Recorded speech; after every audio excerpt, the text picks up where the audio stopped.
iRacing Digital Nürburgring Langstrecken-Series. Hammer down, it's hammer time. It's going to be very, very tight. Outside, but they touch. Daneben setzen, geht der Flapper daneben, das macht dann vorne, wird das Auto leicht.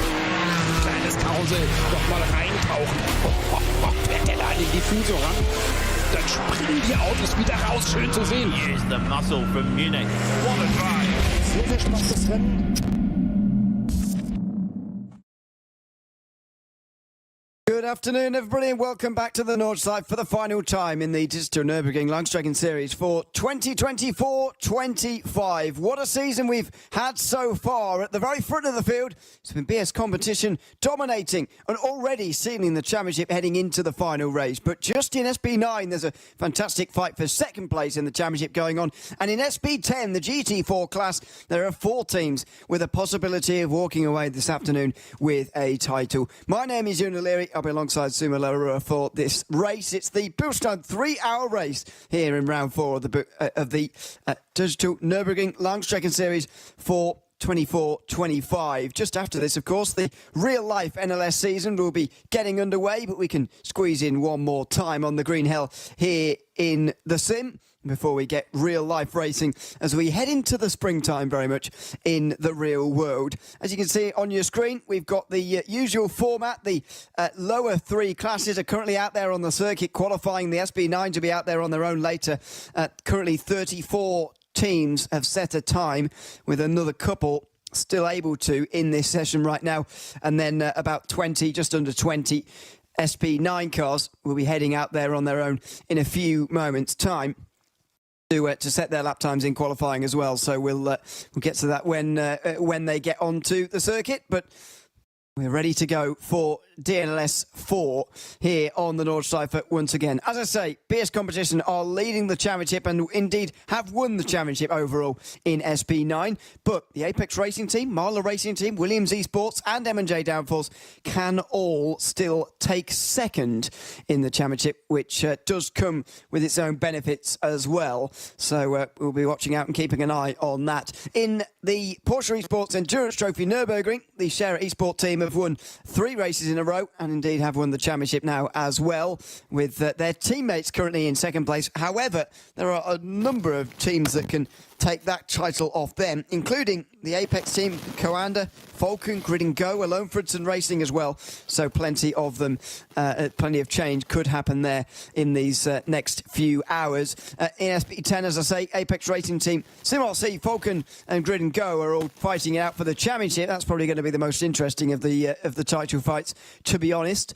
And then in the Renault Clio Cup class, the SB3 class, we've got Scherer Esport leading the way, but only by 12 points. They could lose it to Similia Esports here today, but they do only need to finish 6th or better. Onto the circuit we go, and I'll welcome in my co-commentator, Suma Larura. Now, good to be alongside you for the final time this season, Suma. We're about to go racing in the real world. We can squeeze one more sim race in, and it's going to be a very exciting one, the Bilstein 3-hour race to end our season. You're so right. There's no better way to end the season with yet another 3-hour race. And this is going to be the most exciting one because there's so much at stake as well. Alongside all the other class-wise champions, we're also going to crown an overall DNLS champion as well. And they're going to be getting an additional 1,500 euros in addition to all the class prize money that they get.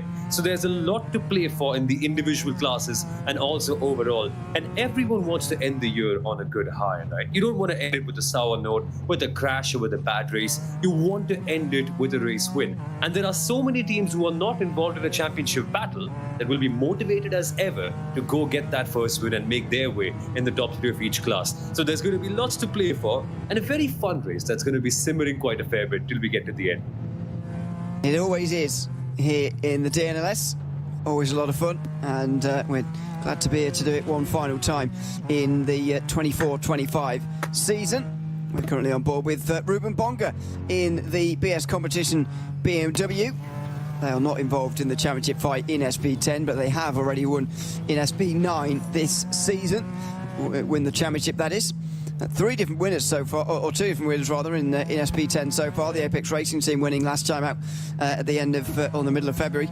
And that goes along with their win in the only race in 2024. And that was in between times interrupted by Falcon Sim Racing, who have got a lot of work to do.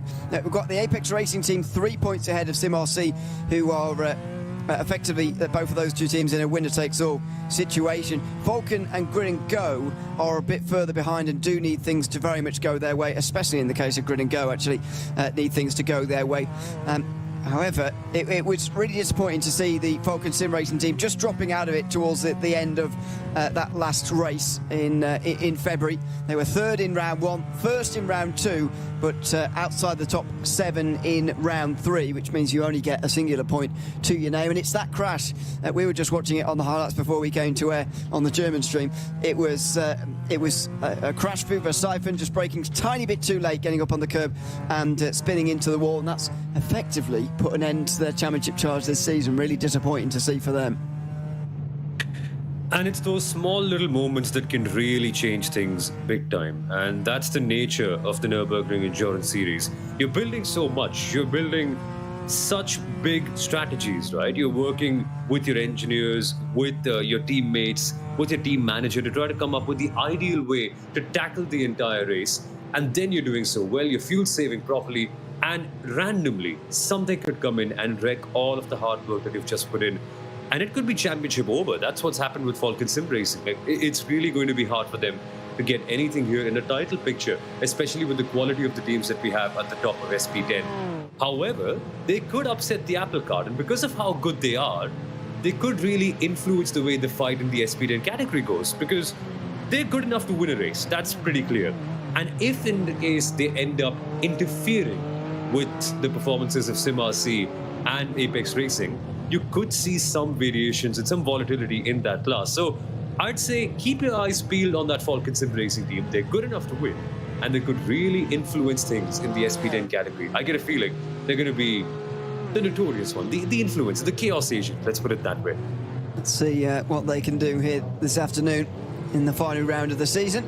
Grid and Go are currently on pole in SP10, by the way, just ahead of SimRC, and then Apex Racing team. So it's that front 3, and then it's Falcon, by the way. So it's that front 4 who have been so present throughout this season, doing so once again. This is the Eiffel Racing team, currently 7th place in this session, and they're currently 5th in the standings for SP3, with a chance to maybe move up even to 3rd if they have a very good day indeed. They would need to win, which does seem a little bit out of the question, but they are in with a shout of it. I haven't talked too much about the SP3 Championship, but it's 12 points between Share Esports and Simile Esports. They finished 1 and 2 every race so far, and in the last 2 rounds, Adopt Don't Shop has finished 3rd. So the same top 3 in the last 2 rounds in a row. It's very much looking like Share Esports' race to win.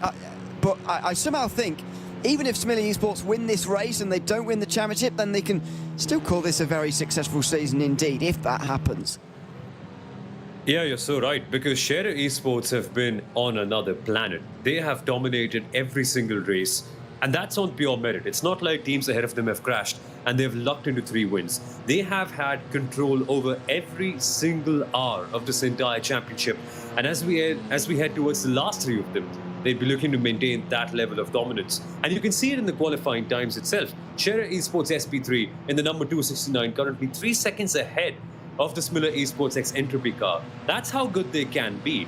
But for Smiller Esports, today is about coming up with a shift. Normally they've been great in the first stint, but then after that, the pack has broken away, and Share Esports has had some degree of volatility in the strategy that the Smiller Esports car just haven't been able to catch up with.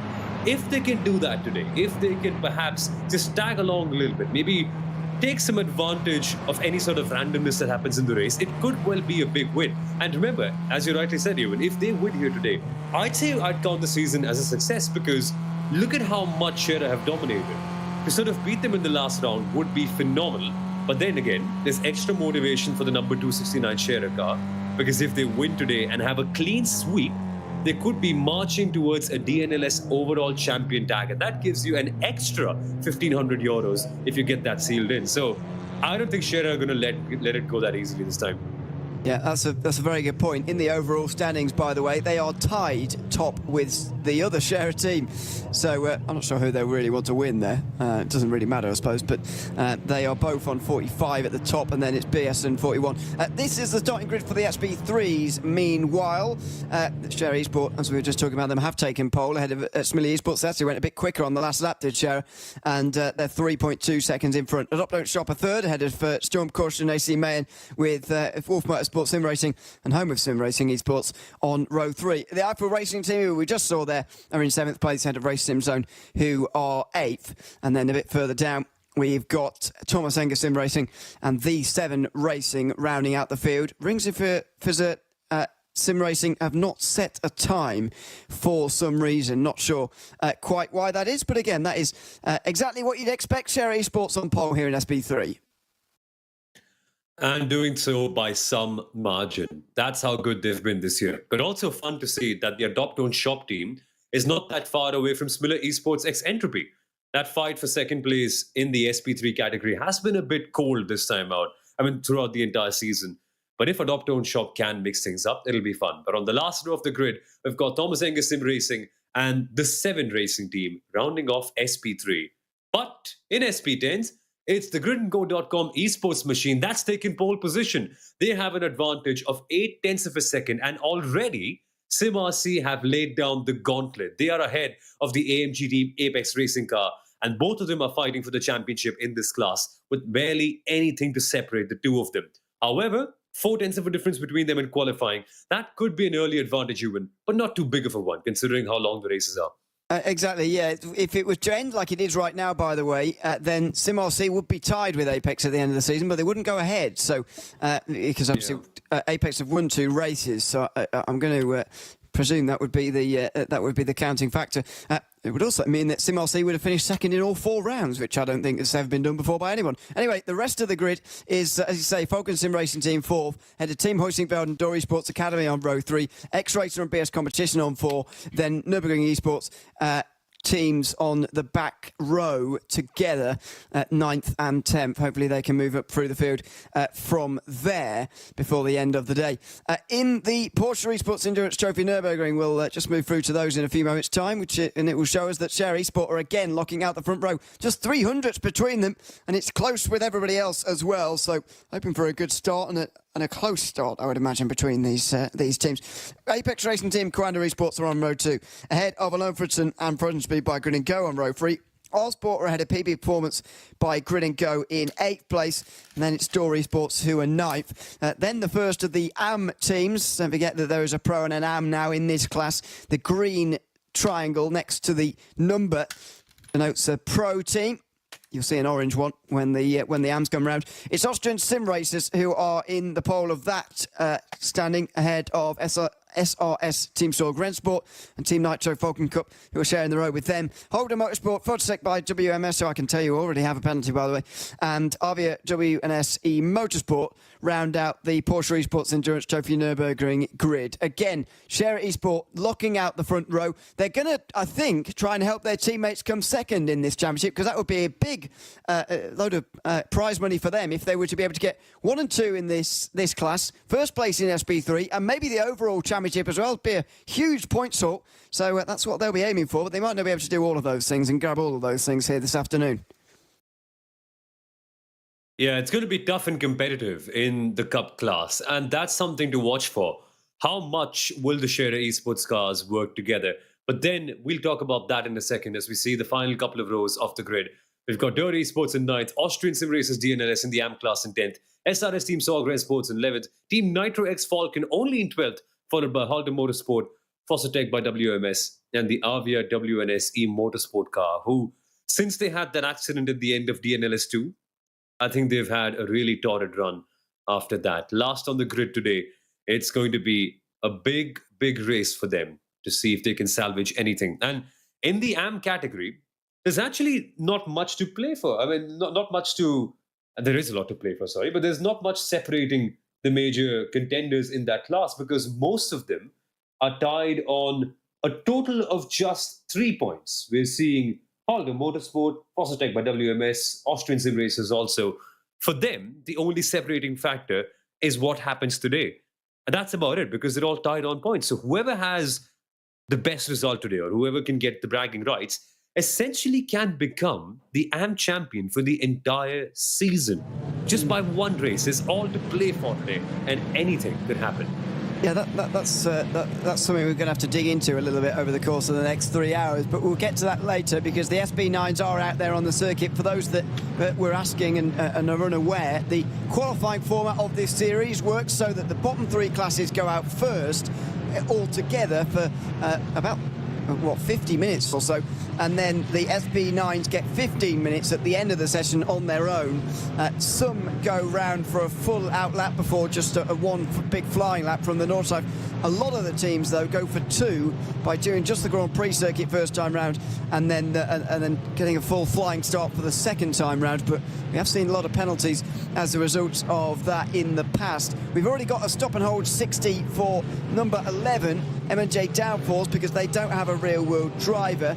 They are currently down in 8th in the championship, tied 7th actually with pole position esports. So they will be looking to, I suppose, get into the top 3 maybe, but it's going to be very difficult for them with that penalty. We've also got a drive-through penalty for Photosec by WMS, as we've already talked about, for a pit lane infringement. There's a 5-second time penalty for a blue flagged infringement by the Race Sim Zone SP3 car.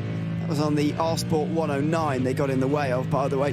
And there's a number of other warnings for Holder Motorsport, for Apex Racing Teams 119, and as a warning to the Sharer Esport SP3 as well. So plenty of different warnings going on out there on the circuit, but not too many penalties this time round, I'm pleased to report. This is the champion in waiting, Nobi Kish, or at least the part of the lineup anyway, in number 1, the BS Competition Mercedes, and he's now making his way around the Grand Prix circuit at the first of his flying laps here. It's a bit of an exhibition really for BS Competition, but as you say, they will be going for that overall championship. So they're 4 points behind going in at the moment. Going to hope that things go wrong for some of the others, and they can, if they take another win, maybe take that title. And they're capable of doing so. They won that overall SB9 class last time in round 3. Essentially 3/4 of the way into the season, they were already champions. That's how good they've been. They've been super consistent, super clean, having good strategies, and not being involved in any procedural errors, which has been the bane of all of their major rivals. But today we can find out if they can win with the others not making any mistakes too, because it's the last round of the season. Hopefully everyone has learned their mistakes, and hopefully they can bring the fight to BS Competition today, who are actually walking into this final round as champions, and hence walking in with a change in their lineup. Normally it's Felix Wormbach and Nobby Kish in this team, and Nobby Kish, of course, driving the car right now in qualifying, being the real world driver. But Felix Wormbach has actually moved over to the number 10 Mahler racing car for this particular race, because they're in a championship fight for second with the AMG Team Apex Racing team. So replacing Felix Wormbach at the number 1 BS Competition team is Lucas Herman. He's going to be in the car towards the middle part of the race when Nobby Kish is done with his stints. So let's see if this driver lineup actually works out very well for them, because it's the lineup that they haven't used any time this year. Lucas is a great driver, but the competition hopefully will be cleaner, will be faster, and will be more mature. And as a result, we'll be able to see a far more competitive grid in SB9s compared to what we've seen so far this year. Let's see what we get here from SB9 today. So far, just 2 different race winners. Plenty of different teams on the podium. Of course, this Mercedes been on the podium along with the Apex Racing team, who were after winning the opening round. Marler Racing team been on a couple of times. Williams on the bottom step of the podium at the opening round. Even Veloce, who were a guest entry at round 2, managed to get themselves onto the podium, as well as M&J Downforce last time. So there's plenty of teams who can get into those advanced positions. This is the Line GP car, the Dodi Fodi currently driving that one. There it is, the green and white Ferrari. Unfortunately for them, it's been a difficult season, really. No finishes inside the top 7, but the story of many of the seasons in SB9. Only, to my knowledge, 10 teams have finished in the top 7, so it's very, very difficult for you to actually get into those positions of scoring points. And the reason why I keep banging on about top 7, by the way, it might seem like a random number, but that's when you start to score additional points on top of the 1 point you get for just finishing the race. So 2 points for 7th, 3 for 6th, 4 for 5th, 6 for 4th, 8 for 3rd, 11 for 2nd, 15 for 1st. So that's why we keep talking about top 7, and it's so difficult to get into as well, because that means effectively of the amount of entries in the field, well over half of them in SB9 are not scoring any more points on top of the 1 you get for finishing the race. You're so right about that. And even when you are in the top 7, it all gets so competitive because there are so many incredible teams doing such a wonderful job in this ultra-competitive SB9 class. I mean, I'm just looking at the standings and I see BS competition. I see the other teams that haven't been the champions who could well have very easily become champions with a few right things going their way. Like Marlow Racing Team, like the AMG team Apex Racing, like AMG team Williams. That's essentially your top 4, and they're all so good. Behind them, you've got great teams like MJ Downforce 2, Veloci Thrustmaster, who were guests but haven't quite come back since, and also the other MJ Downforce car and Impulse Racing Ferrari, who've also looked very, very good at times in this year. That's already 7 really good teams who occupy the top 7 spots, and to break into that is going to be so hard. And even within them, get into the podium places is just so challenging. Today is going to be a very, very big day for all of these teams, because if you can get a podium in the final round of the year, that'll be a lot of confidence going your way. And as I like to say, bragging rights, right? Because you've proven to yourself and the entire grid at the very last race of the season that you have what it takes, and then you can come back next year with a renewed sense of confidence and attack the other races of the year as well with some pride. So lots to play for, very exciting grid, and hopefully we can see some more cars fighting for the podium, because we've had variety. We just want to see some other machines like the Ferraris, like the Fords, sometimes even competing for those top 3 places. Yeah, it can be difficult for the non-German marques to do it, but they will give it a go. Well, the motorsport here making their way through the carousel. Now their teammates got a warning earlier on for brake checking, apparently. Coanda Esports, who protested it, was just a warning. Though there's already been a protest for unsportsmanlike contact against the Team Nitro Falcon team in SB9 by Impulse Racing. So we'll see what the outcome is of that. It's an investigation currently ongoing for those teams as these drivers now make their way through the final part of the lap. See BS competition over the line pretty quickly. Williams Esports will be one of the first as well. Hobbs Racing Team by Good and Go in number 4. Be over the line in the not too distant future, as well as Impulse Racing, M&J Downforce, with both of their cars, and one of the Nürburgring Esports cars as well. There's plenty of them right the way round the end of the lap at the moment, or at least in the final part of the twisty sections before they get onto the long back straight, the Dottinger, and the run all the way down in towards the Tiergarten. Here is the leading car, the Williams Esports machine, currently hoping for 2nd place in the championship. They're 7 points behind the Apex Racing Team, and indeed 7 points behind the Marlow Racing Team. They really need something to get into that top 3. It's going to be super tricky given the nature of the series and given how many teams would actually want to have a good round. And 7 points is a major gap. It's going to be hard to overcome that. And you need sort of a miracle to kind of make it happen. But then again, crazy things have happened in this championship. And for the number 5 AMG Team Williams car, largely the one thing for them to work on for this particular round is avoiding any penalties, because they had a penalty in DNLS2. That was a drive-through penalty for blocking a driver in qualifying. And then they had a stop-and-hold penalty last time in DNLS3 for not completing their minimum pit stop time. And that happened when they were 2nd on the grid.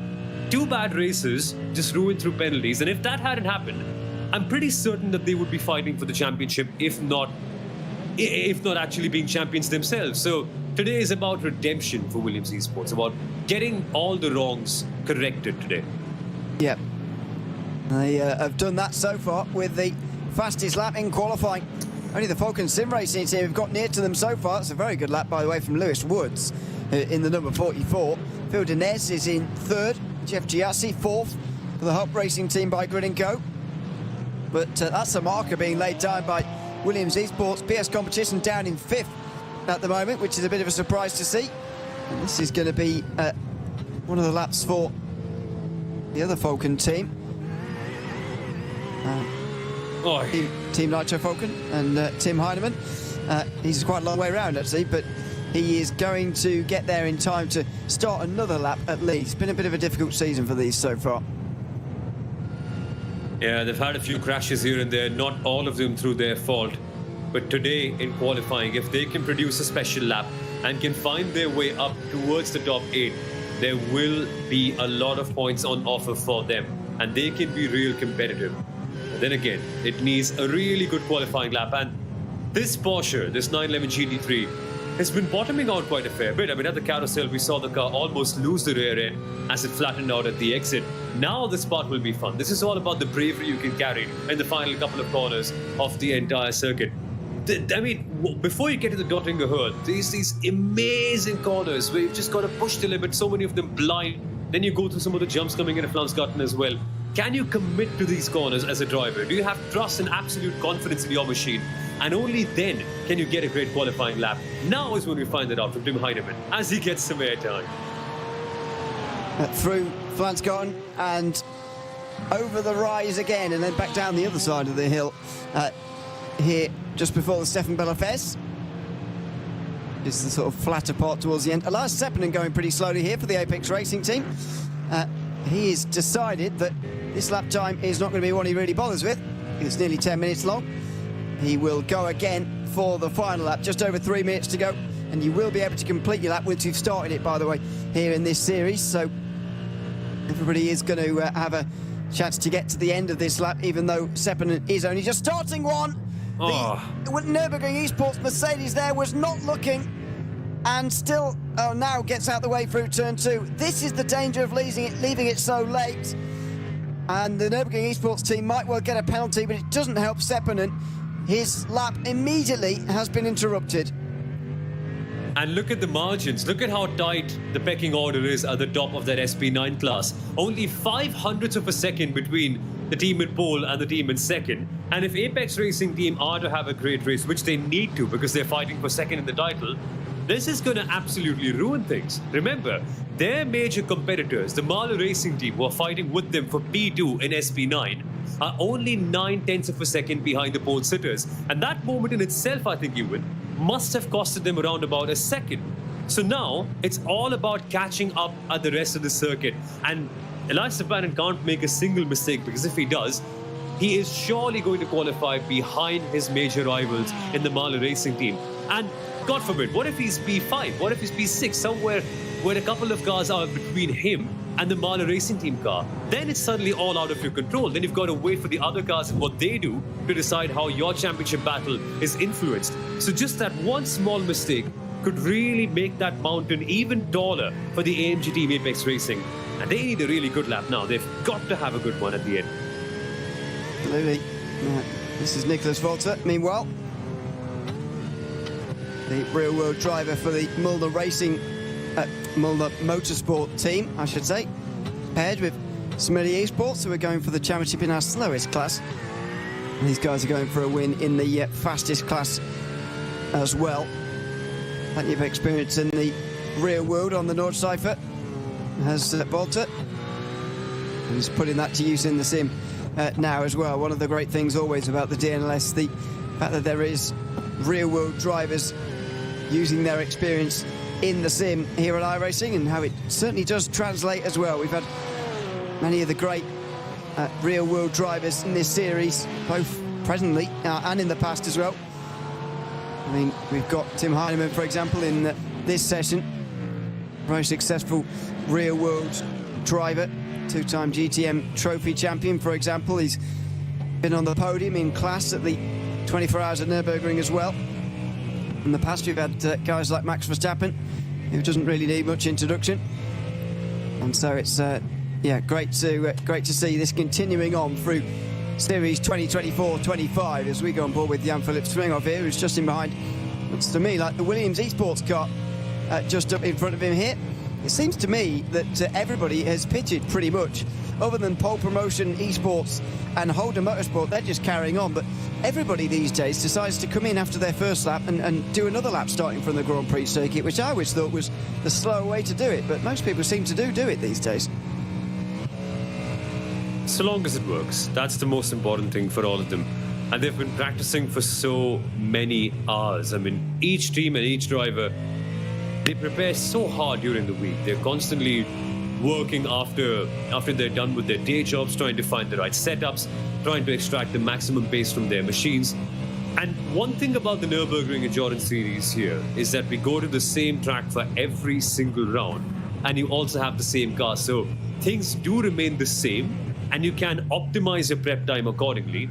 But then again, there's so much volatility that can happen in the race, and you just still want to be absolutely on your peak performance so that when things go wrong, or if any chaos happens, you can extract the maximum from your machine and make things work. And so all of their prep times, they'll all be coming handy as we come to the race after qualifying. But the checkered flag has dropped. We're just waiting for the session to end after the drivers are done with their last qualifying laps.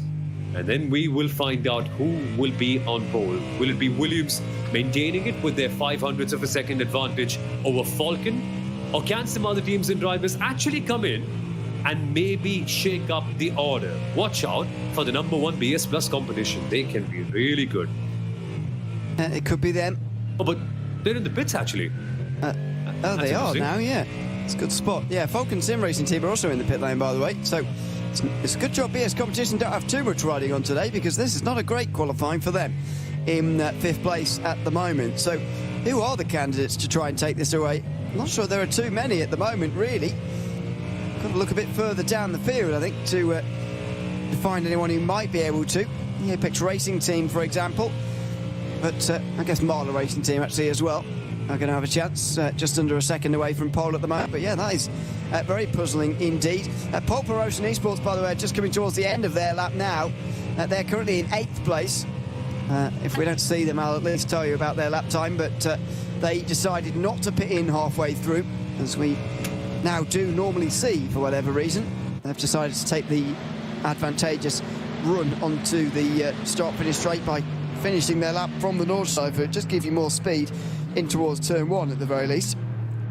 But clearly the other teams deciding that a run around the Grand Prix circuit and another go is better. It is an improvement on the lap there from Pole Promotion Esports, but they stay 8th for the moment, 3.4 seconds off of pole. There is the Nürburgring Esports Mercedes, one of 2 teams now not to have set a time yet in SB9, and Andy Gulden is going to look to get this car on the board, because the Nürburgring Esports car has not finished. Neither of them have finished inside the top 7 so far. This is Holden Motorsport, meanwhile. They're coming through the final corners. Carlos Scholl, one of those only drivers, as I mentioned earlier, to not pit in halfway through. That says everything you need to know. It's nearly 8 minutes 20. This is just a practice session at the end of qualifying for them. But what can these guys do? The AMG team Apex Racing, tied on points for 2nd place in the championship. This is going to be a crucial lap for them. And remember, at the start of this lap, right at the first corner, they were impeded by another slower car, and that could have an impact on just how quick this lap is. Look at the board. They are currently nowhere to be found. They need to be somewhere in the top 3. Preferably ahead of that #10 Mahler, who they are fighting for 2nd in the title. This will be an important couple of kilometers. Can Apex pull out something special? Can they put it on pole? We will find out how much that impeding really impacted their lap time. Yeah, I don't think it would be too disastrous, but anything, as you were mentioning earlier, anything will hold them back. Down the straight comes Elias Seppänen then. One of the first drivers of those real contenders towards the end to complete a lap Williams Esports will be over the line not too long after them, and then it'll be Marler Racing Team who come over the line to try and beat them. In towards the final few corners here for Elias Sepinen. Legs on the brakes, getting it right towards the apex there of the Tiergarten for the final run to the line, keeping it there to the middle of the road, just trying to shorten the distance any way possible. 53.4 to beat. It's a 55.7. How much of that time came at turn number 1 is unclear, but it's only 7th place for the Apex Racing Team. Yeah, that's not an ideal lap. That is clearly not an ideal lap. And they can do better because the AMG Team Apex Racing car has qualified far higher. I mean, on an average, they're normally P4, P5, something like that. P7 is actually bitterly disappointing on a day as important as this. But will we see our pole sitters extend their advantage at the top of the field? Sami Matti Trogen coming across the final couple of corners. He's at the Dottinger Höhe and will enter the Tiergarten section any moment now. Only 0.05 of a second between themselves and Falcon Sim Racing. I don't think anyone's improving on that lap time, but I think Williams want to send out a statement and a message to the entire grid that they are by far and away the fastest today. By how much? Now we find out. Oh, it's not actually quicker. Wow. Ooh. 54.0.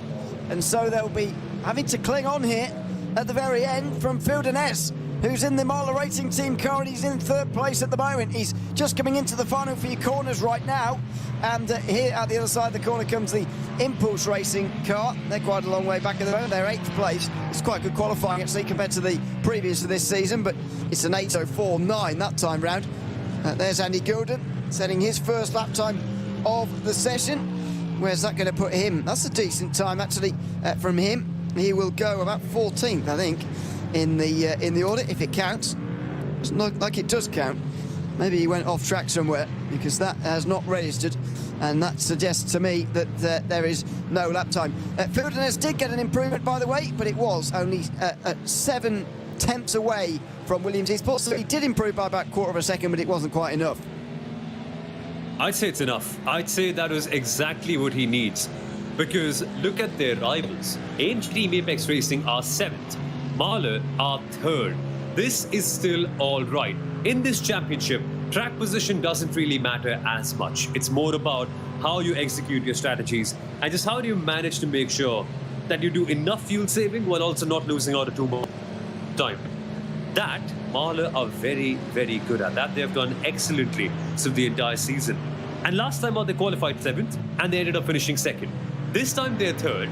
And I'd say they, on an average, are more prepared than Falcon because Falcon have not had as many good results as Marler this year. So I would expect Marler to be fighting very, very hard for 2nd. And even if they can secure that position, it's going to be next to impossible for the AMG Team Apex Racing car from 7th to climb up there in 2nd and then beat Marler. So I'd say for Marler, job done for now.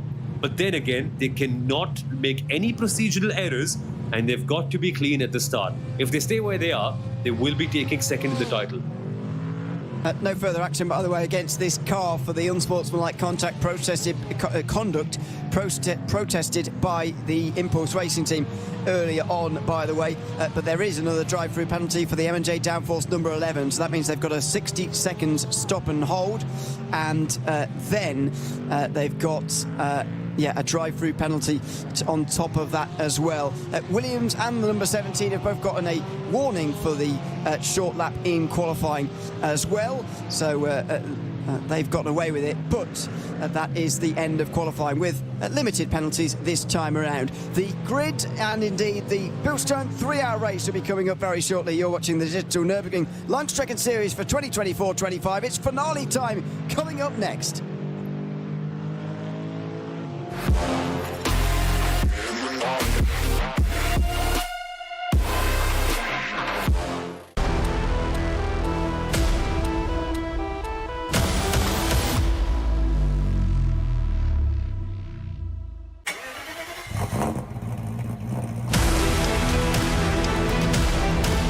Hol dir jetzt dein eigenes Motorsporterlebnis nach Hause. Dein Online-Shop für Simracing-Hardware und Zubehör. www.simraceshop.de Liebe Fans, Lovely fans. besucht uns auf unseren Social-Media-Kanälen. Follow us. Auf Facebook, Instagram, YouTube, X und TikTok. Willkommen bei der NLS.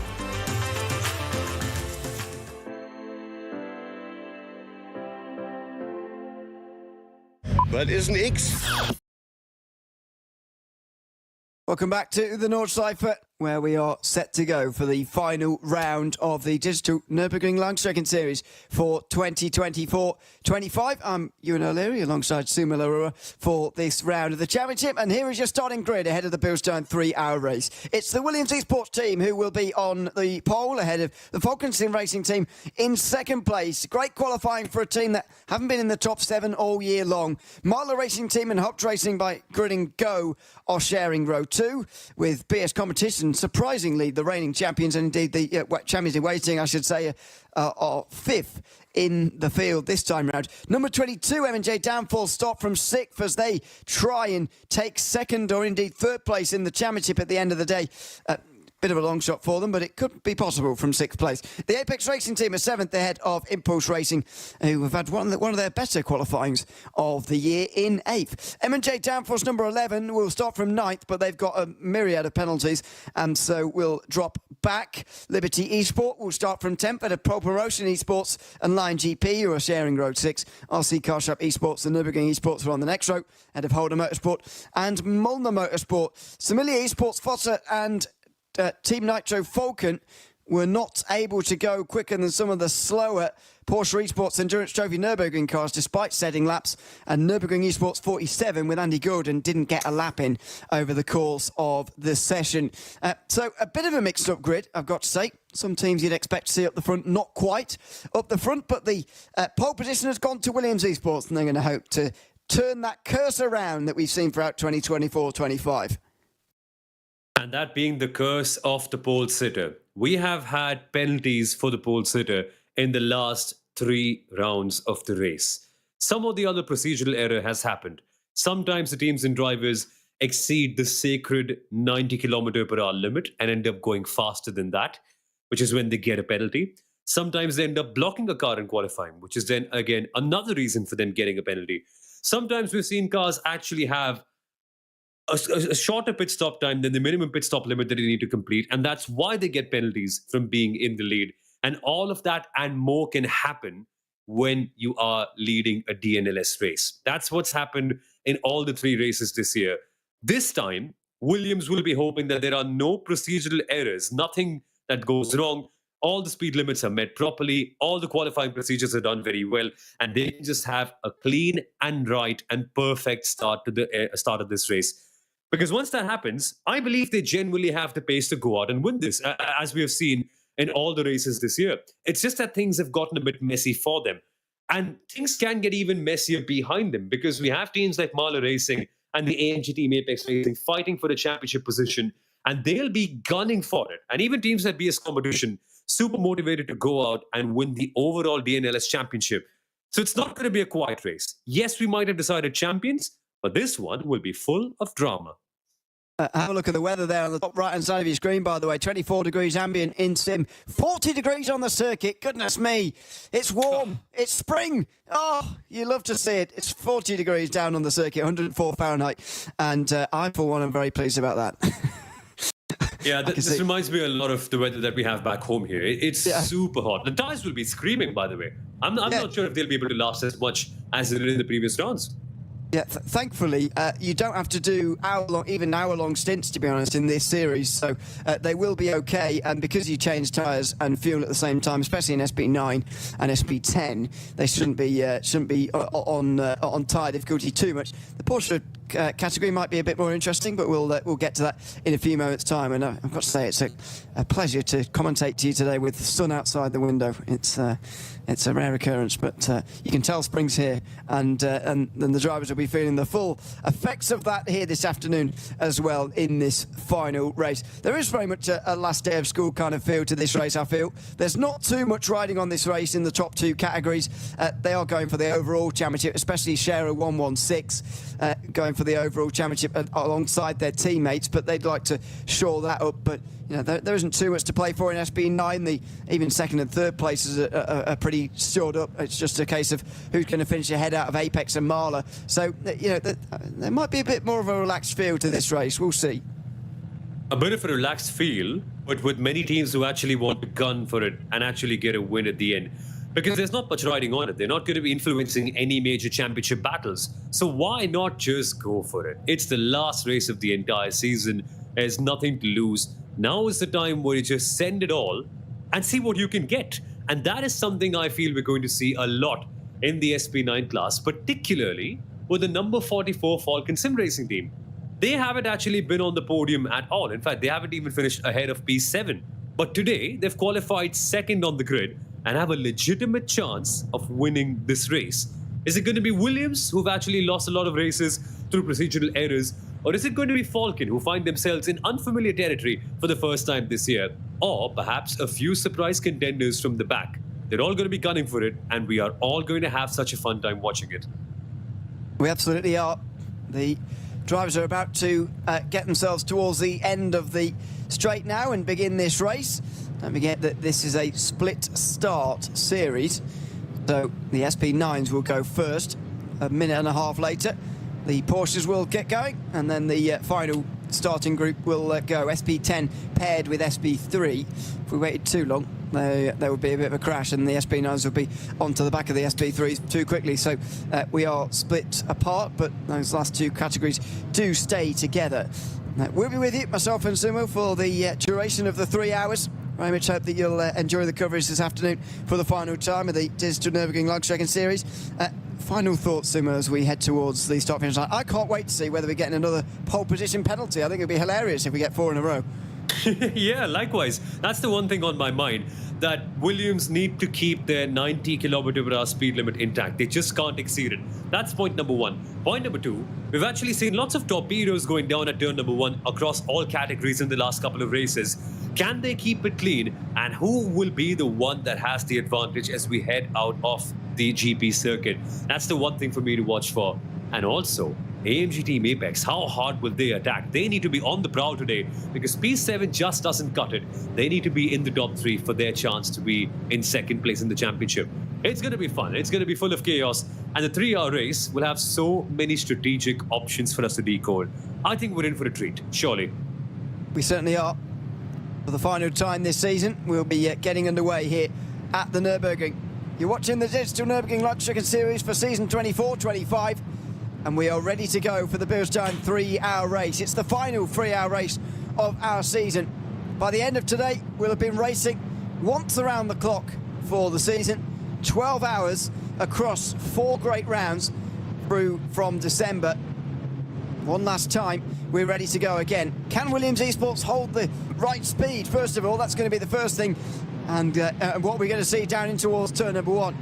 On some occasions this season, we've seen accidents into that first turn. Is that going to be the case today? As Sammy Trogan gets us up to the front of the starting straight, and we are ready to go, holding, waiting for a long time, and finally the green flag waves, and finally they all fan out, as we're accustomed to.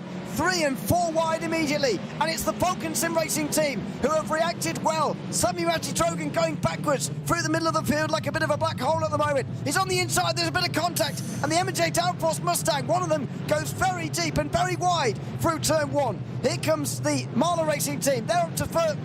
Look at the Impulse Racing Ferrari, they're out on the outside, looking at third place at the moment as well, after starting way down on the 4th row of the grid, already up to 4th position, still on the inside of Fildenez, and finally it will single file out. It's a good start for Falcon, and especially for the Impulse Racing team as well, who are well inside the top 5 already.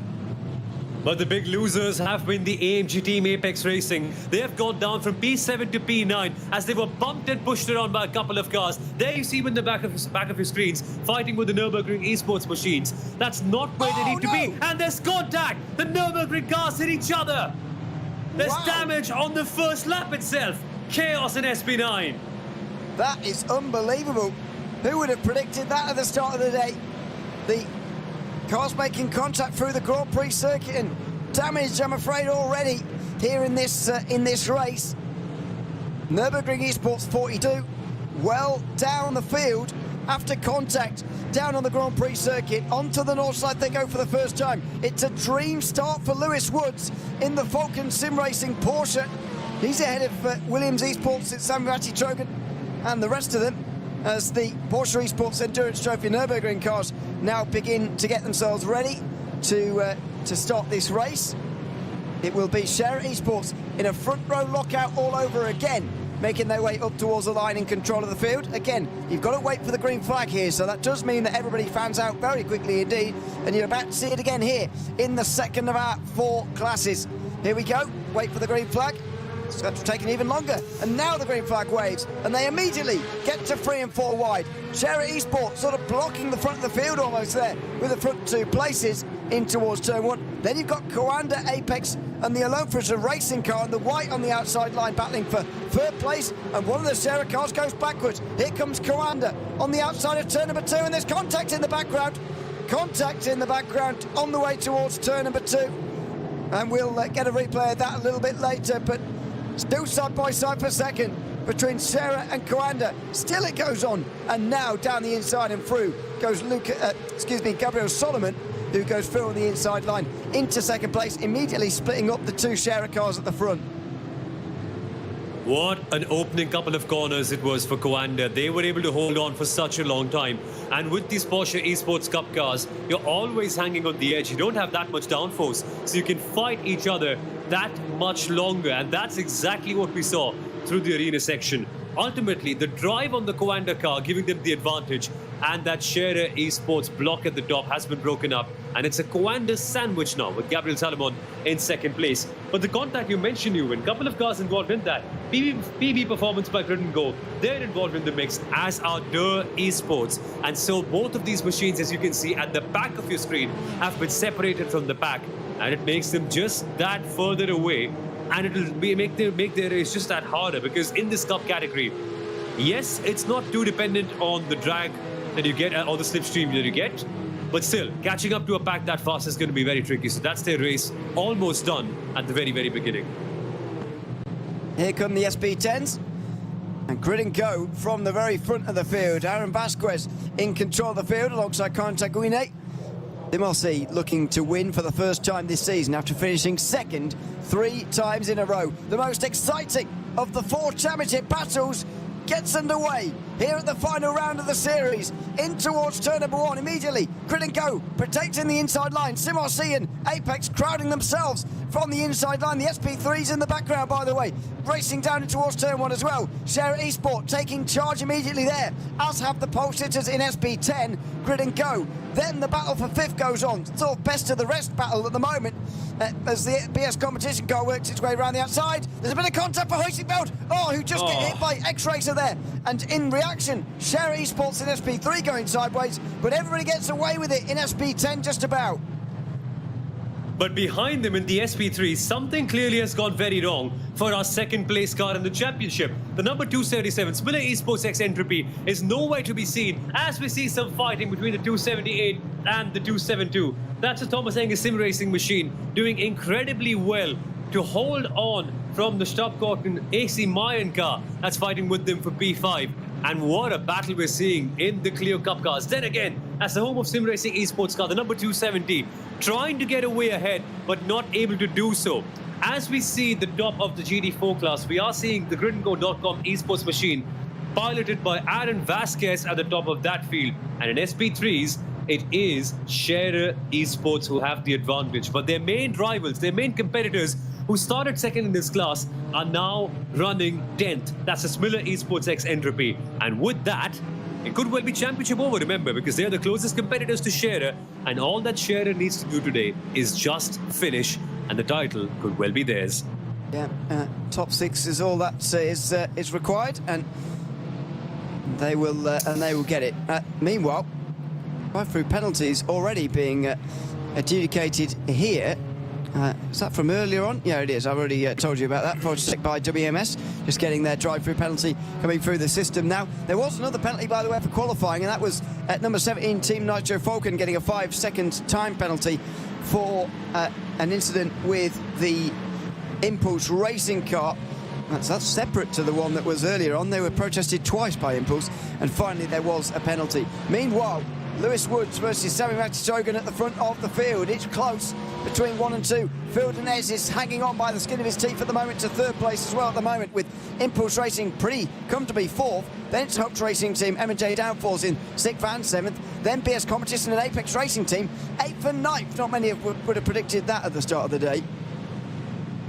No, not at all. And they're joined there by the pole promotion esports team, who, by the way, were the first pole sitters of the entire season. So that P8, P9, P10 pack is one full of great cars. It's an all-star mid-pack that we've got here. But let's take a look at the replay of the very start of this race. The Nürburgring esports car making contact with each other. And there we were. 2 into 1 just does not go. And the number 42 was spun around, making it a hellish start for the team that belongs to the Green Hell. But we're at the Dottinger Herb, and the Mercedes AMG power could come in handy for the Williams esports team, who are sitting behind the Falcon sim racing car. This is unfamiliar territory for Falcon. They've not found themselves in the lead of a race for the entire season. Now that they are here, they're going to face intense competition from Williams, who are going side by side at the Dottinger Herb and could well be in first position as we come towards Tiergarten. Now they are, and Williams are your brand new leaders in the SP9 class. It's always difficult to hang on in one of these Porsches. They are not brilliant in a straight line, to be honest. And so Lewis Woods couldn't do a lot there to stop Williams esports from coming past and leading the first lap of the race. Even if they haven't been in front for most of it, they are going to go across the line first here this afternoon. As they go in towards turn 1 at the start of lap number 2. Phil Denez is right there as well in the BMW, just lurking, seeing what might happen just up in front of them here. So, new leader, Sami Matitogan at the front of the field. Further behind, Philip Goglock is just ahead of these two cars. It's Jeff Giassi and Jan-Philipp Springhoff, who are in the two Mustangs. Already into pit lane is the M&J Downfalls number 11 for their drive-through penalty. They'll serve their stop and hold 60 earlier on, but the number 22, rather than having their teammates around, which they've had for most of the season, they're very much fighting alone for M&J Downfalls here today, with their teammate having so many penalties. Yeah, there's not much you can do after that, and that penalty came in for them not having a real-world driver for this race, and that is something you must have if you're competing in the SP9 class. And by a real-world driver, we mean someone who's actually competed in a few Nürburgring Endurance Series races, the NLS, or has competed in the Nürburgring 24 Hours, or is part of the FIA driver classification system, the platinum, the gold, the bronze, or the silver drivers. Unfortunately for M&J Downforce, they don't have a real-world driver this time, and they have to bear the consequences of that. And at the moment, all the teams that you see in the SP9 class are running their real-world drivers. It's compulsory for them to qualify and also to start the race. And out of all of them, it seems like Sami Matitogan and Lewis Woods are having the best performances. Clearly, running away from the pack and creating a good breakaway group for the top two, with Phil Denez for Mahler also joining in and doing a good job there. Our focus, though, has shifted to the Porsche Esports Endurance Trophy, where the Scherer Esports 116 is now under tremendous pressure. The Coanda car is getting incredibly nosy as we get towards Tiergarten. But while they are trying to attack the car in front, Coanda have also got to be careful of the machine behind them, because the number 117 Scherer Esports car is hungry for more. And if they get one more position, and if they pass Coanda, they can be in provisional second place in the championship and can make it a 1 and 2 for Scherer at the end of today, which will be such a phenomenal achievement. Yeah, lots of prize money on the line for all the top 3 places in this class, so we'll keep an eye on it throughout the day, because a lot of these teams could get it. Coanda being one of them. They're still on the inside of 117 here, who need to get back in line unless the Apex Racing team are going to come through. Luca Kita down the inside immediately here. He wasn't going to wait around to try and overtake Julian Raymer, and on the outside of turn 4, he's going to continue to try and do that. He's got his nose in front here. He might be through here, in towards 3rd place, and he is. Well, there's your problem, if you like, in these groups. 117 trying to overtake the Coanda Esports car and make it a 1-2 again. Well, that's very difficult when there's so many cars queuing up behind you. If you get it slightly wrong, you will be punished, and the Apex Racing team are up to 3rd. Exactly. And it's interesting that the Scherer Esports 117 was passed by the car and they're actually in closest competition with for second in that Porsche Esports Endurance Trophy category. If Apex can stay where they are, that won't be enough. But if they can pass Coanda for second, suddenly we might see the number 117 under threat for second in the championship. And that could mean a lot of prize money lost. So it's game on now in the Porsche Esports Endurance Trophy. And there's everything to fight for in the next 2 hours and 48 minutes of the race. And nobody, not even us in the commentary box, can start slouching. Because every single minute, every single battle, and every single pit stop is going to matter just so much. Speaking of which, the Falcon Sim Racing team could well upset the apple cart in the SP10 category. They are currently in third place, fighting against the number 190 AMG Team Apex Racing car that are properly in the mix. A move here, and the SP10 category could see the entire face of it swap around and change. Well, you say that. Grid and Go at the moment are out front by some distance, but SimRC have had a mistake on this lap somewhere because they're at the back end of this train. Wow. They've been overtaken by, well, not everybody, but they've been overtaken by quite a few. There's the Mercedes in the background. They're not out of the running just yet at all, I should reiterate, but they are a couple of positions further down than what, in fact, 3 positions further down than what they were at the start of the lap. In towards turn 1, are there going to be moves there or not? So Aaron Vasquez leads. That does make things very much more complicated for SimRC if Grid and Go just go off and win this race by a mile. I can't see that happening, to be honest, because I think this class is too competitive for anybody to be winning by a mile. But if somebody does win other than the Apex Racing team or SimRC, then it suddenly gets pretty complicated for SimRC to actually win this championship from 3 points behind. And by the way, if it's not Falcon or Grid and Go winning, then that means that they're effectively out of the championship as well already. Grid and Go need to win with the Apex Racing team retiring and DNFing, scoring no points. So it's a very long shot for them. That's why the Apex Racing team not particularly worried about the leader going away at the moment.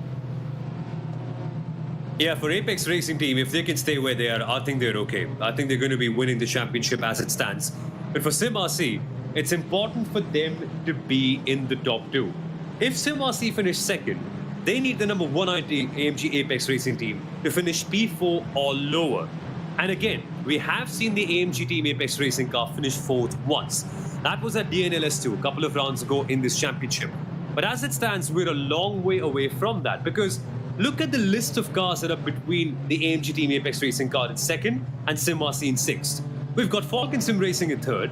We've got Dirt Esports Academy in 4th, who have looked phenomenal throughout the year. And we've got BS Competition in the BMW, who are always at home at the Nordschleife. For them to actually do something and get past of the 190 AMG Apex Racing car is going to be big, firstly. And secondly, for SimRC to pass them and get ahead of all of them and the Apex car, it looks like a tall mountain. It looks like a really tall mountain for them to climb. And it will need lots of volatility to happen so that the SimRC car can get ahead in second. And even then, that might not be enough, because if SimRC are in second and AMG are in 3rd, the Apex Racing team car, that still is not going to be enough for them. So they need a lot of chopping and changing in this grid for them to win. And for SimRC now, can they pull out a rabbit from the hat, maybe do something special so that they can win the championship? The best position so far has only been second, and today they need to win. Williams Esports have passed Falcon and they've gone. They have absolutely gone. We saw them pass Falcon, of course, but I didn't realise they were so far in front. 2 seconds, there's the gap. Well, it looks a bit less there, but Wow, that's a lot. But it does seem like a lot over 1 lap. 1.5 seconds or so for Sami Rastitrogan, who is driving well at the moment. Now, just Phil Dinez go with the strategy of trying to push Woods to go faster and keep up with the Williams Esports car, or is he going to go for the strategy of I could go quicker if I was in front, so I'm just going to pass you in towards the Tiergarten? We will see as they go down the other side of the hill in towards the Tiergarten. Dinez, well, he was given that room by Woods there, very much so. He doesn't want to go for it. Well, that was a bit of miscommunication, I can't help but feel, between those guys. And there's the next group on the road with BS Competition now on the back of them. He's done a good job at getting through the traffic now, a little bit quicker than Elias Sepinen has, actually. And so he's very much in the running for that position now. But that was quite a miscommunication there for Phil Dinez Racing. As we're seeing some of the first penalties from the race coming in now. Stop and hold 10 seconds for the Eiffel Racing team for hitting Similia Esports. to answer your question as to what happened earlier, that must be the reason. Then Nightfield Racing were involved with that team's second place in the SB3 Championship. Well then, Nürburgring Esports, they are on the prowl right now, going side by side with the Team Nitro X Falcon car. That's at turn number 1. The number 17 does go for the longer outside route, which doesn't quite work because there's just not enough grip, and the Nürburgring Esports machine is able to hold on. The number 28 is also in this fight. This is turning out to be a phenomenal battle that we're seeing for the lower positions in the SB9 category. And my word, the battling just keeps on going in this class. Certainly does. Certainly down the field as well. Have a look at that down the inside as well, in towards turn 5. That was the Mulner Motorsport car having a bit of a peek. Couldn't get down the inside though of the RC Car Shop Esports car of Marcus Fisher. We still haven't seen M&J Downforce number 11 come in to serve their second penalty, by the way, so they'll be catching up to these guys while this is going on. And there's another mistake from the Mercedes of Andy Gulden. He's freight trained past there by Tim Heinemann and Marcus Fisher in towards the kink, and now in towards the final chicane. Gulden's going to try and come back again on the Mustang, but he's not quite far enough alongside, and he will have to stay behind through that section of corners, and the 4 will go onto the north side for following Tim Heinemann, who gets to the front of the group. And now we'll find out if the Mustang can actually keep up at the Nordschleife. Of course, it's a different build compared to the Porsche. Front engine full of weight. We'll talk about that in a second, because in the Porsche Esports Endurance Trophy, Holland Motorsport are in the mix of a big crash. They hit the barriers, went on the grass, and somehow still survived that. I wouldn't have been able to control that car in a precarious position like that. But that is how intense the racing is turning out to be in the Porsche Esports Endurance Trophy. And there's barely any room for any car. The competition is intense. Teams and drivers are pushing. And for Honda Motorsport, that could have been raced over in a matter of seconds. Luckily, they survive. That must have been lap 1. As meanwhile, side by side through the final corners. Careful! Oy. That was close. PB Performance were the ones coming through into 9th place, and there's pit stops already. We'll see what they're doing down on pit lane in a few moments' time. But PB Performance, by the way, with the one sent sideways on the opening lap. You will have seen it in the background on the start of this race. They were all sorts of out of shape. Now they are up into 9th, though, ahead of Austrian sim racers and Holden Motorsport as well, who are still in the race, despite the wild moment that we saw on the way towards Schwedenkreuz. Fotosec by WNMS are just serving their penalty.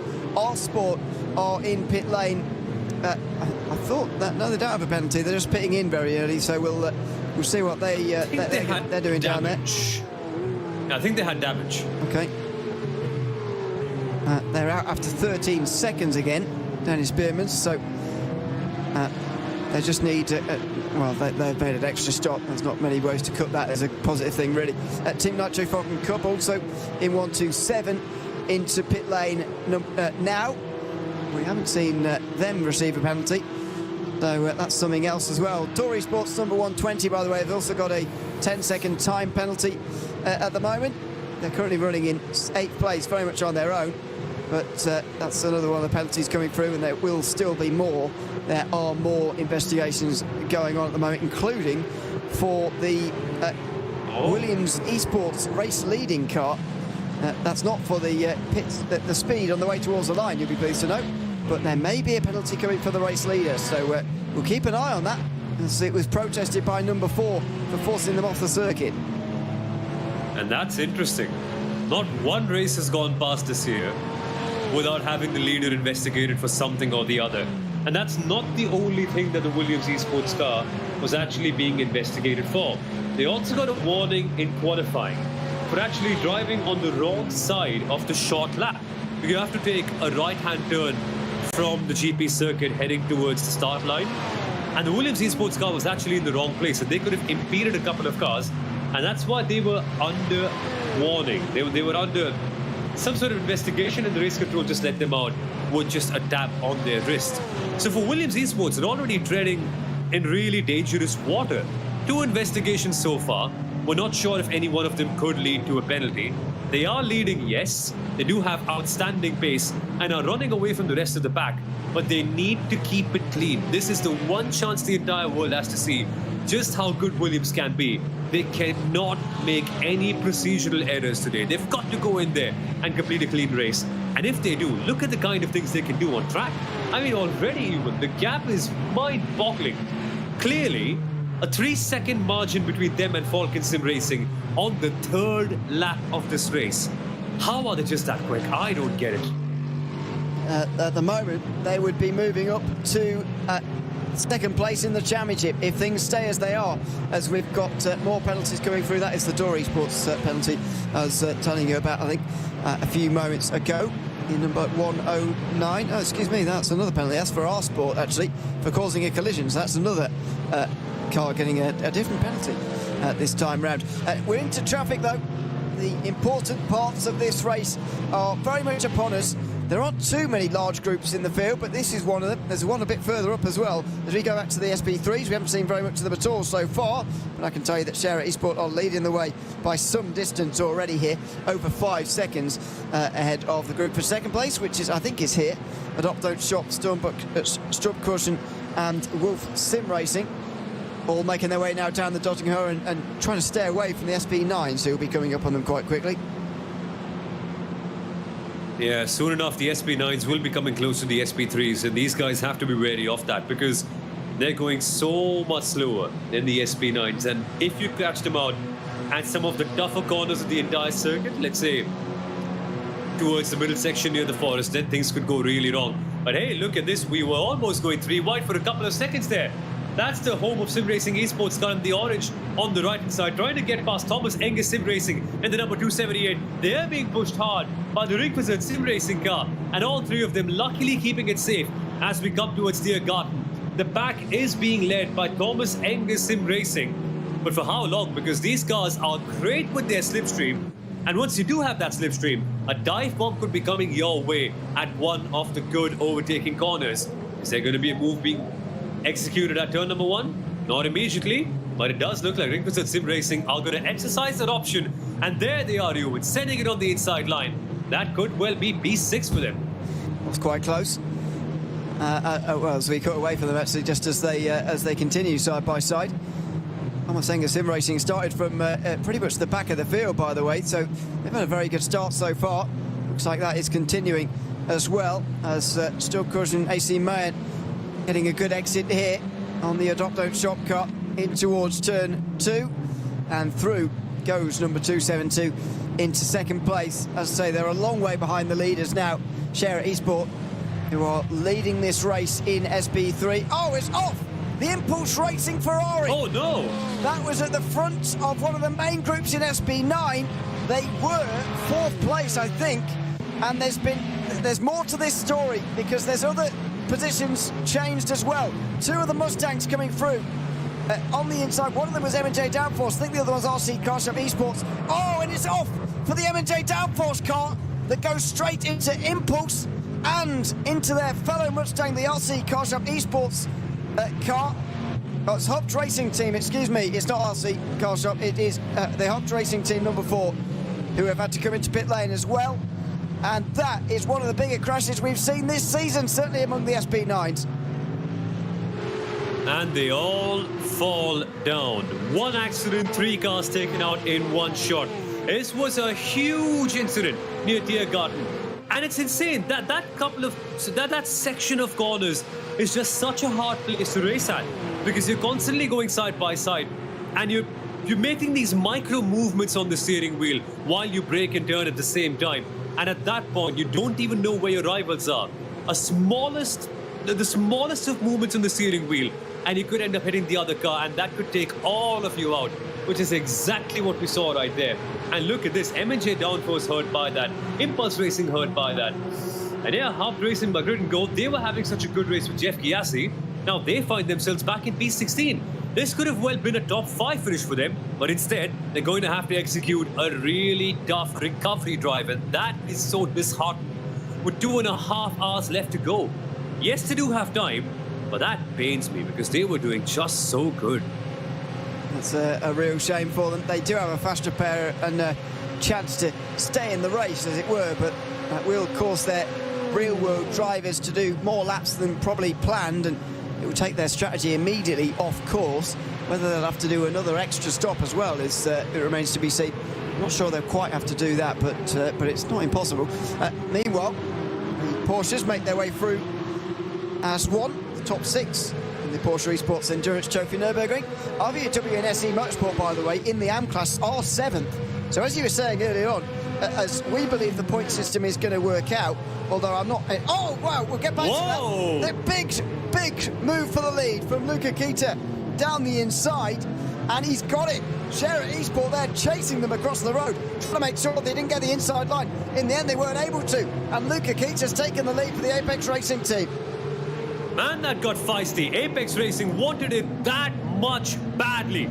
And look at how far they went to do so, almost near the pit wall. And even the 116 Shader Esports car was dragging them right there, testing their patience, testing their guts and bravery. But the Apex Racing car was determined as ever to get that P1, and now they have done. And look at how it changes the championship order in the Porsche Esports Endurance Trophy. Suddenly, the 119 is in first place, and their major rivals for second place in the championship, the 117 Shader car, are back down in P4. So the 119 gets 15 points, and the 117 will only get 8? 6. Yeah, six points. That could really change the battle for second on the grid. Let me just run my math and tell you how that'll influence things. Yeah, it would have been exactly tied. They would have had the same 4 results in a different order if things were staying as they were, with them in 2nd and 4th, but now that would put the Apex Racing team I don't say well in front, but because it is only a few points, but it would be quite a few points in front. You've got to worry about the Coanda team as well at the moment, of the Scherer team, although they're only 1 position behind them, so for the moment it's fine, but they'll just have to keep an eye on them. As we go back to, by the way, the RVW and SE Motorsport car, just in the foreground there, that was a brief replay there of all goings on. I have a feeling there's been another... Has there been another crash or not? Maybe not. There's just been serving penalties. I want to get back to RVW and SE Motorsport, though, because 7th place in the AM part of the Porsche Esports Endurance Trophy Nürburgring. If the point system is working the way we suspect it, and you were talking about earlier on, then anyone who finishes in the top 7 could win the championship today. You were right. But also, that team is WNS eMotorsport at the moment. They are 7th place and would win the championship by being the only AM team to get 7th in the season so far. They've still got Tour Esports right behind them, and so that could be quite difficult to. They could be quite difficult to beat, but they're in a good position to start off with here. Exactly, and they do have a small margin ahead of Dirt Esports and Alexander Thieb. But you're right, Dirt Esports are going to be a tough car to beat, because Alexander Thieb is a driver who's actually competed in the Porsche Esports Super Cup as well. That is great experience. So for Max Schnock and the RVW and SE Motorsport machine, it will be a matter of such great pride if they can actually hold on to 7th place and become the only AM team in this entire season to do so. And talk about moments, right? You can have a terrible season if you're all stuck on 3 points each. But one good race, one good performance, and the entire balance of the AM championship can swing in your favor. And that is what seemingly is happening with the RVW and SE Motorsport. Like, I remember DNLS2 and the battle that they had at the end of it, where they were involved in a tremendous fight for the win with a couple of other cars. I think the Austrian Sim Racers DNLS team as well. They crashed out over there, barely got any points, and even after that, recovered and had a tough DNLS3. Today though, one good start, one good qualifying, and suddenly they look poised to become the champions in the AM category. Wow, this championship can turn around in a matter of moments, even though we've got 12 hours of racing throughout the season. Couple of big moments here and there, and you could well become champion. How crazy is that? It's as you were in SB10, with Apex in the head of the group, ahead of Falcon, Door, BS and MCRC. Grid and Go are at the front of the field by 5 seconds with Aaron Vasquez. So it's Peter Barron at the front of this group, ahead of Jonas Vanner, then Max Snyder and Ruben Bonga and Corentin Guine at the back end of the field in this 5-car group. And you can see the gap behind, by the way. They have got ages. 12 seconds back to the group at the back end of the field. We've had some very important penalties come through in the last couple of moments, though. 10 seconds time penalty for Team Williams, number 5, for pushing another car off track. Turn 1, lap 1. It was the Hobbs Racing team by Grid and Go car they pushed off, by the way, and so they will lose 10 seconds in this first pit stop. Stop and hold 10 seconds for the R-Sport Porsche car, that we've already talked about, and Austrian sim racers will have a 10-second time penalty as well for causing a collision with Holder Motorsport in the Porsche Esports Endurance Trophy Nürburgring. So the race lead is going to change hands in the first pit stop phase, and it's because of another penalty for the pole sitters. And the streak is still alive. 4 races in the DNLS, and 4 times the pole sitters have gotten a penalty for some reason. It's insane. This season, I don't want to call it cursed, because from a viewer standpoint, it's been a phenomenal season, and as a neutral, we've enjoyed it so much. But 4 pole sitters and 4 penalties for them. I don't think I've ever commentated on the championship like this in all of my life, be it real world, be it virtual, whatever it might be. This is unprecedented stuff. How has this happened? And for Williams also, Ewan, I find it surprising that Williams Esports, a team that's so decorated, a team that's so quick, with such great drivers as we see, the number 22, M&J Downforce 2 car come to the pit lane to serve their stop. Again, coming back to Williams, I find it surprising that a team of their caliber, of their performance, of their quality of drivers, of their operational excellence, has had 3 penalties this year, and now their one chance of winning a race could also well be gone because of something that they just did in terms of a driving error. I don't know, man. This is all absurd. The Impulse Racing team have just come out again after losing effectively an entire lap. Number 22, M&J Downforce, is in as well. So that's 5 teams now have made a stop out of the 19 in SB9. We expect them to make 3 stops over the course of the day, with the maximum doing 7 laps a stint. We have seen 8 actually this season, which if you could do more consistently would be, I think, a winning strategy. But anyway, teams don't want to quite save the fuel, and indeed might not be able to save quite the fuel required to do that. So 3 stops it is for everybody. And M&J Downforce just making the first of those. This is further down in SB3, where Dare Esport are leading by nearly 10 seconds now from a Dope Shop, who are on your screen here, and Wolf Motorsport as well, who are in second. Storm Caution AC Mayen have gone into pit lane by the looks of things, so that's why they're no longer around. That's quite early for them, to be honest, in SB3. Don't see very many pit stops at this, and in fact something's weird's going on with my timing screen at the moment. Maybe they've crashed in number 272. No, it's just updated, excuse me. 36 seconds in the box, and they're back out onto the circuit again. So early pit stops in SP3, but nothing to worry about particularly. Yeah, these cars can go quite a long way on fuel, so we'll see if they can do 2 stops from there, or whether they'll have to make a 3rd one a bit later. Yeah, I don't think we've ever had them make 3 pit stops though. SP3s, they normally just do 2. But then again, we haven't quite seen any SP3 car throughout the season box that early. They've largely been very good, they've been very quiet and very composed in terms of their racing action. But I think this is the earliest we have seen the SP3 pack split up totally. Because normally we have like a really cool stint at the start. I think they end up doing some decent 8 or 9 laps together.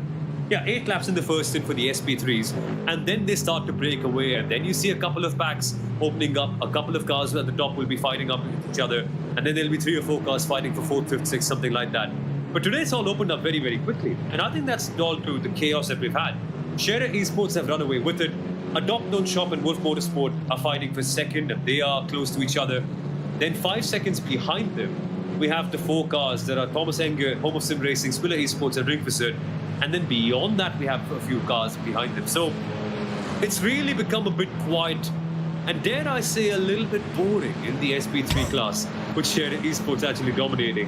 But here's to hoping that Wolf Motorsport and Adopt Don't Shop can actually be fun. And hey, speaking of which, the boringness has disappeared. We are seeing fighting in the SP3 class. Yeah, how dare you, by the way. Battle for 4th goes on. Thomas Enger Sim Racing at the front of it. They are actually getting away here in a pretty remarkable start to the race for them. Side by side, though, between Samilia and Ringsfitter going towards Schwedenkreuz, and they'll get away with it. They'll have to get into line pretty quickly now for the Mustang. But yeah, 277 does look like it's missing a front end to me, and there's the signs of damage from earlier on when they made contact with Eiffel Racing. I think it looks good. I think it's perfect. A bent and a damaged touring car is a good touring car. Perfect, right? You don't need downforce. Who needs downforce in a Clio? All you need is mechanical grip and some guts, which the Spiller Esports team clearly has, and a drive to go win, which is what they also have too. I think they're good to go, man. Broken front bumper or not, it doesn't even matter in these cars. It does.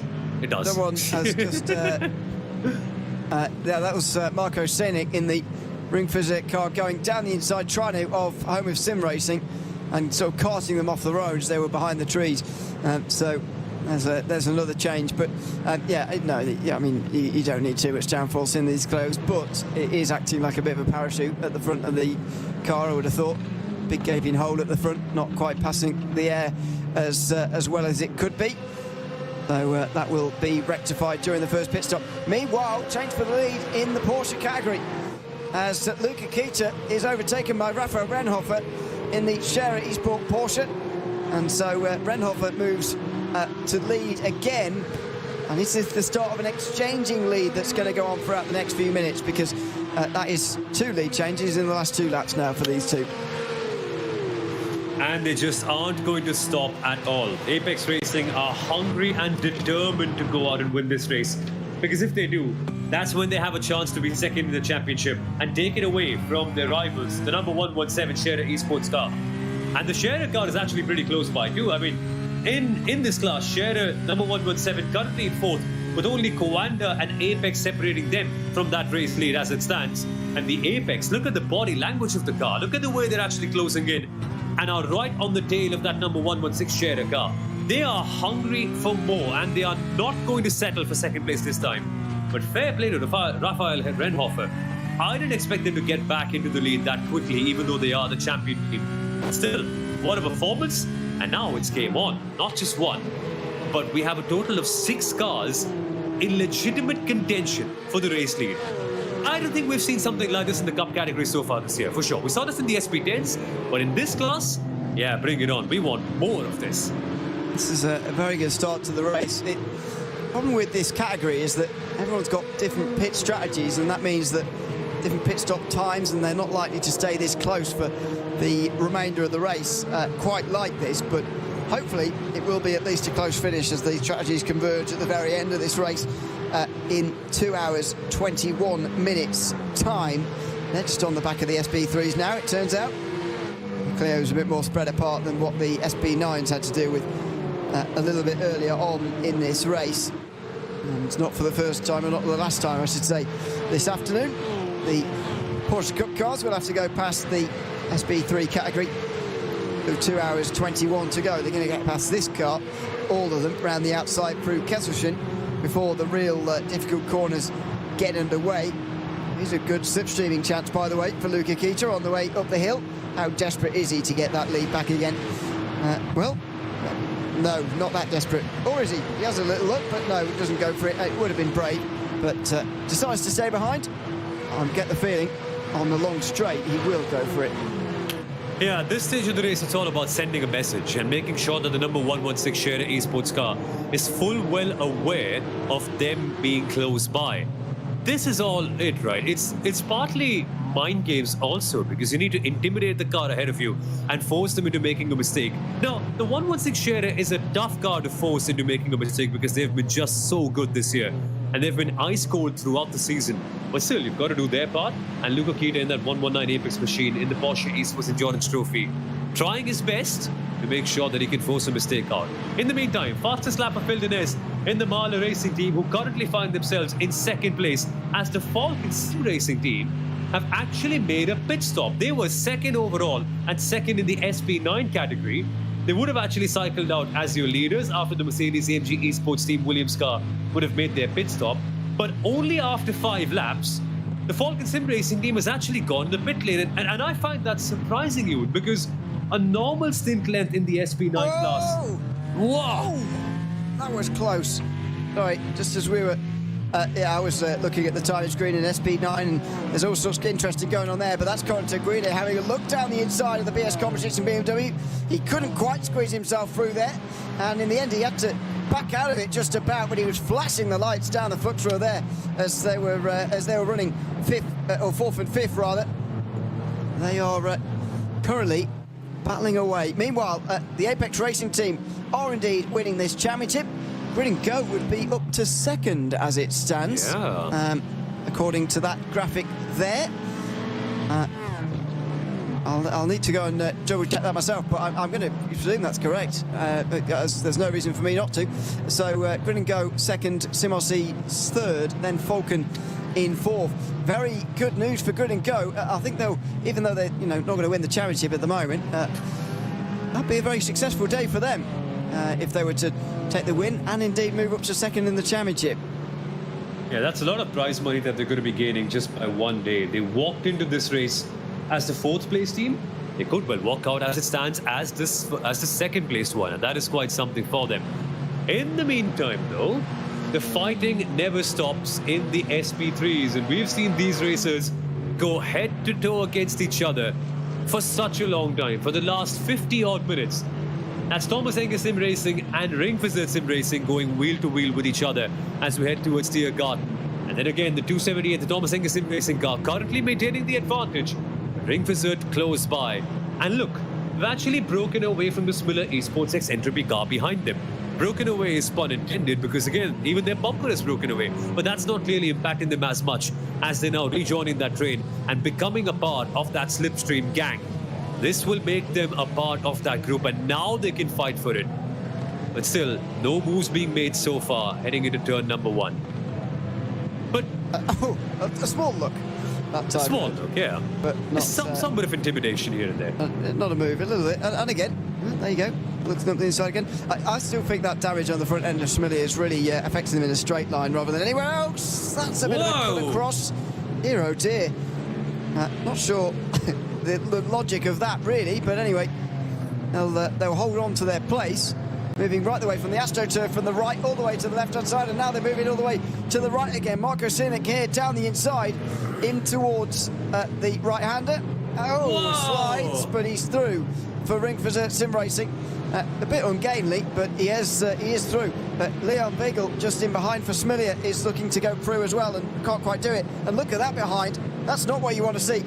6 Porsche Esports Endurance Trophy Nürburgring cars following an SB9, and they're rubbing down the straight as well towards the kick. This is getting physical between these two. Weigel on the outside, matches Plusic just going to come through on the inside now for the chicane. Now where are the Porsches going to go?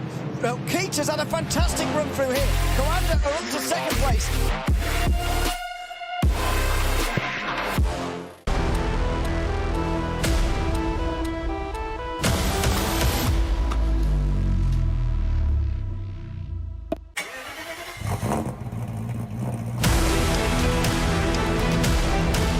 Hol dir jetzt dein eigenes Motorsporterlebnis nach Hause.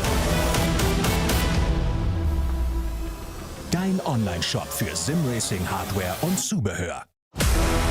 www.simraceshop.de. Liebe Fans, Lovely fans. besucht uns auf unseren Social Media Kanälen. Follow us. Auf Facebook, Instagram, YouTube, X und TikTok. Willkommen bei der NLS.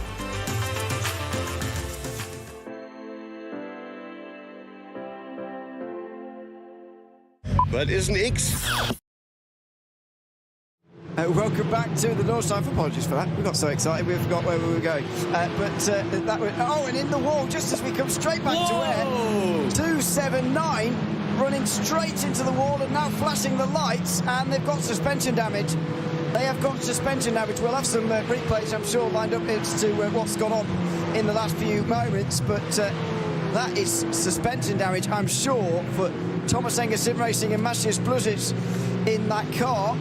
Suddenly down another couple of places. Similia have got up to third. Home of Sim Racing are now ahead of Ringfizzer Sim Racing, who've lost some time in the Porsche Cup class. Luca Keita is away with Gabriel Solomon, as we suspected would happen. Rafael Renhofer is a second or so behind. Julian Raymer very much on his own. And Frostbit by Gringo and Loferson are now down at the back, just a couple of seconds away. So it has very much split apart after that big bit of traffic there on the Grand Prix circuit. Man, that got so hairy over there. It was turning out to be such a great battle between Thomas Enger Sim Racing, Ring Fizzard, and home of Sim Racing Esports. But Thomas Enger Sim Racing, with that damage now, can count themselves out of the mix as they'll have to go in the pits and make some changes to take care of that. In the meantime, though, Holder Sim Racing closely fighting with the Avia WNSC Motorsports car. No, that's the Austria Sim Racers DNLS machine, and that is for P10 in the Porsche Esports Endurance Trophy class. Both of them fighting very hard. It's a very intense battle, this, and we'll see how that cycles out. But coming back to SP9s, and my brain has been constantly working hard to sort of figure out why or what that happened over here. But Falcon Sim Racing team, they went into the pit lane from second place, and effectively they would have been P1 because, of course, Williams Esports are having a 5-second penalty that they have to serve when they make their pit stop. So Falcon Sim Racing have voluntarily dropped down from P2 to P11, and they made a pit stop just within 4 laps. I find that baffling. Why is that? I don't get why in actually 5 laps time they went for their first pit stop when they can easily do 7 or 8 laps. I think it's just taking their short stop first. So I don't entirely know the reason for wanting to do that, but effectively you're making 3 stops in SB9 today. One of them's going to be quite short compared to the others. They clearly wanted to do their short one first. Ideally, you don't want to be going any shorter than sort of 22 seconds or so, because that's what a 4-tyre change is. If you can get 3 new sets of tyres on, there's no limit. So if you can get 3 sets of tyres on, then that is ideal. But we will... we'll see how the strategy goes, and you don't always get it to work out quite like that. So we'll keep an eye on it. But Lewis Woods has indeed made an early and shorter stop. After 6 laps, Williams and Marler carry on. So it'll be 1 more for the race leaders as the SB10s make their way onto the north side for again. Williams Esports will have to serve their 10-second time penalty at the end of this lap. Can we just dissect that for a second? Because the Falcon Sim Racing team, who are fighting for the win, remember, have made a pit stop in 5 laps. It's going to be a 23-lap race, and you normally want to make it a 3-stopper. So you've done 5 already, which means you've got 18 laps to go, and these cars can actually do 7 laps very comfortably if they're not in a draft race. Sometimes 8 if they are in a draft race. So expect 7 laps to be the next sort of window. So minus 7 from the 18, you've got 11 odd laps. That's pit stop number 2. And then you make 1 more. So when is that stop going to come in? It's all very volatile, right? They don't necessarily have to split it all evenly. They could do 5 laps here, 7 laps in the next, and then maybe have a different split in the final one.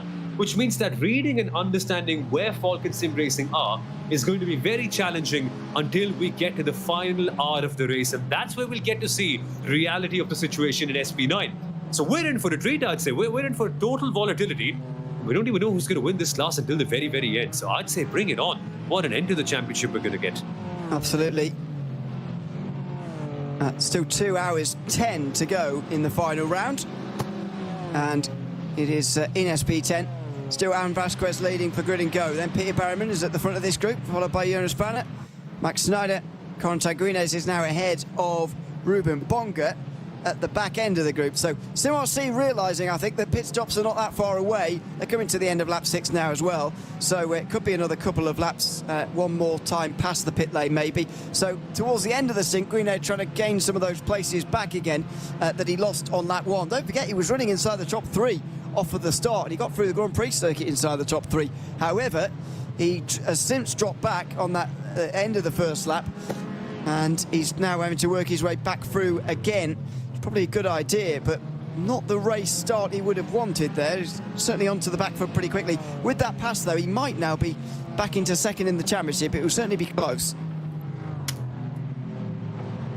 Yeah, exactly, and that's something for us to keep an eye on as the race progresses. Just how will this battle evolve over the course of the entire race? Because there's a lot at stake in this one. AMG Team Apex Racing fighting for the win, and as it stands, they will be good. But my eyes are very firmly peeled on SimRC and what they're doing, because they need to be faster. They need better laps than that. Their last lap was an 8-minute 28.534. That's not quick enough compared to all the other cars around them. Every single machine ahead of them was actually faster. And I find it surprising that SimRC and their Mercedes are just not that quick.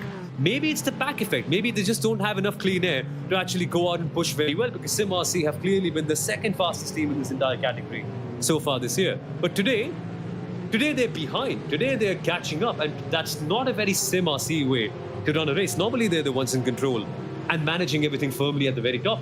Aaron Vasquez, though, he's just running away with it at the top. Certainly is. There is a stop and hold 60 for number 33. Have we already commented on that? Pole Promotion Esports? I don't think we have, actually. Yeah. I think so.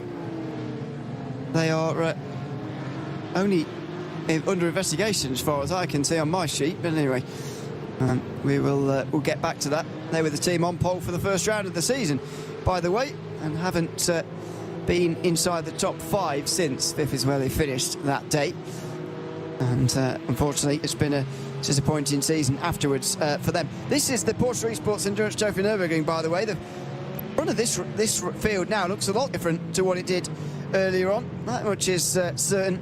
In towards the fast chicane, and it is now just 3 for the lead. That bit of SP3 traffic there was a huge effect on this battle. Yeah, it's totally broken off the entire pack. I remember we had some 6 cars fighting very closely. Apex, Coanda, Scherer, both of them actually. Frozen Speed by Grid and Go, and also Alon Fritzen. But there's a split pack between them now, as you can see. Apex are leading, Coanda second, and the Scherer 116 third. And then behind them, we have the 117 Scherer, followed by the Frozen Speed Grid and Go and Alon Fritzen Racing. As it stands, it won't be a 1 and 2 in the championship for Scherer. 116, of course, are the champions, but for the 117, they need to close up to that front pack and then hope that the 116 gives them that position, because otherwise, it's going to be really tough for them to actually find their way into second and make it a 1-2 for that team in the Porsche Esports Endurance Trophy. And also, I think that's also going to dent their overall championship hopes, isn't it, Ewan? Because the 116 Scherer were near perfect. Now they're not going to have a total of 60 points as it stands. They're not going to have the perfect overall season, which would go, in fact, to their teammates in the SP3 class, the Scherer Esports number 269. So interesting how the overall championship is also progressing across the classes. Yeah, I don't think they'll be gutted about that, to be honest, because they are only going to be handed over to their teammates. But even so, it is something that's changing at the moment as we look back at the SP10s coming towards the end of their lap. Now, the Door Esports car has just been losing touch with those up ahead, and Corentin Guinet is absolutely aware of that. He is just on the back of the Aston Martin here, through in towards Gaulinkov for another lap. This is the end of lap 6 for these guys, by the way. Should be able to do one more at the end of this one, out towards the line, and Guinet now is surely going to want to go through. Losing touch with those up ahead is not really an option, because they want to win this championship and they're going to need to finish ahead of the Apex Racing team to do so. Look at the gap you can see just up in front here, and if Falcon Sim Racing push the Apex Racing team, then it's going to be trouble. They go alongside them though, to the left-hand side for second place. The Apex Racing team are going to fall backwards in that case. Corentin Guinet needs to try and follow through here, and he is going to. He's got a bit of speed right towards the very end. We're not going to see it. Oh, maybe we are. Outside line for us, Tiergarten, and he is going to get through. So Corentin Guinet does get to 4th place, now only 1 place behind the Apex Racing team because they've been passed as well. Nicely done then by Corentin Guinet. Good move heading into Tiergarten, and now it's time for pit stops for the entire pack as they come in for their first stops after 6 laps of racing. So watch out for the SP10s. They're going to get a full proper service. And there's also been a penalty for car number 22, a stop and hold for 5 seconds. The number 22 would mean MNJ downforce 2. That's something we've actually covered before. Not having a real world driver, and that's the price you pay for that. Isn't that a 5-second penalty for a collision? I think. Well, that's a separate one. Oh, yeah. Yeah, I saw 5 seconds. Also, it's number 22 rather than... Not 11, yeah. Number 11. So, yeah, we have had a few more penalties coming through, by the way. At 60 seconds for Pole Promotion Esports for no real-world driver. Not sure what's quite taking so long there, but that has now been done there. And for number 44, Falcon Sim Racing team as well. So, a couple of teams with no real-world driver have only just been given that now. Unfortunately, that means that number 44 is no longer going to be in effect for the race leading battle. And Williams versus Marler will now go on because they are now into pit lane. We're watching these guys out onto the circuit, but I can tell you that down on pit lane, Brin and Go have had a couple of seconds longer pit stop than the likes of the Apex Racing Team, BS Competition, etc. They are second and third, or going to be. Then it would be Falcon Sim Racing Team, Sim RC, Dover Esports Academy. So the front six all came in. The bottom four of the SP10 stayed out, and they're now the front four because they've gone on to a seventh lap. Yeah, you're right about that. And the pecking order we shall find out properly at the end of this lap, because there's been lots of changing. But Grid and Go are still provisionally first of that pack. AMG Team Apex Racing are second, BS Competition third, Falcon fourth, and Sim RC in fifth in that whole pack. Again, that is the net position, because as of now, that pack is occupying P5 to P10 as a result of the top four currently staying out there. However, more to report in the SP9 class. They have all made their pit stops, and Williams have still cycled out as your leaders.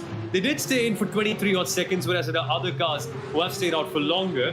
But at the end of that pit stop cycle, even, we are seeing Falcon Sim Racing, who was second when they made their pit stop, now coming back out in third. So that is interesting. Now, it is to be noted that the Falcon Sim Racing Team did have a longer pit stop compared to all the other cars, which means that I suspect they'll have less fuel saving to do in this stint. But that said, they have come out 16 seconds behind Williams in spite of their 5-second penalty. That's interesting. That is something to watch for. Falcon have really gone long in this stint. Yeah, and of course they'll drop back with their bigger penalty later on. But for the moment, they are up towards the front in third. So Williams haven't served their time penalty yet for 10 seconds. Would have thought they'd do that at their first stop. Unless that's a time penalty that's going to be added on to the end of the race. I thought you'd add that on to your pit stop, but maybe that's going to come at the end of the race instead. Meanwhile, the Porsche Esports Endurance Trophy Nürburgring leaders make their way down the Dottinghoe again. Shouldn't be a pit stop for them this time round. They can do 8 laps in this class, and that does give them not much strategic flexibility, but less time in the pit lane. Here comes Gabriel Solomon in the Coanda car, just dipped out for a second, and then tucks back in again to Luca Kita, with Scherer holding back. I wonder whether they're waiting for turn one, or whether they're just staying in line for the next few moments. Yeah, let's see how aggressive the Scherer Esports 116 actually is in this battle. Remember, they don't have to be. They've actually sealed the championship, but still lots to play for in them.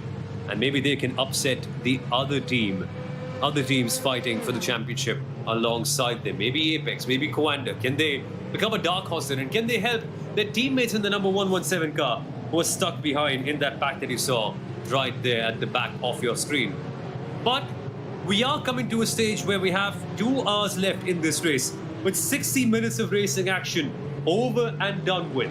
Most of the classes do have a very firm established leader, but there are going to be lots of changes coming in, particularly in SP9. While, as we expect the Williams Esports car to make their pit stop and serve their penalty later on. Yes, they have done 1 pit stop, but I don't think they've served their 10-second penalty. So I think a lot is going to change in that pack there as well. But the same can't be said for the Porsche Esports Endurance Trophy, where Apex are leading and on merit, which is phenomenal to see. Certainly is. Up in the top left of your screen, by the way, is an interview with Daniel Sorg that's going on the German feed. If you can understand German, then you're more than welcome to go and listen to it. But he's only there on video for hours. We're unfortunately not going to chat to him, so that's why you're seeing this bit of a split screen at the moment. We'll try and keep you updated as to what's going on up and down the field as we do it here. As Williams Esports currently lead this race ahead of the Marler Racing Team, and then Falcon Sim Racing, Paul Promotion Esports and BS Competition are battling away for 4th at the minute. But we're at that stage in the race already where there's been plenty of different pit stop times. In fact, just 11 seconds in the box for Pole Promotion, which is going to shoot them up the order a bit further than you otherwise might see. You can see the order in the Porsche Cup class. We haven't seen that change particularly today, or not in the last lap, I should say. In SP10, we are just coming towards the end of another lap, and there will be pit stops to report there when we get to them. But the Apex Racing team are the ones who've really benefited from the pits phase as much as possible. That has given them what will be second place. And in SB3, Esport have just come over the line again to start another lap. They've not stopped. They are just starting lap number 7, and they might well be in the pit lane at the end of this one, but for the moment they are staying out on the circuit and continuing on for now. So it is, as you were, pretty much across the board as we complete, as you say, the first hour of this race. 10 hours of the season gone, just 2 more hours still to go, and we're shaping up for the at the end of this season, and indeed the battles that are going to sort themselves out at the very finale for championships and so on, as we focus in on SRS Team Soil Grandsport. As we've been focusing away from these guys, by the way, the AMs in the Porsche Cup class have lost the top 7, so then we're no longer in that situation where they're just getting a championship off of one result. I'm not sure what they're going to do to figure out who's going to win the championship if it stays like this, to be honest. Yeah, exactly, because we don't really have a separate classification for the AM category. We are rewarding the top AM driver and the top AM team. By driver, I mean driver pairing, because that's how it's mentioned in the regulations. But we don't really have specific AM category points. So the winner of the AM class isn't getting 15 points for winning a race. They just are included as a part of the overall Porsche Esports Endurance Trophy classification, which means that so far this year, nobody has scored more than 1 point in that class, because nobody has actually broken through into the top 7. And I get it. I get it, because the teams in the top 7 in the Porsche Esports Endurance Trophy are really good, and they prepare for far, far longer. And remember, we decided this classification of Pro and Am on the basis of a shootout that we had before the start of the season, and that's how we decided which teams will go in the Pro and which teams will go in the Am. But interesting to see that none of them have been able to break in, and now Alexander Team and Dirt Esports are in 7th place. So I wonder what's the way out, and they have to decide who's going to be the top AM team even, because there's a lot of prize money attached to that, and lots of pride as well. I mean, that team will actually be invited to the award ceremony at one of the Porsche Endurance Trophy races at the Nordschleife later this year, and they'll be felicitated there. So it's a big occasion for all these teams. I suspect, although I've got no idea or basis for saying this, I'm just going to put out what I suspect will happen.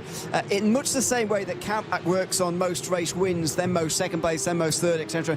It might start with most 8th place, most 9th, most 10th, you know what I mean, and then go down from there. That might be the best way to do it. That might be the way they do it. I'm not entirely sure. But I would have thought there'd be a separate point system created actually for the AMs. Obviously less points available because there aren't very many of them, but that's not happened. They're all in one big standings. Exactly. But there's one more caveat to this. It's not just countback that decides results in the DNLS. If it's tied, before the countback, there's one very interesting metric that the organizers use to decide who's going to be ahead and who's going to be behind. And that is penalty points. Yeah, believe it or not, if there is a tie, the first thing that the organizers will look at is penalty points. So if you guys are tied on penalty points, that's when they go actually to the countback and figure out who has the most first places or second places, or in this case, the most 8th or 9th places. But penalty points is a very, very interesting way to do so, and you're going to be greatly rewarded for how clean you can be throughout the season. If my reading of this is correct, I don't think any of them actually have a lot of penalty points, but that's something we should just double check and get back to you on. Yes, we'll check back. We also need to check probably the situation in SB10 between SimRC and Apex, because I think if there's ever a championship that's going to come down to countback, then it is going to be that one. They are only 3 points apart coming into today. This has not been with us so far. And so we need to, we need to check on those guys as well and see what goes on. There is a protest here by Williams on the Marlow Racing team for, and I'm quoting here, game exploitation. Now, it's a pit lane entry on lap 7, so I don't know what that is going to be all about, but a very interesting protest going on, and there has been some some protests between the Marlon Racing Team and by extension BS Competition and Williams Esports. They've been protesting each other fairly regularly this season, and there's another one. So that's going to be investigated by Race Control, a very interesting one that could actually decide this race. They are top 2 at the moment. Game exploitation can mean multiple things. Have they found a hack or a small shortcut or something like that that's helping them actually have a shorter pit stop time? And if that's the case, that's actually a little odd, because I suppose all the teams would know this, considering how much time they actually prepare for these races, and they'll be doing 1,000 pit entries, so they surely must have known what exactly can be done here. I wonder what's up. I wonder what sort of interesting tactics are being played around here and what they really mean by game exploitation. If only we can get these drivers on an interview and actually ask them, but I suppose now's not the right time. Right? They won't really be telling us a lot of what they see, so let's see. They certainly wouldn't be telling us, I wouldn't have thought. Not until there's a decision, for sure. And after we interviewed Lucas Muller, by the way, the Falkenstein Racing team, not long after they crashed, so I'm not sure our reputation is brilliant at the moment.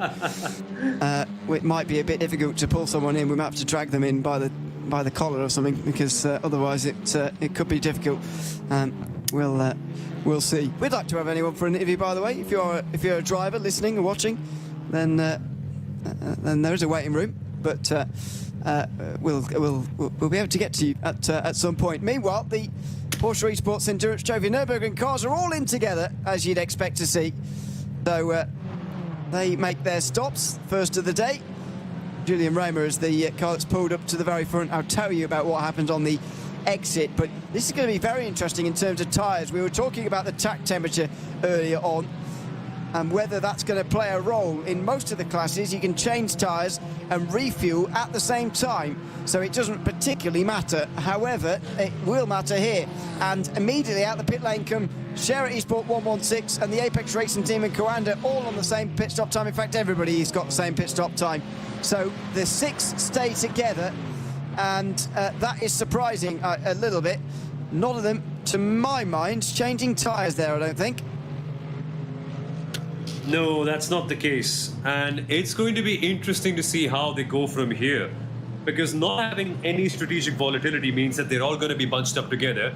And it all comes down to raw pace and how they manage their driving. And in that case, I thought it was pretty stable in the first stint. We didn't really see lots of chopping and changing after Share Esports were able to assume the lead later on. So it's going to be interesting. Clearly, Apex and Coanda are banking on their driving to make a difference in this stint.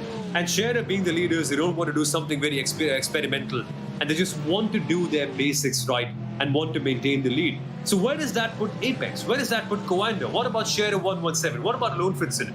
How are they going to be fighting for a win from a situation like this where there's barely any strategic volatility? Maybe they go for a shorter stint in this particular pit stop cycle, and maybe they try something different in the last stop. I don't know, but I don't think the the Porsche Esports Endurance Trophy is going to stay as it is, because clearly there are lots of teams and drivers who are hungry for better results, and they won't let this result slide, not least the Apex and the Share Esports 117 cars. They are split into 2 trios again, by the way. So, while they all did leave pretty much together, they are split into 2 sets of 3, as they were in the first stint, so that part has not changed. We've gone back to Liberty Esport versus the team at the Apex Racing Team here, number 49. This is the battle for 4th place, and that, by the way, on the left-hand side was Daniel Sorg, who was being interviewed on the German live stream. If you want to listen to the full interview, you can rewind, although you do have to understand German to get anything from it, I suppose. Unless YouTube does translated subtitles for live broadcasts. I've not tried that, but maybe they do. I don't know. Anyway.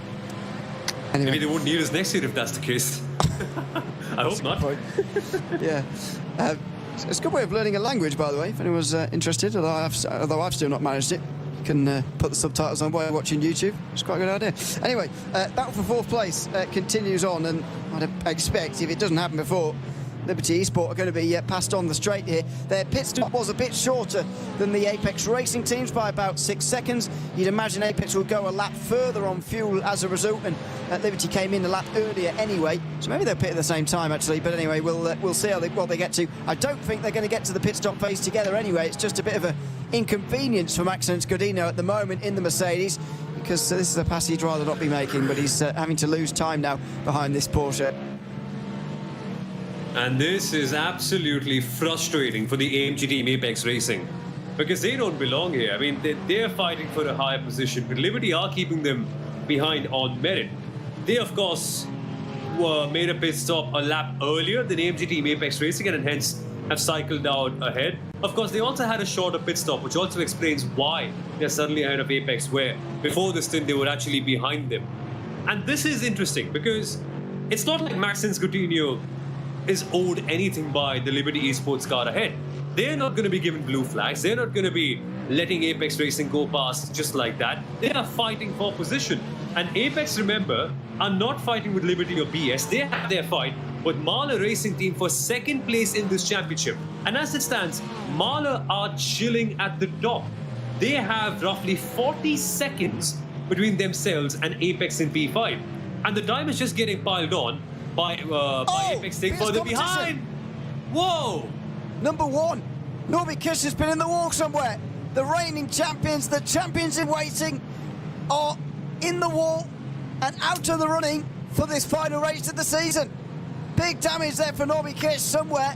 There was cars slow all over the circuit down there at the Stefan Bellafest. These two roared past. Now it's a battle for the podium between Frederick Gutten and Maxence Godinho in the Apex Racing Team Mercedes. That is astonishing. And a rare error from Norby Kish, or was he hit by somebody else? We'll get a view on that as to what happened in a few moments' time, but a huge moment for this race. And those moments could really define the way this battle plays out too, because now BS Competition have been eliminated from the mix. Suddenly, this is the fight for B3 and B4 in the SP9 class, and Apex are on the prowl. They're really pushing for it on the Tiergarten section of the circuit. But yeah, Liberty still staying ahead. And in the meantime, our champions BS behind. Oh, that was very close. Apex there broke a bit too late and very nearly got into the back of the Porsche. But yeah, Norby Kish still trying to get it back to pit lane. M&J Downforce in the meantime coming to pit lane as well. Number 22. That's for their stop and hold 5 seconds for causing a collision with number 4 earlier on in the race. It was on lap 3. Don't forget into the last turn.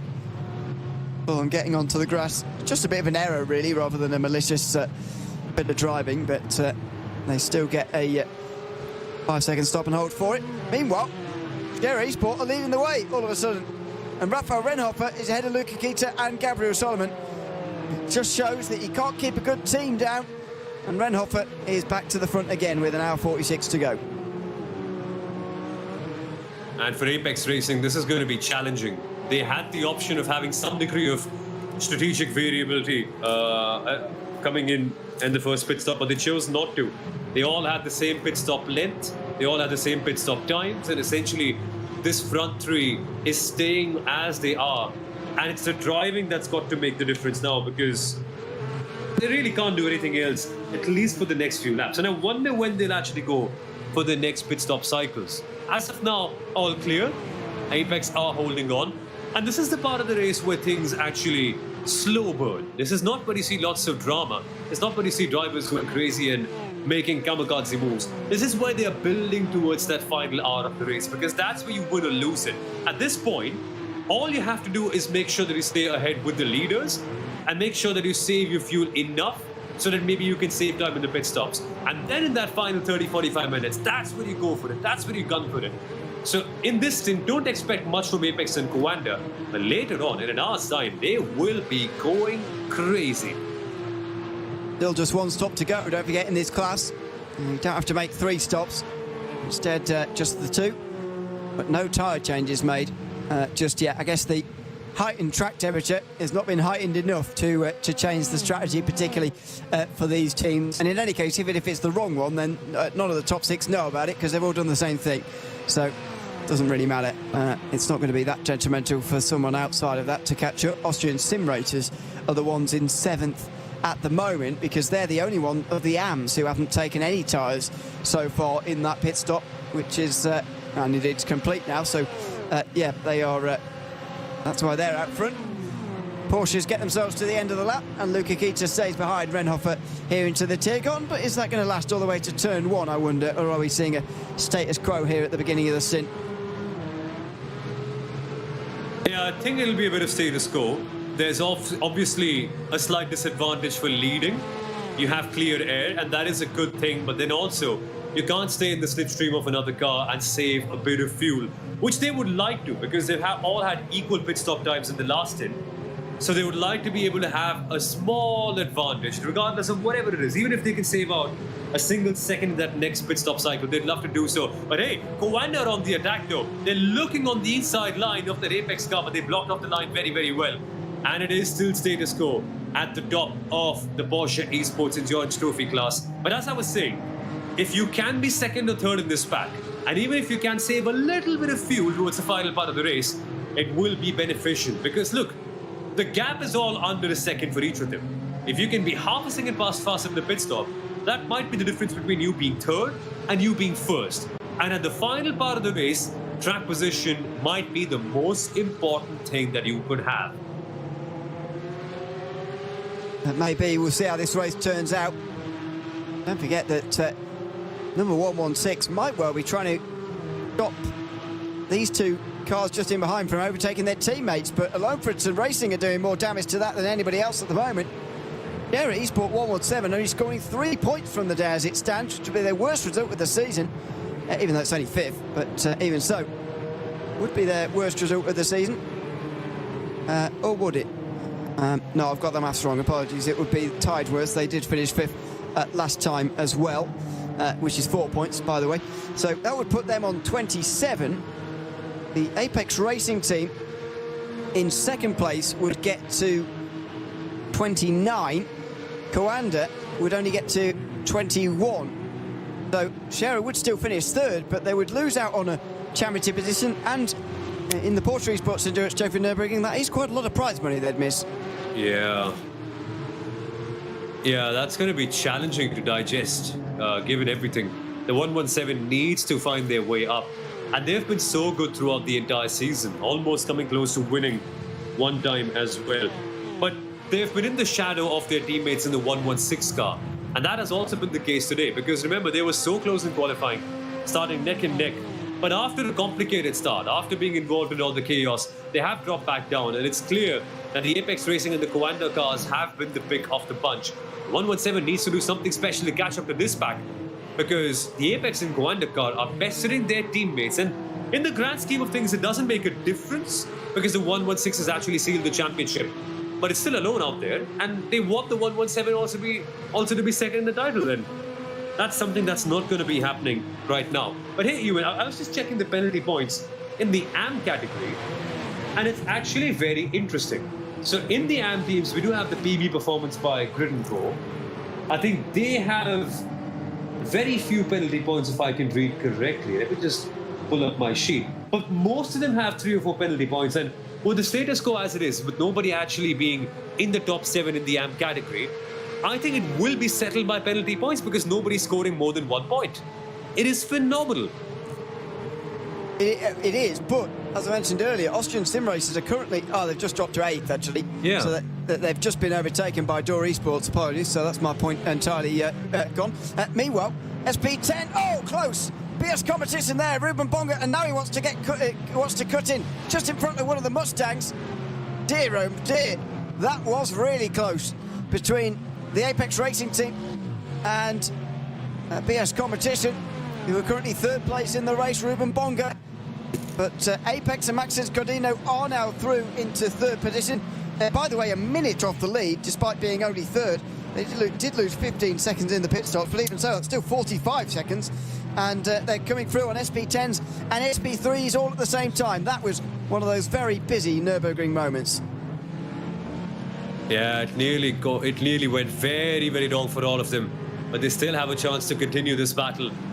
And yes, Liberty Esports have indeed been passed by the AMG team Apex Racing, but they are not going to let this position go that easily.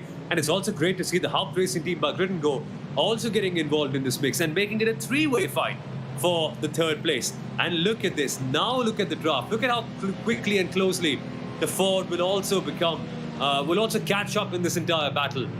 And using the slipstream is the Liberty Esports car, getting ever so close to that AMG team Apex Racing machine. And look, in a matter of seconds, the Ford is here too. It's no longer a two-way fight, it's a three-way fight. And the muscle of the Ford might just help them out in getting a position or two in this entire kerfuffle that we're seeing right here.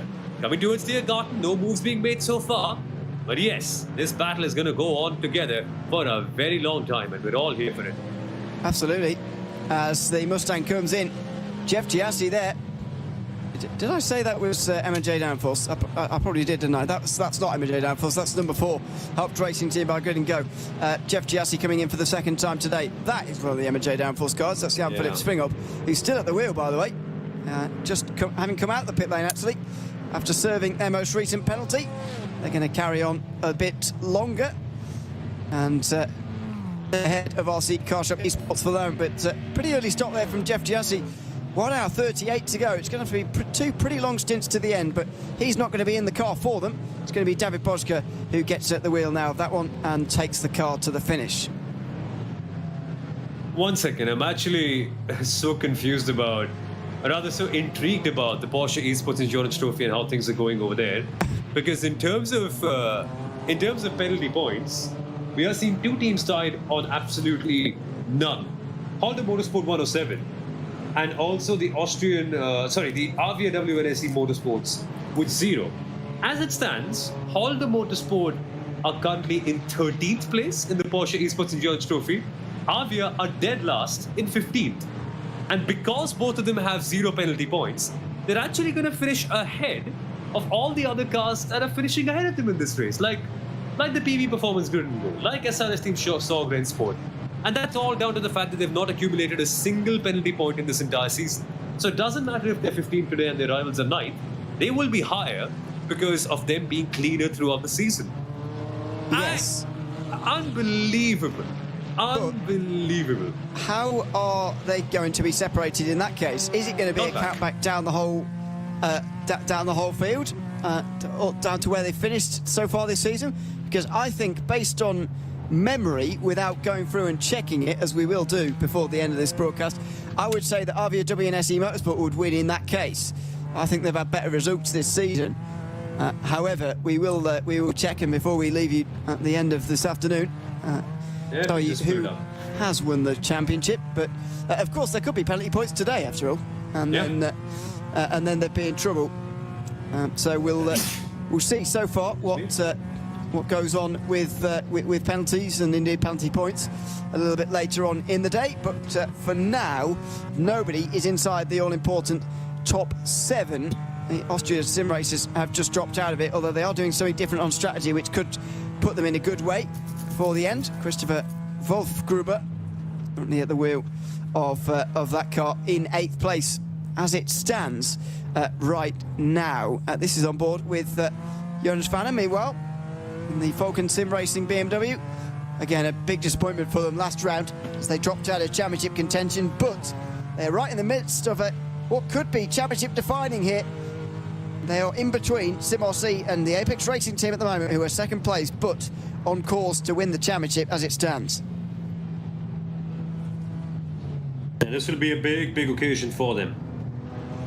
It's such a big thing to win a championship at the Digital Nürburgring Endurance Series, a series that's known as one of the most clean, the most fair, and the most professional championships you can actually race in the esports world in terms of endurance racing on the road, because the drivers are so fair with each other.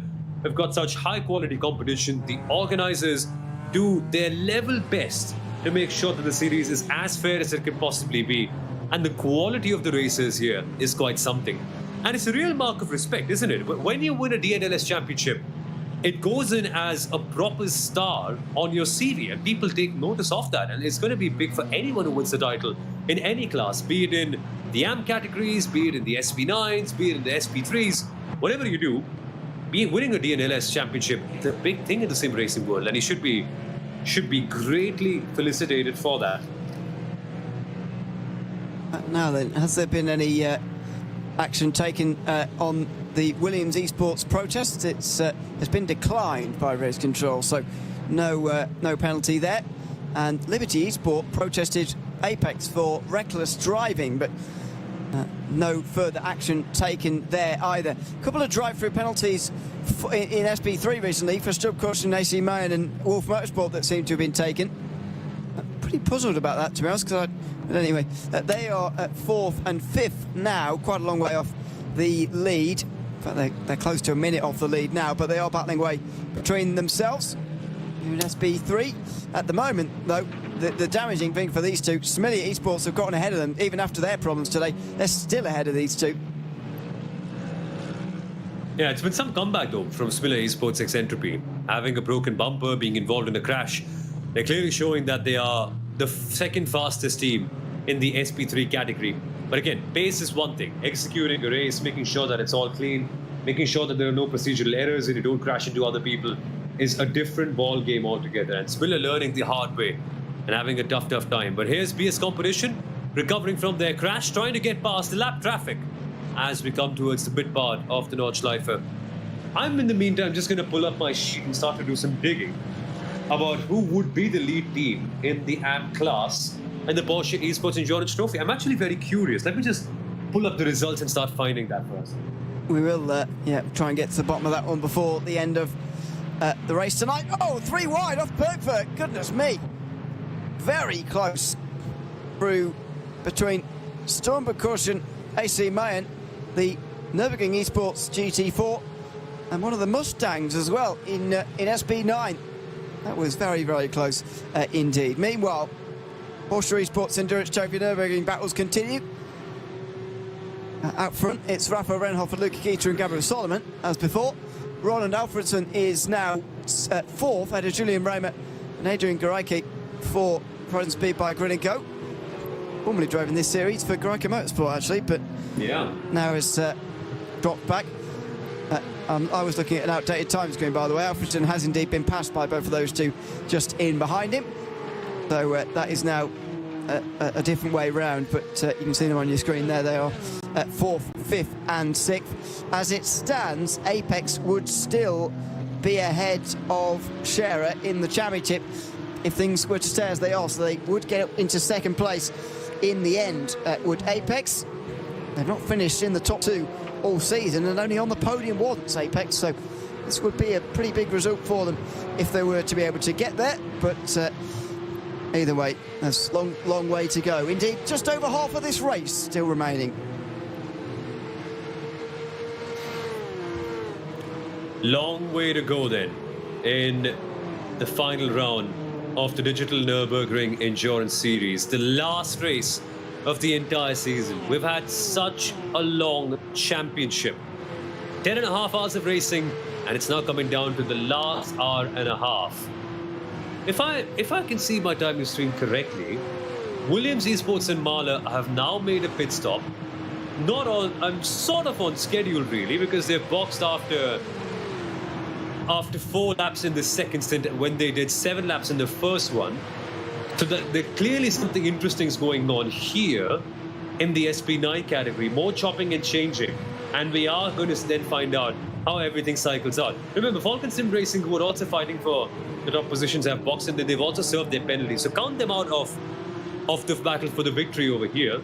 But Mahler and Williams, that's going to be the fight for the lead. And both of them now coming out of the pit lane. Williams in P1, Mahler in P2. Status quo has been maintained.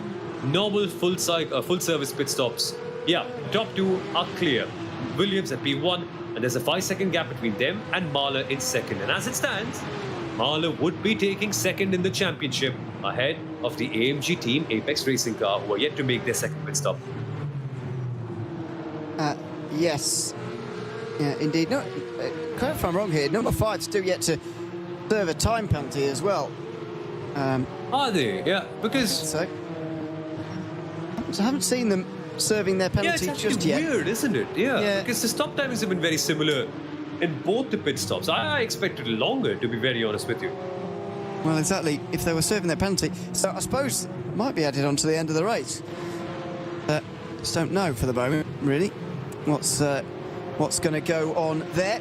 Still plenty to work out before the end of this race. That is for sure.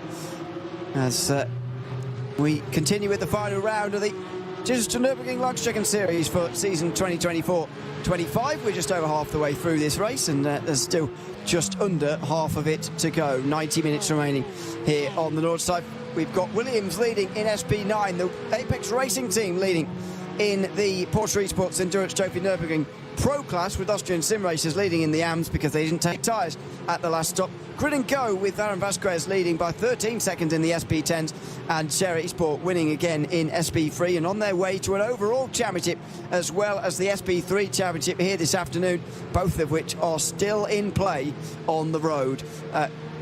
Just under half the race to settle them though, and we're very much looking forward to seeing how it's going to be settled indeed. The battle for the lead in the Porsche Esports Endurance Trophy Nürburgring will continue on, with Luca Kita leading the way ahead of Rafa Renhofer and Gabriel Solomon. They make their way now down the Dottinger Hut in towards the final few corners, as does that second group, by the way. They're going to continue on battling as well. We'll return with those battles in a few moments' time. Back in a moment.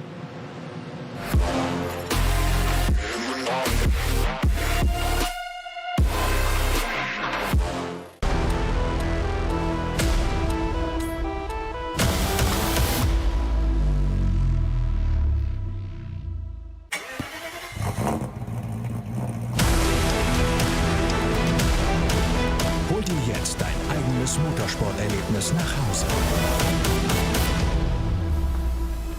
Dein Online-Shop für Simracing-Hardware und Zubehör. www.simraceshop.de. Liebe Fans, Lovely fans. besucht uns auf unseren Social Media Kanälen. Follow us. Auf Facebook, Instagram, YouTube, X und TikTok. Willkommen bei der NLS.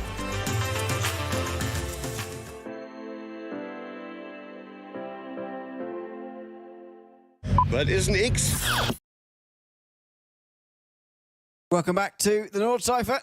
1 hour 27 still to go here in the final round of the Digital Nürburgring Langstrecken-Series for season 2024-25. I'm Ewan O'Leary alongside Simula Aurora again for the final round of the season. And in SP10, the battle between Vulcan Sim Racing and the PS competition is yet to go away. Sim RC having a bit of an off-colour day, unfortunately, right at the very wrong moment. They're actually 17 seconds behind Jonas Vander at the front of this group. That is terrible news for a team who need to be up inside these places here, up onto the podium, and hoping really that something goes wrong for the Apex Racing team for the first time this season. It's going to be such a long and tough race for SimRC now, because for them in the SP10 category, they basically needed a good start, they needed a good qualifying, and they needed to be fighting for a win. Anything less than a win, and their possibilities were going to look so tricky. The worst possible thing has actually happened. They've fallen back in the middle of this leading pack in the SP10 category.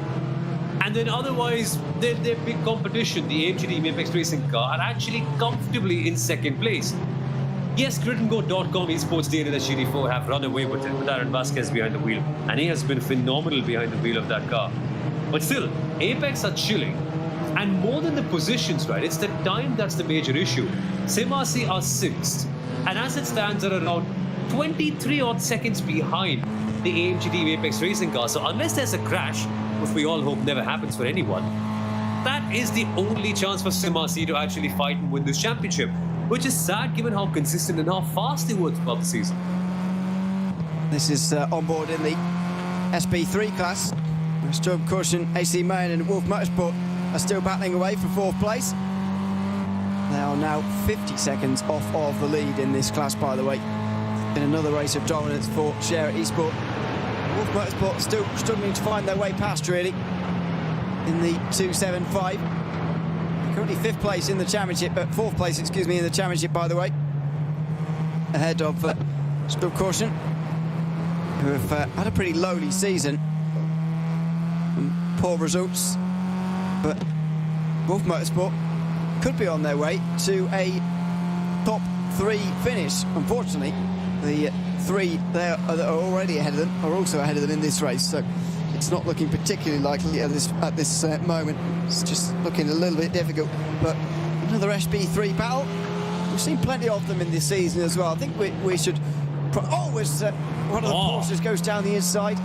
That's going to happen quite regularly as we're on board here. I think we should probably reflect a little bit on the SB3 category here this season, because it is, after all, the first time that it's appeared in the Digital Nürburgring Langstrecken-Series. I think it's the perfect kind of car to include in a series like this, to be honest. I think we need more of them in iRacing, to be honest. You know, low-power production cars, good racing, and perfect for the Nürburgring Nordschleife in NLS racing as well. That was another example, maybe, of the close quarters racing. A little bit too close quarters in towards the siphon that time. Yeah, perfect if you want to go rubbing, perfect if you want to go bumping with each other, perfect if you just want to really control a car that's on the edge of its grip. Because with these faster machines, you've got so much downforce, so many wings, so much control. Here you don't. Here it's all mechanical grip and just how much you can chuck the car in and how much it responds to your inputs. That, I like to say, is really fun racing. And you're right about that, Ewan. I think we need more of this. We need more of these battles. We need more of these cars. We need more teams taking part, and we need more time. Because this year, I'd say not all the teams were equally prepared, because we saw a big difference in the grid and the pace of all these teams in cars. And that's also understandable, right? It's the first year of the championship. And so only the teams that have run this car very consistently over the last few months, since it's been introduced on iRacing, will have an advantage on it, which clearly Scherer Esports had. But when we come back for year 2, when we come back for year 3, we'll be seeing teams a lot more prepared. And look at this, Mood Curver. They're trying to orchestrate a move while the faster cars are getting past. That is dangerous as hell. I'm just thinking where they were side by side on the way towards Bergberg a moment ago. Thank goodness there's no one behind them, but there is now. And it's the leading battles in the Porsche Cup class here who are coming through. Garrett Esport leading the second group, which is unchanged since we last went and watched them on the back straight just before we went to break. Now they look down the inside again in towards the Stahlstrecke. And they're going to come through. Are they all going to snip through just in time for the carousel, or are they going to be hung out to dry here right at the very end? Ronald Alfredson's going to be just about, just through. Very close, but that's the key on the way towards the carousel. You cannot afford to run around the top.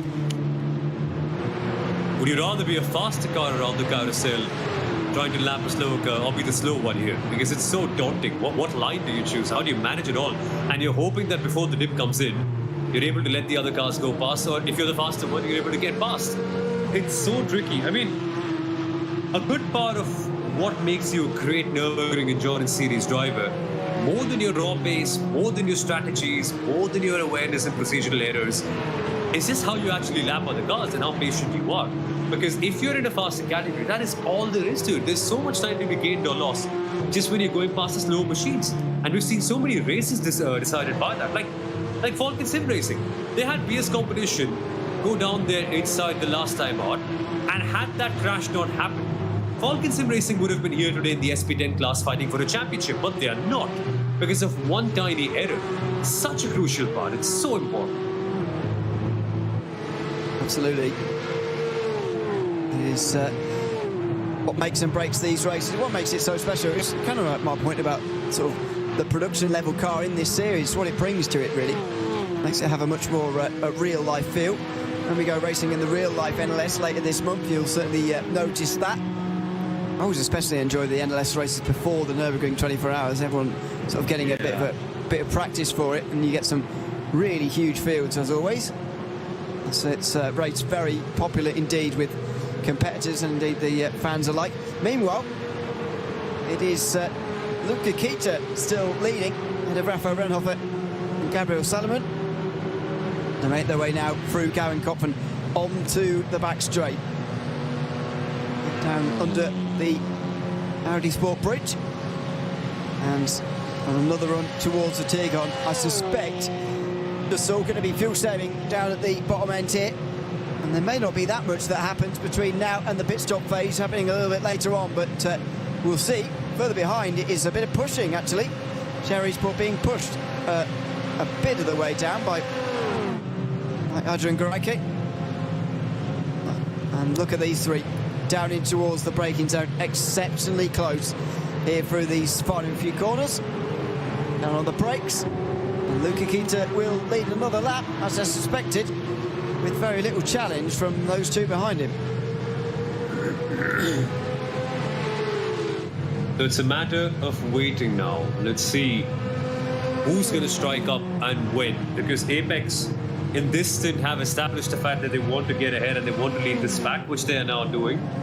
But they are still quite a bit away from their next set of pit stops. I mean, we'll see them come in shortly. The first lap, I mean, they initially boxed in on lap number 9 and then lap number 17. They are, of course, midway through their stints, 4 laps done. So we are going to expect them in 4 or 5 laps time. But then again, when do they box? Do they want to go long for the last stint? Do they want to go short? That sort of variability is yet to be seen. And I suspect now is the time we get to see a lot of that, even, because the teams have stayed largely similar in terms of strategy through the first hour and a half. Now is the time I think we might see a few break away. Don't be surprised if we see a couple of teams actually stop in the next 3 laps and then some of them actually going long of 4 laps later, because some want to have a different strategy. And when we say there's a 1 lap difference between their pit cycles, it's not like 1 lap on the GP circuit, it's 1 lap on the Nordschleife. It's 20 odd kilometers and more. Suddenly there's going to be lots and lots of differences in all of their strategies and how much they save and how much they push when we get to that final hour. And I can't wait to see who bites the bullet first. Is it going to be Coanda, who are desperate for their first win in the entire season and want to salvage something from what's been a very, very tough year? Is it going to be Share Esports 116 who want to have a shot at the overall championship? Or is it going to be Apex Racing Team who say, right, we're leading, but we're going to be the ones who experiment and we want to go longer or shorter compared to everyone else? I can't wait to see the mindset and the dynamics that eventually plays out. And that'll also tell us so much about how each of these teams are thinking about this race.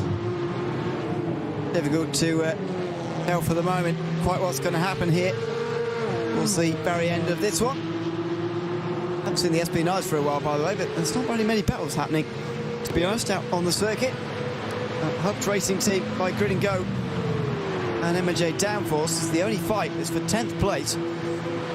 There's some very much more important ones in SP, or in Porsche class, I should say, as they go past the Scherer Clio down towards Schwedenkreuz, still in the long line that they were in on the way towards this fast left-hander. Give you an update on the championship situation. The Apex Racing Team, because they're leading the race at the moment, would move up to second past Sherry Sport 117 in the field as we go back to the only SP9 battle in the field. Hub Racing Team haven't finished inside the top 7 all season so far, but number 22 MJ Downforce have. They would have had to win today to have a chance at finishing on the top 3, and so that would have always been a long shot, but I still think they've had a very good season actually against some very good teams indeed. Yeah, it's tough being a Mustang in a world of Mercedes AMG GT3s or Porsche 911 GT3Rs. It's really tough because this car, front engine, comparatively slightly heavier, lots of more grunt, not as nimble or agile, and not as what's the right word I'm looking for here? It hasn't been on the platform for as long as the other cars in the SP9 category. I mean, most of the teams and drivers have been racing the AMG or the Porsche for ages now. I mean, every single team and driver knows the setups, knows the car, knows the behavior, knows the different mappings that you can choose between and how to manage the suspensions or everything around that. The Ford is still newer, and because it's a different machine, because it's something you normally tend to experiment with, your knowledge base in that car might not be as high, and there's not a lot of data points to compare with compared to the AMG and the Porsche. So I always think it's a very, very brave call for anyone to pick the Ford, and it's been great to see a couple of teams do that, Hub Racing Team and the M&J Downforce, and also excel at that. Like, they haven't just been making up the numbers, have they, even? Now, they've been really in the mix, and they've been fighting with all the other teams and taking it to them. Yeah, certainly. As there's Adrian Goraike for the Grid and Go team. Frozen speed by Grid and Go. He's driving for this season, opposed to his own team. fifth place, with the Alone for Some Racing car just in behind him, and the Steyr Esport 117 just in front. And that's the car, by the way, that Apex are taking the championship second place away from, as things stand. As I mentioned throughout this afternoon, lots of prize money involved in this class, and plenty to go at. Felix Quernbach, by the way, sets the fastest lap of the race so far. I think that's in number 10. Is indeed. He closes the margin now by 9 tenths on the last lap to Mercedes Petziotis, but with the McCurva goes this battle again. It's a in-car at Edin Greiker setup. I'm trying to see what kind of sculpture or whatever that is in the background of his camera at the moment, just to the right of his head. Yeah. Seems to be some sort of wooden thing. I can't quite work out what it is, but anyway, is currently 5th place and doing his best to at least stay with Steyr. Doesn't seem to be too interested in passing, and actually he did a bit of bump drafting down the back straight last time round, but he's just sitting in, riding around for the moment, as a lot of these teams are.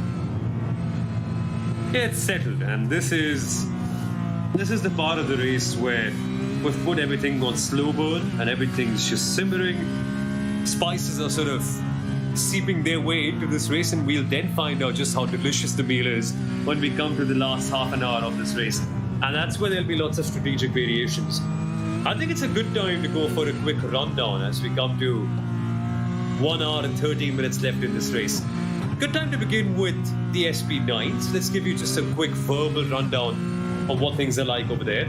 Mercedes-AMG Esports Team Williams, P1 currently 5-second advantage to their rivals in Mahler Esports. But then again, we expect the Williams to come down and to serve their penalty. And that's going to be something that could be added on later on in the race, or maybe as a part of their last pit stop. We will find out. 10-second time penalty for them coming up in a bit. Mahler Racing second, AMG Team Apex Racing on third. They are fighting for second in the championship, and as it stands, Mahler will be taking second in the race and also in the championship, and Apex will be following them behind in P3, with Lion GP, the Ferrari, doing excellently in P4. That, I suppose, will end up being their best result of the entire season if they can keep it there. But remember, they are slightly off cycle, as are the Honda Motorsport and RC Car Shop and Team Nitrox Falcon cars. And we don't know where they're going to cycle out after the final set of pit stops, and where the number 24 Liberty Esports car will be, who are currently on track in P8, but they were in P3 at the end of the last pit stop cycle and are way further ahead than all the other cars ahead of them in terms of making their final stop. So lots of variability, lots of chopping and changing, and we don't quite have a clear picture of who's where, and we won't quite find out until we get to the last half an hour, especially with the other teams like Falcon and Team Liberty. Yeah, we've still got a lot to work out. I think that's what I've enjoyed a lot about the DNLS actually this season. I mean, it's been present in previous seasons as well, but the fact that the GT3 cars have been slightly reduced on the fuel load than what they can do normally. So in the iRacing special event later on this year, you're probably going to see 8-lap stints from most of the teams most of the day. However, here, they're just limited on fuel enough so that it is actually possible to fuel save and get to 8 laps. We've seen, I think Jeff Giassimo did it last round. Yeah. Or was it somebody else? But anyway, somebody's definitely done it. That is.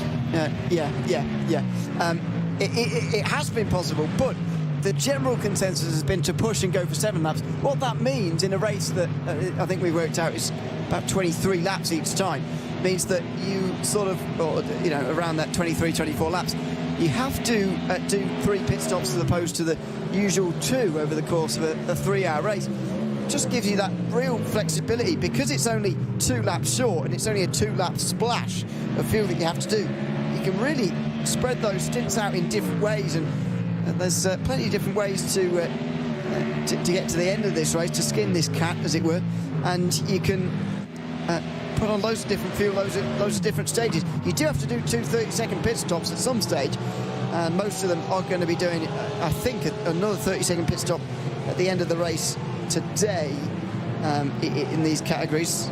Not too many of the teams, I think have served both of theirs just yet, but there's so many different ways to do it. That means that effectively you don't really know where everybody is until the end of the race. Through the middle two stints, you don't know, because obviously everyone's still together after the first stint, but usually in one long line. Then at the end of the race, it converges all again. But through this stage of the race, you don't quite know where everybody is. It's makes it very entertaining, though.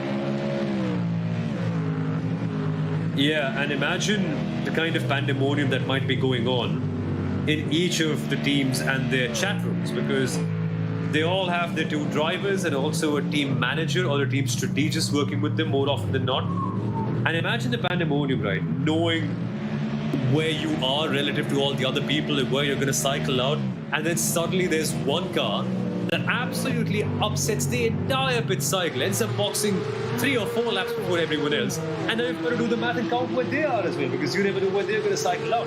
And it's interesting because sometimes you see cars that are similar to you in terms of track position, but they're actually not competing with you. Maybe they're further behind, maybe they're further ahead.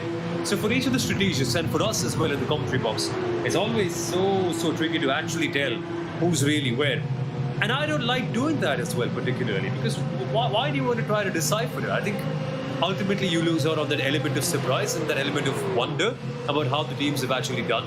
Even when we try to do that, we always struggle to figure out who's going to end up where, which is the beauty of it. And the last 30 minutes, that's why they become so much fun, because you're suddenly surprised so much about a certain team that might find themselves in a position where you didn't expect them, and then they go racing with someone else. And that's where the fun really starts to come in. Some driver changes in the field at the moment in the SP3 class, as Merlin Mike Wolf replaces Lucas Fink in car 275. That is the Wolf Sim Racing car coming in for what should be the final stop of its season, as long as the Clio can get to the end of the race. These Porsche Cup cars, by the way, still only 3 minutes off of the lead, and that's not something we've seen very much of this season. The SP9's actually having to overtake these guys. Did note earlier on that the Impulse Racing car had to make a very long pit stop, and they are still 33rd overall, trying to catch up to some of the Porsche Cup cars, but they're not even going to be able to do it in this 3-hour race. Going to be something when they go into the 24 hours in the middle of the year that they'll have to get a bit used to, because the SP9s and the Porsche Cup cars are so similar now in terms of speed, especially in a straight line, but even in most parts of the circuit, that it's actually very difficult to lap them, and we've not really seen them have to do it all season. Yeah, exactly. And that's why I have even more respect for all the the Porsche Esports Endurance Trophy Nürburgring drivers, because they're doing similar pace in a car with far less assists. Barely, no traction control basically, no ABS as well, and barely any downforce compared to the SP9s, given the fact that they don't have as many winglets or as big aero components on that car. And the car is always on the edge. There's so many blind corners at the Nordschleife where you've actually got to negotiate it quite well. And you're trying to basically manage the oversteer, make sure the car rotates, make sure that you're not chewing out far too much of the tires, and also make sure that you're saving fuel. The difficulty level is just so high in the Porsche Esports Endurance Trophy, and that's also reflected in the prize money. That's nearly double of what you get for winning the SP9 class, so it's phenomenal. Say it quietly, but we've not had an incident in the steerage room, that is, for more than half an hour now, so going well. Thought of it because I'd just seen BS Competition driving through the pit lane last time around. That's the last time they came in. Never actually saw what happened to Norbikic, actually. Yeah. He's still down outside the top 10, and he's trying to recover now to 11th place. The hands of number 22, M&J Downfalls, too, have also had their fair share of trials and tribulations today. A penalty to go on top of the crash they had down at the Tiergarten with Hub Racing Team and Impulse Racing, especially, who ended up having an 8-minute pit stop in pit lane. Meanwhile, here comes Norbikic on the outside line with an hour and 5 to go. He is going to be through just about. He's making hard work of it. The Mustang is very quick in a straight line. Got the power. It's got the line as well. This is exactly what went wrong for them last time. That's full bravery, to be fair, from number 22 to be willing to go side by side through there in the very location they had a big crash only an hour or so ago. That is well done and well managed by both drivers, showing great respect to each other making sure that there was enough space, and that's what you need. You don't want to ruin your race with just 1 hour to go. You want to finish, get those points, and then think about the rest. Especially if you're BS Competition, the champions, wanting to close out the season on the best possible note. But more pit stops going on though. BS are in the box, Nitro X Falcon are in the box, so are Mulder Motorsports by Spiller Esports in the SP9 category. Ultimately, nothing really consequential in terms of the battle for the lead or the podium. But soon enough, you might see more cars go in the pit lane. Not in the SP9 zone, because most of them are coming towards the mid part of their stint. But then again, with only 1 hour left to go, they have to make their last pit stop at some point. Do they make their last pit stop with 5 laps done in this last stint? Do they make their last pit stop with 7 laps done? Do they make it on their 4th lap? You can do anything, because in this 1 hour you just have to make 1 pit stop whenever you feel like it. But hey, there's some more battling going on in the SP3s. All the Clios going side by side as we go through the 3 fast rides. Oh, this is one of the Wolf Motorsport cars that has just not long been into pit lane, don't forget. Battling with 272 around the outside. They are going to just about stay ahead through this section. This is for 5th place, by the way. Wolf Motorsport and Stubb Cushions AC Main are on the same strategy here. I think they're going to the end of the race, but they might not be. Race Sim Zone certainly are not. They have been out for a few laps longer, and if they have all got a pit stop left, then their pit stop's going to be a lot longer. So not too much to worry about with them, really. But the two at the back end of this group that everyone will be looking at here and potentially expecting to change positions before long as well. That was a decent attempt, actually. Wolf Motorsport looking pretty racy here. Merlin Mark Wolf, looking pretty threatening on the way towards Bergwerk. Here he is on board at the moment. And there he is in real life as well. Down in towards the tight right-hander. We'll have a peek down the inside, but no move just for the moment. And look at how much they're lifting, actually. Just heading into the corner, I was surprised to see how much they lift off the throttle to save fuel. And that's a big, big thing in the Clios, as we get a salute from as well, from Merlin Mark Wolf. Good to see him acknowledging the stream and acknowledging the fact that he's here. Yeah, I was actually intrigued to see the Clios and the way they lift off and the way they manage it. Now, as we come towards these left-handers, just watch where they lift. Do they lift at all as we come towards Bravery? I think Merlin Mark Wolf is not going to do so, because he sees P5 right in his sights and he'll want to go for it. Is there going to be a move on the outside line? Look, there's certainly a try, but one that's not going to work out directly. Good blocking and good racing. Oh, just tucks right back in front of him again. And he's got a limited amount of space on the left-hand side here. He will go around the outside. I think he's been given the place now. He'll have the racing luck. Will he? No, he's not. Excuse me. He was just out of our peripheral vision, on the right-hand side. And through now he'll go, surely, on towards 5th place, because the Race Sim Zone car will be on the outside line. Don't try and go side by side through there. Oh, he just tucks back in. And there's going to be a spin here. Spin in the background. Spin for the Race Sim Zone car. That's Nadia Broussard, who is driving that one at the moment. Tim Buck had to slow down through the middle of the carousel and actually jump out of the carousel to avoid. That's what happens when you try and go side by side through there, and indeed get a bit too close as well. You can't hit the car in front of you, otherwise you'll go for a spin. And that was pretty dramatic through the circuit's most famous corner. And luckily they have resumed and they are back on track, racing right behind them. They've not lost too much time, or haven't really got that much damage on their car as well, which is a good thing, and you can really close up if you're quick enough. But in the SP3s, the problem is once you're outside the slipstream train and once you no longer have the draft from your major rival, it is just so hard to gain time, and they'll have to work incredibly hard all over again to get back those positions. Well, Race Sim Zone, this is going to be something that they absolutely feel pained by. That was good racing, man. I like that. In the way it ended. Yeah, well, yeah, of course, the way it ended was not brilliant, but enjoyed the battle while it lasted, certainly. Williams Esports about to come past here, by the way. New race leaders of this one, Marcel Spaziotis. Last time around, lost 3 attempts to Felix Quernbach. Now, I think we've got to start preparing for the end of the race in SP9 in a sense of what it's going to look like. So, to give you an idea as to what I'm talking about, if you've not been with us all day, you're probably not going to have a clue. Williams have been in the stewards' room on 3 occasions. One to protest, which is of their doing, I suppose. But what you're really interested in, I suppose, is when they've been protested or when they've done something wrong. They got a warning for the right-hand drive qualifying short lap, which doesn't make any sense to anyone who's not in the series. Effectively, you've got to do the short lap correctly when you're in the qualifying session. That is coming from the Grand Prix circuit onto the Grand Prix circuit again to start a full lap.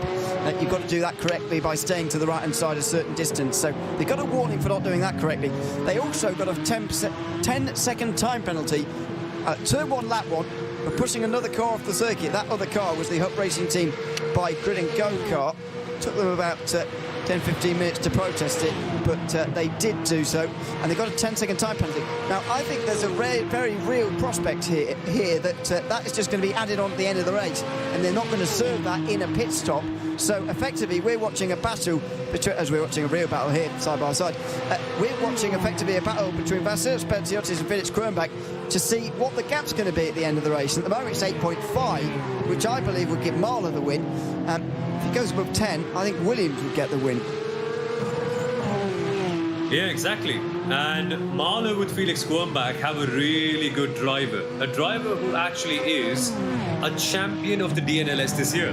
That's right. Felix Kronbach actually was driving with Nobby Kish for all of the 3 rounds before this one. And they ended up winning the championship for BS competition in this very SP9 class. So there's pedigree, clearly. And yes, we have seen Williams be on another level altogether today. They have been phenomenal. They've been closing up. They've been actually increasing their gap at the very top so well. But even then, Kronbach versus Valenciosas in a 1v1, same strategy, no variations, nothing different towards the last end of the race. Yeah, can't be in for that. That is proper box office stuff. And that is like scenario mode of Gran Turismo, isn't it? To win the to win the race, you've got to make sure that you have a gap of greater than 10 seconds. And that is the challenge posed to Williams Esports right now. Man, I'm still thinking, how has the season gone so messy for Williams? These are things where, these are races where they should dominate. Like they should have won, they should win this race as it stands in terms of their raw pace. They should have won last time out as well. And a couple of races before that, had they not had a couple of drive-through penalties, it would have been second or first maybe, instead of being third. So, I don't know, there's a great deal of sorrow in my heart, knowing that a team that's this fast and has this great drivers and this great organization is just not able to seal the deal. And I can't wait to see what they do next year without these procedural errors. This is the Door Esports SB10 that's about to be overtaken by a few Porsche Cup cars at the moment. John Ellen currently at the wheel of that one. Now, he is 5th place and about 10 seconds behind the Apex Racing team. We're just ahead of Vulcan Sim Racing, behind Vulcan Sim Racing rather, and then Team Hoisingveld, then Grin and Go.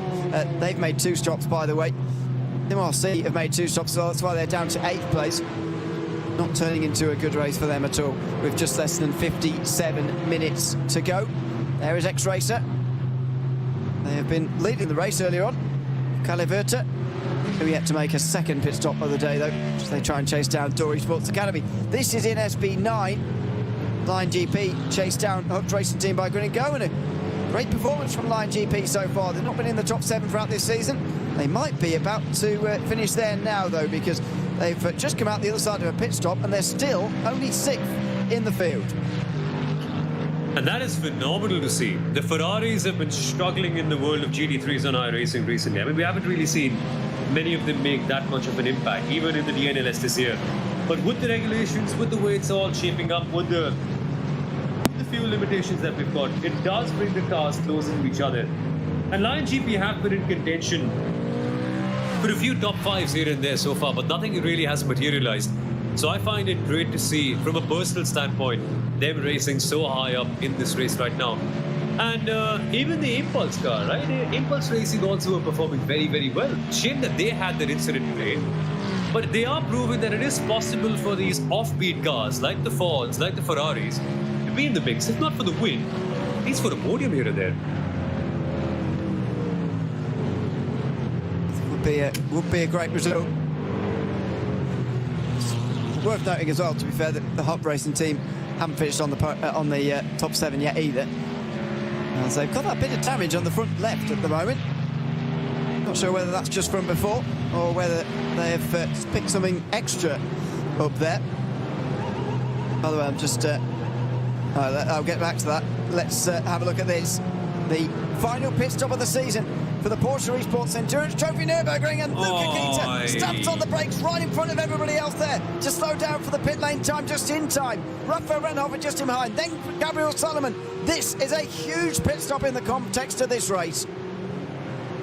And it's so interesting that all of them have boxed at the same time. There is no variation, there is no volatility, there are no surprises. It's a flat finish till the very end, unless there are some differences in their pit stop timing.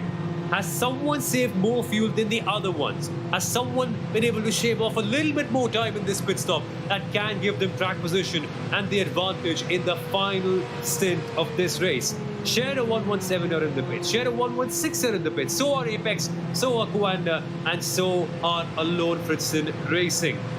Nobody in the AM category has boxed yet. They are coming to the end of their stint, and we can expect them to go in the pit lane right about now as we see the Avia WNSE Motorsport car fight with the Austrian trim racers. Remember, this really matters because the higher up you finish, the greater your chances are to get a better result on countback to decide the AM Championship.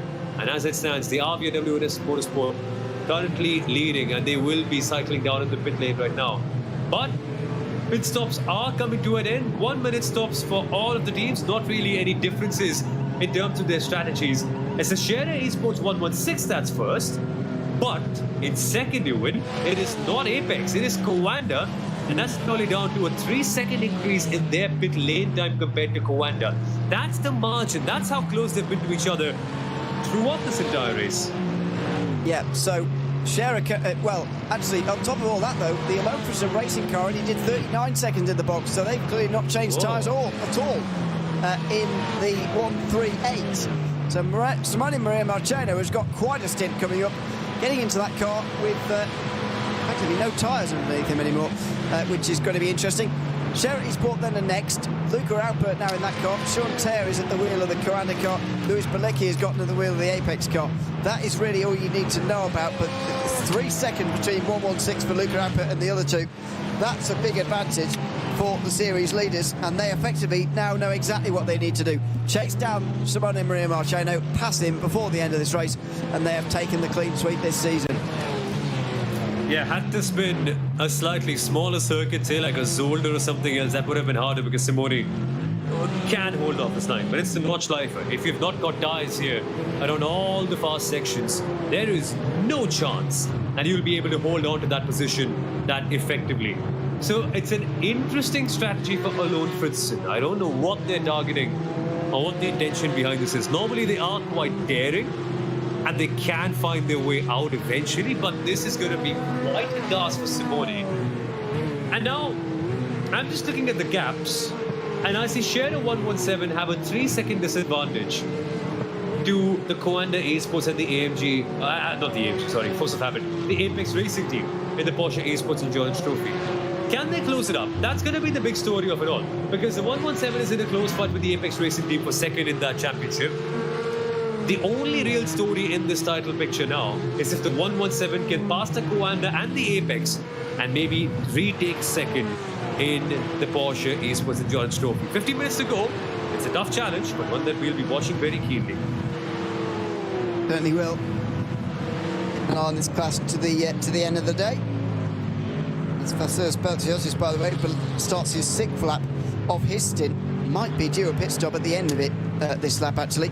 Final pit stop of the season for Williams and Mahler. And we'll see whether that penalty is going to be served actually on pit lane, or whether we're going to just be watching a gap between the two, and whether it will be above 10 seconds or below. This is Line GP versus M&J Downforce. We were just speaking about that Ferrari looking to pass the Hooks Racing team by grid and go-kart. Well, it might actually be going the other way here, as Dennis Menz in the M&J Downforce number 22 comes back through the field after problems earlier on. He's putting the pressure now on that Ferrari. Past one of the SP3s through the first part of the Stefan Billofest. Then to Schrabentrans. They go past another without affecting them too much.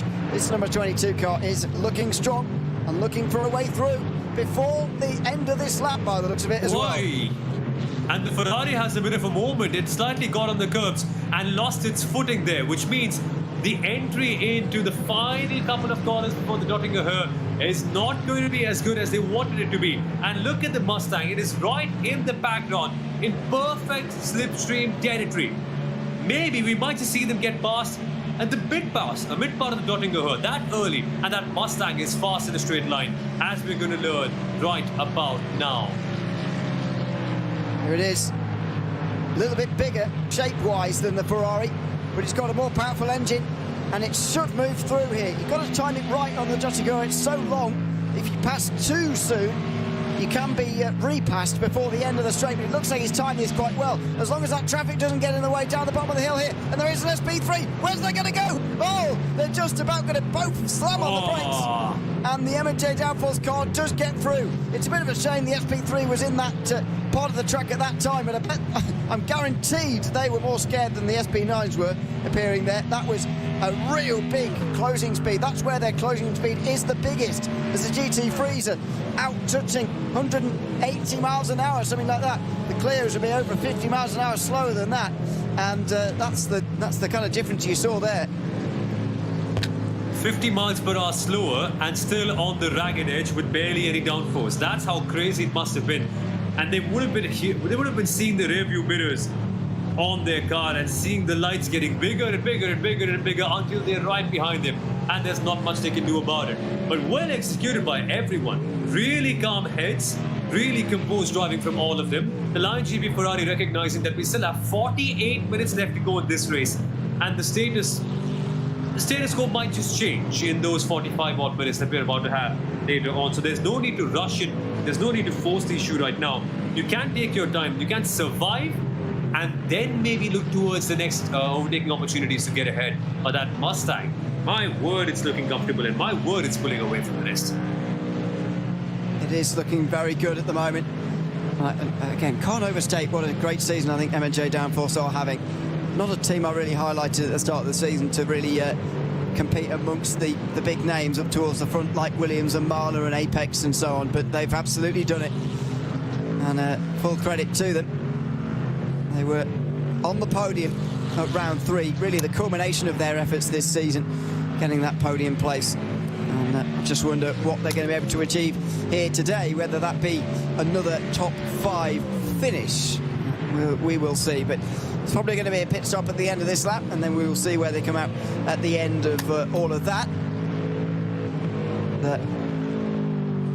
We cross over now at 47 minutes still to go in this race, about a quarter of the race remaining and 3/4 of an hour remaining in the season. At the moment, the championship battles seem to be settled, with the Apex Racing team currently scoring 8 points in SP10 to SimRC's 4. They would extend their championship lead to 7 points, with the Grid and Go-Kart tied with SimRC still in the SP10 championship as well. Sven Haase is 15 seconds out front at the moment, but we're going to need to keep an eye on countback, and indeed whether that changes to the very end. In SP3, Share Esport are going to win the championship if it stays as it is, because the gap is 40 seconds between first and second. They only needed a top 6 as well, and as things stand, they are going to take the overall championship with them as well. All 3 of those championships that were up in the air seem to be pretty decided as it stands. Yeah, and it's all come down to some good driving. All the champion-elect drivers have raced with great composure, have managed things out very well, not made any major issues, and essentially just dot the I's and cross the T's, if that's one way to put it. They've not made any mistakes, have put all of their all their steps down confidently, not trying anything experimental, not doing anything too fancy, just to drive and treat it as a normal race day, and that's what they've done, and that's the result of that we're seeing in terms of their performances. But we're far from the end though, and the Apex Racing Porsche Esports Endurance Trophy car could be passed by the Coanda machine if things go Coanda's way in the next couple of laps. They're getting awfully close here.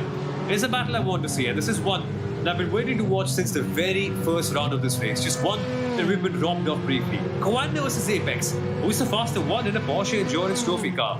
That is a fun question to answer. Here they go, down into turn one. Gone tear now at the wheel. That one is not going to try and re-overtake Lewis. Pilecki came out behind him, don't forget. Now he's immediately out in front. So up ahead is Gunnar Tastelen as well in the Frozen Speed by Grid and Go-Kart. He's also had a shorter stop by 5 seconds and has jumped these two. Suddenly, after fighting on the podium and for the lead most of the day, these two are fighting for fourth place, and they've got to do some catching now, along with the likes of Scherer and Grid and Go, especially to the Langstrecken car, which is only 7 or 8 seconds out front at the moment. What a fun battle for the lead that's going to be as well later. Yeah, and this is going to mature so beautifully in the final few minutes of the race. All of them have now made their final pit stops, so they are fighting for real track position, and the only thing that's going to make the difference at the end is just how fast they are now, and there's no stopping any of them. Apex and Coanda, I would expect them to be faster than the Frozen Speed Grid Go-Kart, depending on pace and depending on what's happened so far. But in the last lap, Frozen Speed by Grid Go were actually faster than Apex, Coanda, Scherer, and the Alone Fritzen machine. So it's crazy, they've picked up the pace now at this very crucial juncture of the race. You can't really tell who's going to be the first one here. They can't rest on their laurels, and everything that we've seen leading up to this moment can be forgotten, because all that matters is the lap times that you put in at this moment in time. And Frozen Speed by Grid Go might not have looked as impressive earlier, but now they are, and now they're in contention to keep their podium place. It's going to be a very exciting finish to the season and finish to the final race as well. Stay with us here. It's going to be fantastic to find out who takes the title. There's a look down to the bottom left from Sean Terre just as he comes out that first difficult section through the Hatson back, and then the sharp right-hander at Hoheneichen for the long higher speed sections now. Through Flugplatz there, it's the big right-hander at the top of the hill. Now back down again before plunging up before Schwedenkreuz, and the braking towards Arenberg as well. Turning in quite late. It's only a lift off in these cars, so I'll barely hit the brakes until now when you're going sharply downhill. That, by the way, that dark green car in front, by the way, is Gunnar Tastelen. So it's not a question for these two to finish on the podium, but they've got work to do. Yeah, they do have work to do. Tastelen needs to fight very hard to keep these two cars behind. Yes, I've just mentioned that he's turning out to have a really good last stint, but to protect yourself from Apex Racing and Coanda, Luis Bellica and Sean Terre, who've looked so impressive, yeah, that's going to be a challenge for anyone, even if you are a driver as good as Gunnar Tastelen on fresh set of rubber. I wonder how long Alone Fritzen Racing and Simone Maria Machino are going to be able to hold on to this lead, because they at the moment have a 7-second advantage to Scherer, and on the last lap was 0.6 of a second slower. 42 minutes left in this race, and surely that disadvantage is going to get even bigger lap by lap. I don't think Alone Fritzen are really looking at the race win. Maybe the place that they're fighting for is a place on the podium, and that could well be a legitimate affair if Frozen Speed by Grid Go, Apex and Coanda are caught in a kerfuffle and end up losing time to each other. Yeah, it's all possible late on here as the battles in SP10 continue, by the way. This is for one of the latter positions, though. X-Racer versus Nürburgring Esports. Further down, Allsport and their Porsche Esports Endurance Trophy Nürburgring car has been in the pit lane for a very long time. They seem to be out of the race. We haven't spotted either that BS Competition are out of the running either. Ruben Bonga, Team Nitro Falcon Cup, retired quite a long time ago now, so unfortunately we're seeing quite a few retirements towards the end, but actually this season it's been pretty good for a lack of retirements, which has been very good. Managed to get most of these cars to at the end of most of the races. For SP10 that hasn't really done a whole lot. BS Competition weren't towards the front anyway. It's an SP9. There are some pit stops here for Huck Racing Team by Grid and Go and M&J Downforce. Final stops of the season going on down there. We'll see where that brings them out in a few moments' time, and indeed who's going to win this race, because Williams Esports and Amala Racing Team have just made their final stops.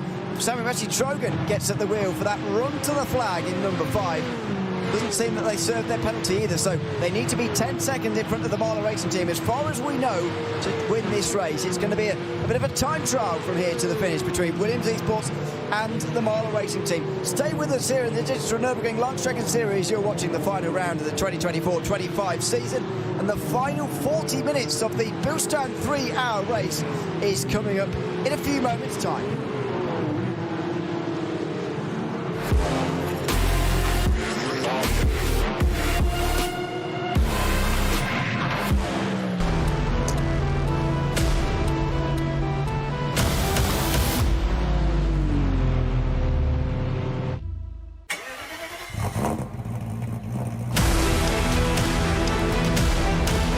Hol dir jetzt dein eigenes Motorsporterlebnis nach Hause. Dein Online-Shop für Simracing-Hardware und Zubehör. www.simraceshop.de. Liebe Fans, Lovely fans. besucht uns auf unseren Social Media Kanälen. Follow us. Auf Facebook, Instagram. YouTube, X und TikTok. Willkommen bei der NLS.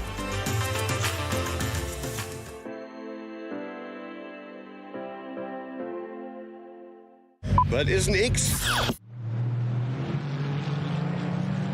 Welcome back to the North Cypher for the final 39 minutes of the 2024-25 Digital Nürburgring Langstrecken-Series season. This is your race leader, Sami-Matti Trogan, the real-world driver, has gone back in for the final 39 minutes or so, a bit more than that, as he got in.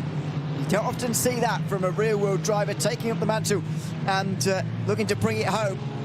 Marcellus Baltziotis in the end was the one who did less driving, which is very rare for a pro driver in the SB9 pairing. Felix Kronbach 5.7 seconds behind at the moment and looking to keep it there, because if it stays there, Sumil, as far as we know, they are going to win this race with the 10-second time penalty attached to Williams Esports at the moment.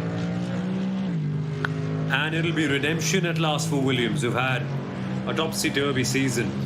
And honestly, I think they have an ace up their sleeve, because if there's any driver in the world I'd like to have for the last hour of a Nürburgring Endurance Series race to push extremely hard, to extract maximum pace and make sure that I can get that win in the bag, I'd choose nobody else apart from Sami-Matti Trogan. Yeah, maybe Nobikish, maybe a couple of other drivers here and there, Ryan Barneveld or Felix Kronbach, but Sami-Matti Trogan is a cheat code, seriously, especially when he's given track position and clear air.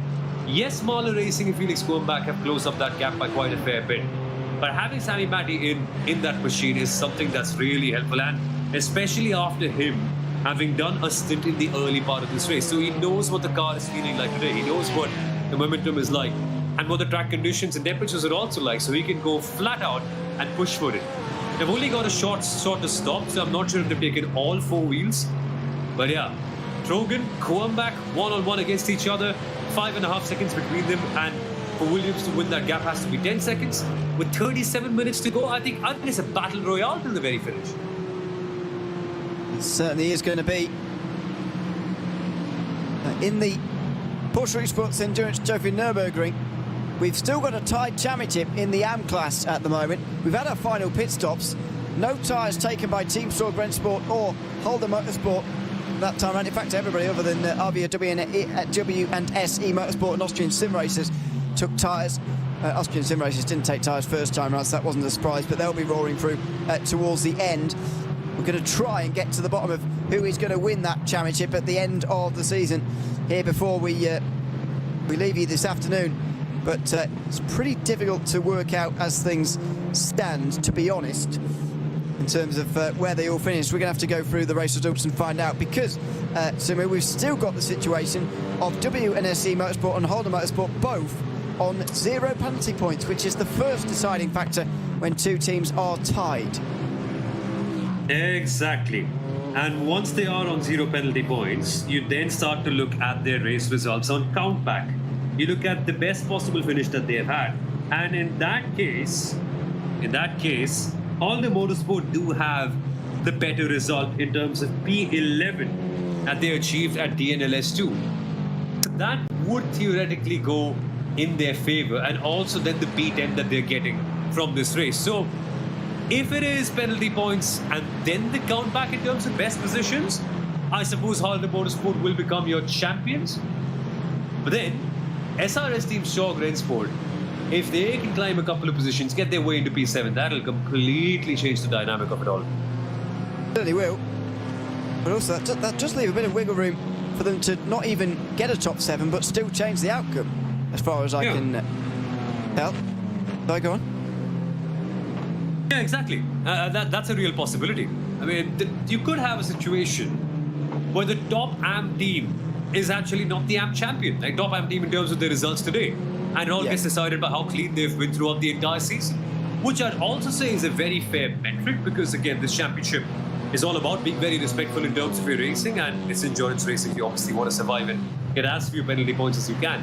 But even then, it's a little overwhelming to wrap your head around it at first. Yeah, so, actually both of their special results came at the same race, DNLS2. Yeah. So that they were 11th and 12th that day. They're actually 10th and 11th at the moment, so this is the battle as it stands. If Avia get ahead of Halder Motorsport in this race, there's 7 seconds between them. If they get ahead, then they could be winning the AM Championship. Now, they're on newer tyres as well. 7 seconds, 34 minutes, chasing for a championship. Yeah, maybe they're not going to finish on 0 penalty points after all. Doable. It's certainly doable. And this is where you start to see them change over from 5th gear to 6th gear, right? To go in that special full focus mode. And that's what they need at this moment in time. And Halder have been good. They have been clocking in some very decent and very consistent lap times. And their pace has also been quite decent compared to the rest of the grid. But now is the time for something special. Now is the time for a full push. And yes, Avia WNSE Motorsport took a risk by going for a longer pit stop in their last stint. But then they have the pace advantage. And let's see if that can upset Halder Motorsport. They'll be chasing the numbers. It's like a bull who's seen red. That's going to be the situation with David Wasserman in that number 121 Avia car. Can he close down that 7-second gap? That's going to be the big story for the next 33 minutes. Absolutely it is. The final 33 minutes of this season. Being on board with one of the Clio Cup cars. Have a look at this. Leading battle going past us in the Porsche Esports Endurance Trophy Nürburgring. I think it looked like Alon Fredson there had been caught. Ronald Alfredson's already been in our YouTube chat biting his nails. And imagine he is being chased at the moment by Luca Alper, and indeed he is. So the battle for the lead is absolutely on right now, and just 2 seconds behind. Ganoso Tastelen is not too far away at all. Then there goes the Apex Racing team. Yeah, Luca Alper is coming through here. He's on our tyre engine anyway, he's through. Tastelen is now within range as well now, though. And Lewis Balicki is giving good chase as well. Sean Terr not that far away, neither is Bruno Heinrich in the other Scherer car. You've just seen them all go past on this onboard shot. That's a bit of a slalom for Heinrich, but change for the lead. Luca Alpert goes through, and Alon Fredson Racing's tyre strategy has come short with more than half an hour to go. And now they've got to defend for their life against so many more faster cars. There's Frozen Speed, who have now also passed Alon Fredson, then Apex and Coanda, then Scherer. And I think their intention was to put that strategy on to maybe secure a podium. That's not happening. That's for sure not happening. With the Apex Racing team on much fresher tyres, it can be said for Coanda and Scherer, as they've also looked much more impressive throughout the entire race distance today. So that gamble for the Alon Fredson Racing, if that really was the intention to stay on the podium, I don't think it's worked according to plan. But then again, we still have to focus on the other cars around, because there could be consequences in what happens there. Like the Scherer Esports 117, they are closer than they've ever been to this Coanda and Apex Racing pack. They at one point were 3-5 seconds behind them. Now, Bruno Heinrich in the number 117 Scherer Esports car is just 1.5 seconds behind Coanda Esports. Now 2 seconds. Look at this though. Frozen Speed didn't go. They're making contact. My word, that's getting scary. Oh, dear me, that was close for Marciano as well. In the Alon Fredson car. I just don't think this tyre gamble has worked out, I should say. I think it was a step too far. And, you know, these are the highest track temperatures we had all season. I'm not sure whether that is playing the decisive roll. However, it's a step too far. It's just about past 3:30 in sim, by the way, at the moment, so the temperature is dipping back down again. It's just gone below 40 degrees on the circuit. It was as high as 42, 43 earlier on in the middle of the race. That would have taken a lot out of the tyres, and I don't think they're even going to finish in the top 5 here. This could really get bad for the Alone for Some Racing team. They've had a good season, but it may well end poorly for them. But we'll see later on.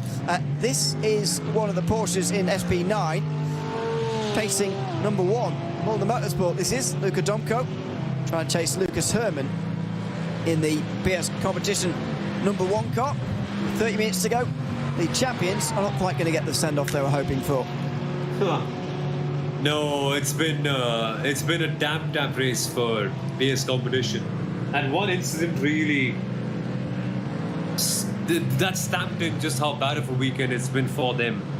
Even though they had a bad qualifying, we still had hopes from them because it's BS competition, right? You can never really count them out. There's a reason why there's been a number 1 tag on that BS competition car, and why there will continue to be a number 1 tag next season as well when we return for DNLS. But still, you are allowed 1 bad round out of 4. And if that 1 bad round comes in after you've won the championship, sure, that's perfect. But here comes Apex Racing, around the outside of Tiergarten, with the fresher rubber, are able to get the jump on the Alone for Some Racing and Simone Maria Martino.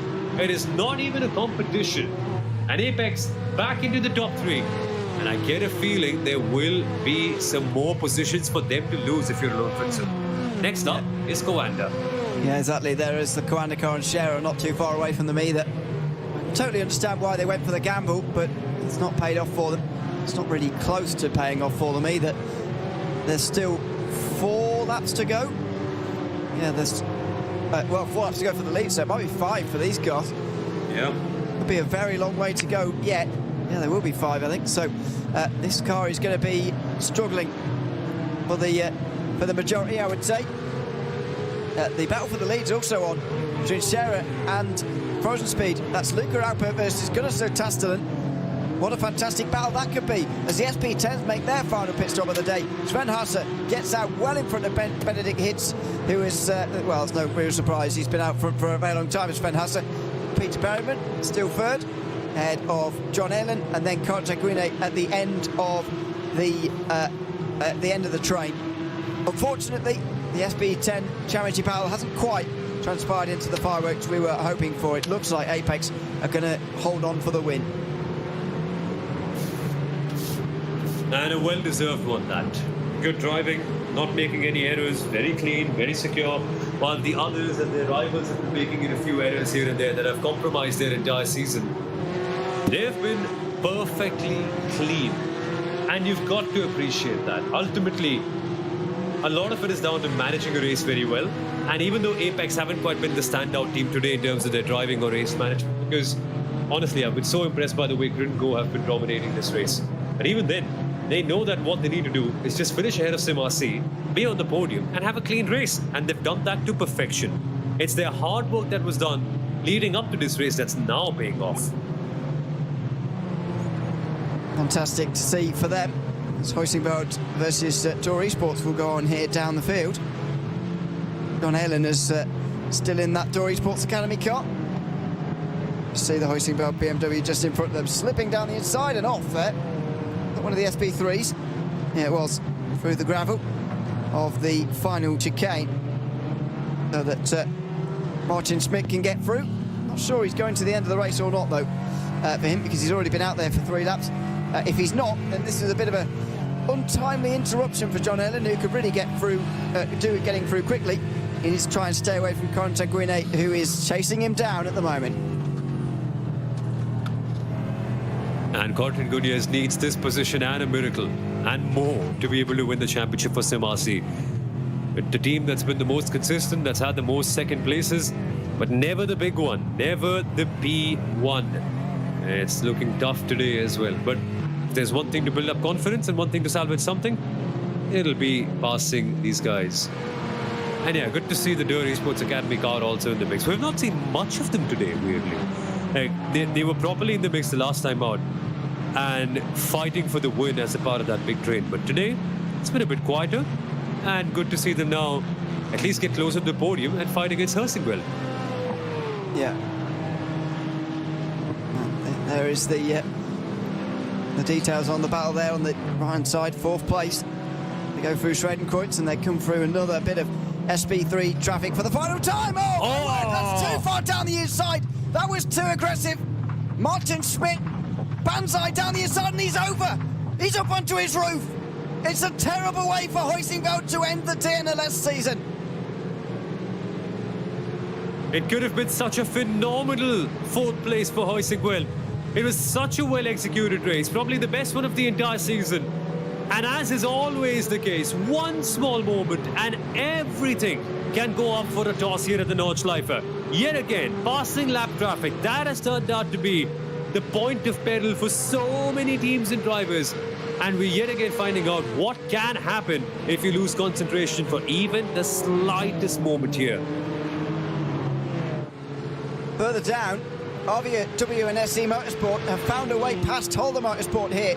So as long as they stay out the penalty points, they are going to get a better best result and perhaps win the Porsche Esports Endurance Trophy Nürburgring AM class for the season, unless somebody else can get into the top 7, which is absolutely not impossible. There's all sorts going on out front of that class as well at the moment as the pros go into battle side by side here. Kunoso Tastelen in the Frozen Speed car wanted to go around the outside. There was an SP3 there, and Luca Alpert made sure he was going to be trapped behind it.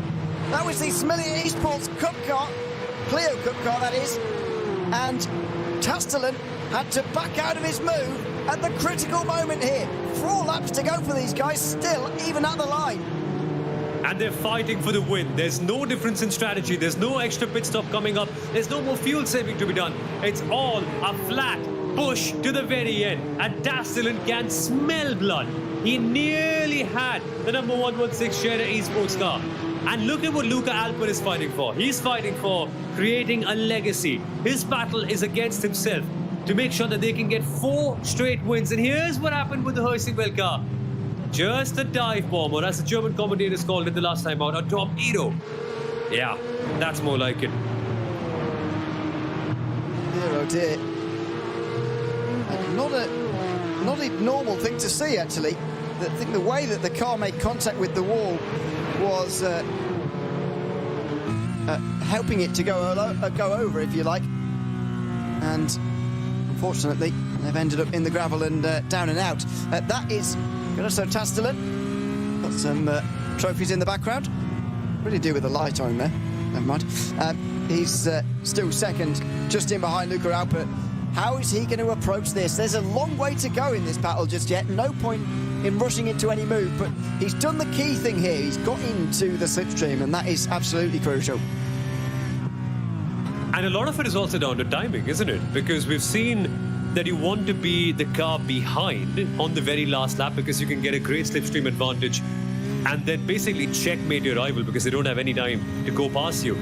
But then again, that's something that your opposition knows too. And then you could have kind of like a DRS game like we see in Formula 1 where nobody wants to be the car up ahead. And that is something that can be very chaotic to manage over the course of the last few minutes. So where do you want to be? You really want to have the slipstream advantage in that final couple of laps. And let's see which one of these drivers actually have it, because looking at raw pace and momentum, it's going to be tough for the 116 Scherer to actually keep Kunoso Tastelen behind. He's just too good. Through Gavenkopf they go. Absolutely on the ragged edge out there. Just slightly clipping the grass on the outside of that corner. On the run now, down the straight they go. He's gaining all the time. Scherer Esports under real pressure. Their 100% record under threat here. From a grid and go team who have only been on the podium once and have been outside the top 7 on all other occasions. They're rocketing into the picture now, and there's the lift off. Well, Tastelen decides that now is not the moment. 21 minutes to go. I want to be in second place just for now. He doesn't want to lead the field. And that is a big statement because that tells us exactly what he's thinking. He's thinking that there's no reason or no advantage to go out ahead as of now. Track position doesn't matter 20 minutes from the end. It matters when the checkered flag is down, and we still have a lot of time left to go for that. 3 laps for the SP9s, which means it could be 4 laps for the Porsche Esports Endurance Trophy machines, which means that there's still a lot of time, nearly half an hour for these guys to go racing. And there's no real reason to be first, because if you're first, A, you can't save enough fuel. B, you're always under the threat of being slipstreamed and passed by the car behind. And C, you lose out on that advantage that you could have instead. So you ideally want to be the car in second on that last lap and then seal that move. You just really want to checkmate your opponents and not give them one chance to pass. And hey, while they are fighting, Apex are actually clocking in some pretty decent lap times. In 8:08, they need to go a little bit faster. That 3-second gap can come down if they keep on bump drafting each other and keep on slowing each other down. And this could suddenly become a 3-way fight, if not a 2-way fight for the win. Yeah, or more, actually. Or more, yeah. They're on more after that. In fourth place at the moment is Coanda Esports. Don't think Share Esport 117 are quite going to get there. Bruno Heinrich is stuck behind Simone Maria Marcheno at the moment. And they are nearly 10 seconds behind these guys, so it would take a monumental battle for them to catch up, but I'm not putting it out of the question for the moment. At 20 minutes still to go, Williams Esports are coming in towards the final corners at the moment. Or the final sector, I should say, not really the final corners. They are only 3.2 seconds in front now of the Marlon Racing team. Felix Kruenbach is still closing, no matter whether he's chasing Sami Matti-Trogan or Vassilis Belziottis. Marlon Racing team are catching. I think, and we still think, that it means they are going to take the race win when that time penalty for the Williams Esports car is applied. Yeah, and that is going to give them such great relief, but they still can't let off, because as we have seen just a few moments ago in the SP10 class, you lose concentration for 1 minute and have a small moment with a lap car, and it could all unravel in a matter of seconds. So Felix Kruenbach needs to stay composed now, and you have to raise your hand and say, man, Felix Kruenbach has done an incredible job, because when this thing began, I remember him being 8 seconds behind Sami Matti-Trogan and the Williams Esports car. Now, he's just 3.3 seconds behind, which is quite something. So, what a stint from Mahler. What driving for Felix Kruenbach. Drive-through penalty for the Falcon Sim Racing Team SP10 car for causing a collision with the PB Performance Porsche Esports Endurance Trophy Nürburgring car as well. Though, that is the first penalty awarded since lap 3, I think. Yeah, it is. Goodness me. With there have been investigations since then. But the first penalty for an on-track crash, the others have been sort of more administrative. First penalty for an on-track crash since lap 3. That says everything about what we've had this season. Clean racing throughout the entirety of it, especially here at this final round, I've got to say. This has been fantastic. Even though we've had a maybe uptick in retirements compared to some of the other previous ones, we've had a downturn in terms of incidents to end the season, and that's a fantastic thing. Yeah, all the drivers realizing that the stakes are high. There's no need to push that extra 10%. It's good to be on 90% and control the performance. No need to go 100 and then risk that error. But that can't be said about these two drivers. Frozen Speed Grid Go and also Share Esports 116. This is a battle that's been brewing for the last 3 hours, and we knew this. We knew that Share would be in the mix. We knew that Apex would be in the mix, and Coanda also. But the way that the Frozen Speed Grid Go car has emerged in the last stint is quite impressive to see. I'll be honest, I counted them as the least competitive ones in this entire pack. I thought they'd be in that P4, P5, P6 battle with Alone Princeton and Share 117. But the way they've pulled their socks up and have really marched on to work, I love this. Last 17 minutes, I really want to see if they have something special and if Das Dillon can use his racecraft perfectly and get that moment. You know, it's a lot like being the best striker in football. It's not like opportunities are going to come at you for all the 90 minutes, but when they do, and when you get that one chance to tuck it in, you've got to have perfect awareness, ice-cool veins, and some really good skill. And that is what Gunnar Das Dillon needs. He's the striker now. He's going to put the ball in the back of the net and get that big win for his team. Absolutely. Here are your live standings in SP9. It's actually going to make a season look exceptionally close, isn't it, compared to what we had at the start of the day. To give you reference, by the way, BS Competition had 16 points over the entire field at the end of the race 3. Now they've got just 9 points over 4th. So that's a weird turnaround. Marlon Racing Team at the moment are going to be ahead of Williams by 3 points. Williams are going to beat 49 to the end on countback by the looks of things. Williams have had 6 penalty points so far. Apex have had only 2, so that's not making quite sense. Maybe that's not been sorted just yet. Sherry Sport 116 though are going to win in the Porsche Esports Endurance Trophy Nürburgring. Apex have lost some crucial positions right at the very end here, and they're going to be 3rd behind the 117. If Frozen Speedway Grid and Go though can pass 116, they will jump to 2nd in these standings. What a season for them. Wow, it's all to play for here then in the last 15 minutes. In the SP10s, AMG Team Apex Racing are cruising to the very finish. But look at what's happened for P2. It was SimRC second for the entire season, but then GridandGo.com Esports crucially being in 1st position, and then would finish 2nd in the championship on the basis of countback, because they get that one critical win at SimRC Don't. And it's all come down to the last race. And in SP3, yeah, there's no competition. It's going to be a perfect 60 points for Scherer Esports. They would also win the overall championship, or at least be tied with their teammates in the 116 Scherer, but that's not really done for. So I'm counting the number 269 Scherer Esports SP3 for the overall class. But it's going to be a full clean sweep for them. Swiller Esports tend to be losing a bit of points, but then still in 2nd place. And Adoptum Shop clearly holding on to their 3rd place. But what craziness can we expect in the last 15 minutes?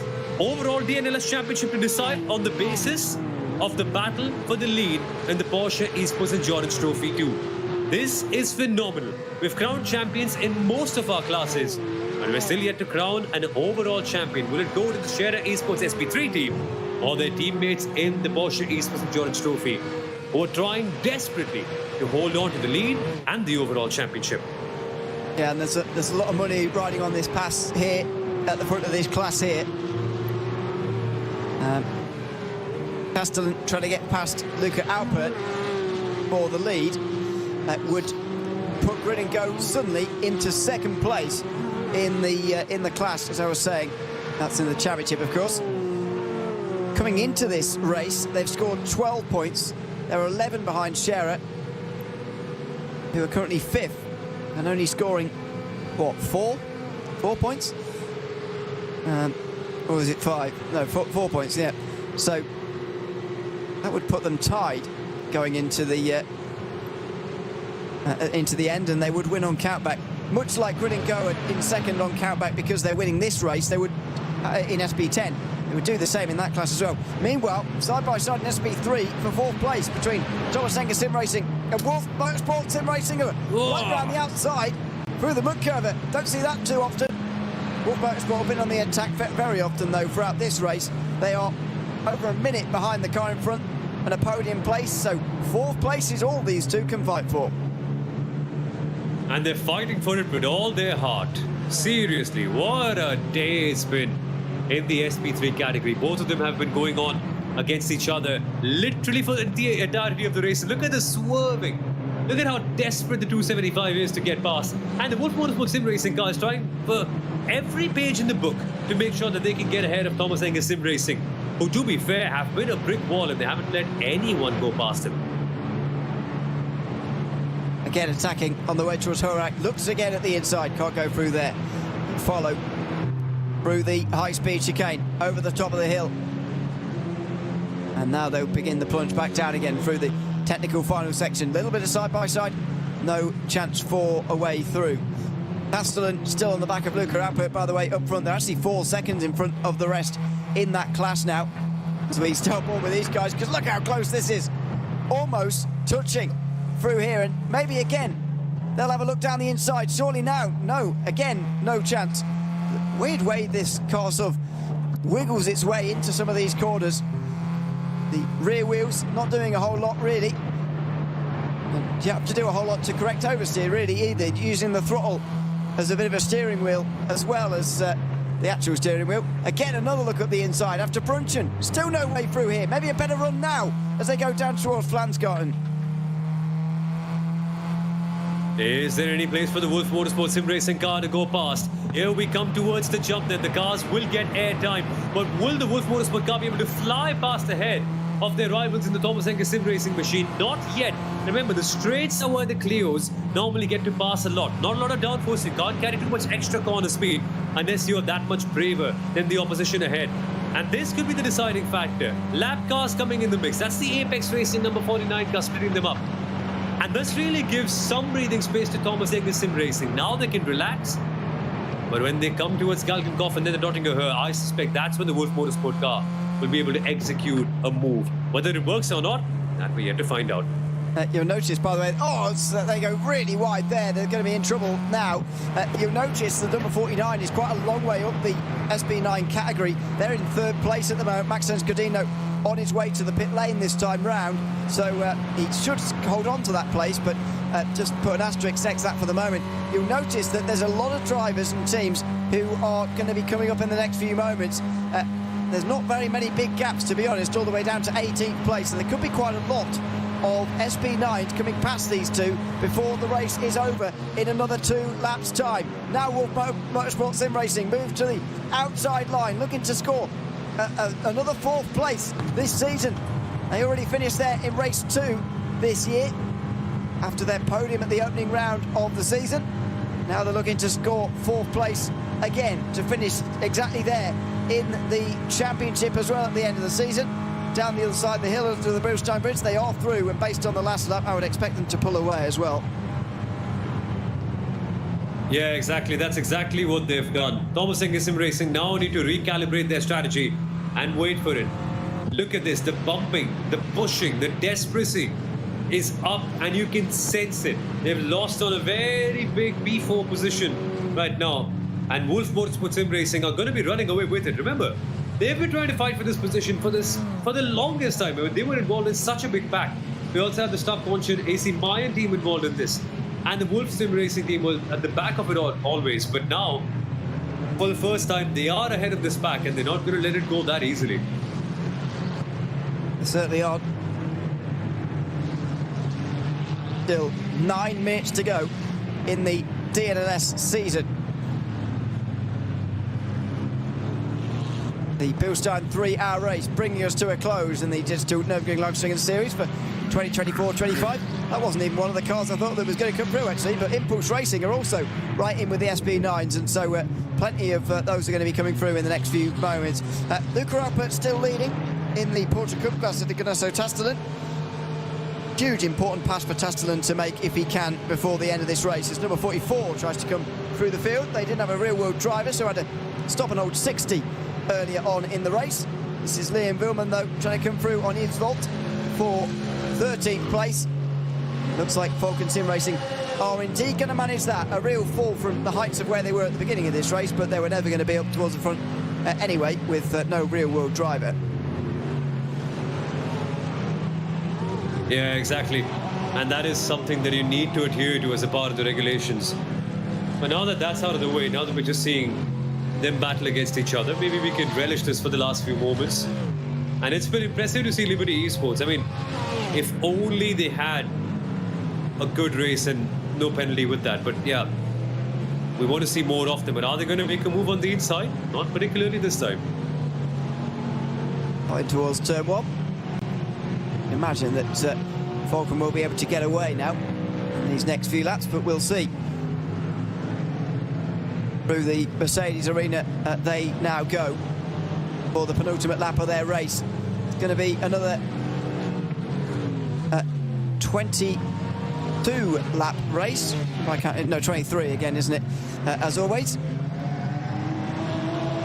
Yeah, Samuel Chogan just having completed 21 laps now. He will be on to 22 shortly. Only 3 seconds out of Felix Kronbach, as far as we're aware. Still puts Marler Racing Team in the prime position here, and it would put them into 2nd place in the championship as well. Williams would be on 29 points behind Marler on 40. So 29 for Williams. Apex at the moment would be on 8 more. It would be 33. So at the moment it would be BS Competition followed by Marler, then Williams, then then Apex, then Williams, excuse me. So top 4 as you'd expect, really. But don't forget, Marler and Apex came into today tied on points, and Apex are going to be disappointed to let this one go. Yeah, it could have been much, much better for them. But it's been a topsy-turvy race, and it all started off with that slightly, I wouldn't say poor qualifying, but yeah, a slightly less good qualifying, looking at their standards. Yeah, I'm struggling to think of the right word at the moment because there's so many storylines going on in the race right now that I'm struggling to find the right word for it. But given their standards, they want more. They're Apex Racing. They're one of the legendary teams in the iRacing service. When you think of the big names, you think of Apex, you think of Coanda, you think of Redline, now Williams in the esports world as well. And I'm missing out on so many names as well. But you think of these big names, and when you think of them, you always think of victory. You're not thinking of P3s or P4s. But even then, it's been a decent fight back, and they are coming their way past. But next year has to be a good one. While we focus on next year, before that we should keep an eye on this battle going on. The race sim zone team, Beat Muller, fighting in P7. And while everything dies down, you can always bet that the SP3s will have some sort of battle going on because they never leave each other. They're good people at heart. They have certainly had lots of battles so far. Live GP firing down the inside, scaring me slightly. He's got a bit of an audience, hasn't he? In the background here, Muller. Come on, a number of people just standing around watching him. I'd be distracted. I hate someone sitting behind me and Really? watching me as I drive. I get scared. I'm like, hey, don't stand right on the top of my head. Go somewhere in the side or something like that. But Beat Muller clearly not distracted by it. No, Nicely clearly done. not. No. He makes his way through Muller now. Trying to get now up the other side of the hill, and with a good exit here, they both hit the curb though.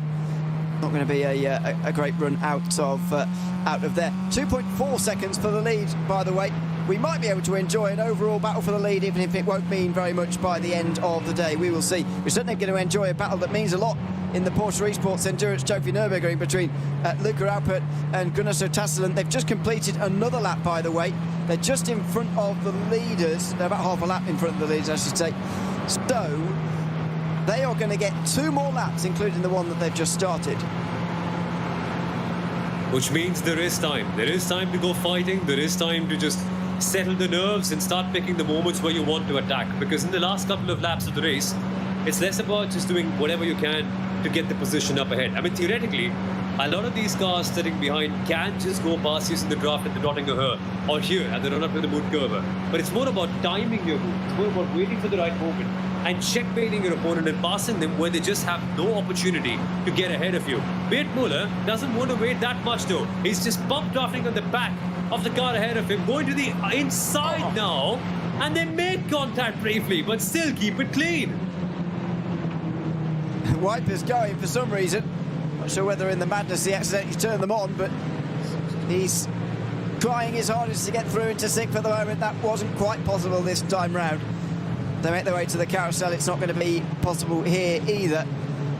It was a good battle though. And now he's just come out the carousel a bit early and just got over the curb on the outside, so he will continue. But what a fantastic battle it is. Meanwhile, 2.9 seconds now the margin. On track, Williams Esports look like they're going to win the final race of the season, but it certainly appears that Marlow Racing Team are more than close enough as long as they hold on well during this final lap. Looks like they're going to hang on for a final race victory and a 2nd place in the championship to go with it as well. So PS competition first, Marlow Racing Team 2nd. What a great season for that outfit. Exactly. And this race was so important for them. They particularly brought in Felix going back into the Marlow Racing Team because they wanted to secure that 2nd place for the team. They had a good driver lineup otherwise. I mean, lots of really top drivers have raced for Marlow this year. But then they said, if there's one last chance to secure this position, let's just give it our best shot. And Felix Wurmbach has been the best shot so far. The way he's driven, I think down 6 seconds in that last stint of the race on a driver like Sami Matti-Drogen. Honestly, that is so impressive because Sami Matti is one of the stars of this championship, not just this year, but for the last 4 or 5 seasons. And put him in any car, any team, he will deliver. So for the Williams Esports team to lose out on a race win because of a small penalty to push out another driver, I think that sums up their season perfectly. Great potential. I think probably the fastest car all around. But just the small penalties here and there have really made their year tougher. But entertainment has been delivered on the other side by so many other cars, like the Lion GP Ferrari, who are now competing for P4 on merit but the Hub Racing team by Grid and Go, David Bosca is P5. Must be the best result of the season for both of these teams, and I love that they're fighting right down to the very end. And there's nothing to hold back now. This is where you go all guns blazing and see what you can get. The Mustang, I suppose, waiting for their moment, and I wonder if they want to just pass on the last lap of the race, not now. It is the first top 5 for both of them, if they can hang on. But they're going to fight it out, see who's 4th and who's 5th. David Bosca has worked himself to the inside. Tino Husa couldn't quite close the margin, close the door quick enough. Down the hill, on the brakes. He's on the outside line, Husa, and he's just going to give the place up. Is he thinking, if I can give this up now, maybe I'll come back later, and maybe he's thinking about the end of the lap, but it does certainly look like this is going David Bosca's way. He's got the momentum with that Mustang at the moment. And it's going to be so hard to pass him. The Mustang is fast in a straight line. It's incredibly good. And yes, the Ferrari will have the draft advantage, which is exactly what you need on the last lap of the race to get past the Tiergarten. But passing a car using draft is one thing. If it's a Mustang, it becomes exponentially harder, as we are now going to find out in this other battle behind them as well. This must be... Isn't that the RC Car Shop Esports? Yeah, no. The number 28. I'm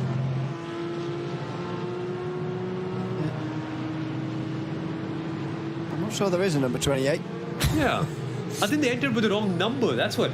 I'm actually trying to figure out what's happening here, because clearly I remember one team entering with the wrong number. Yeah, there is. And Yeah. it was a Ford. And that must be these folks itself, yeah.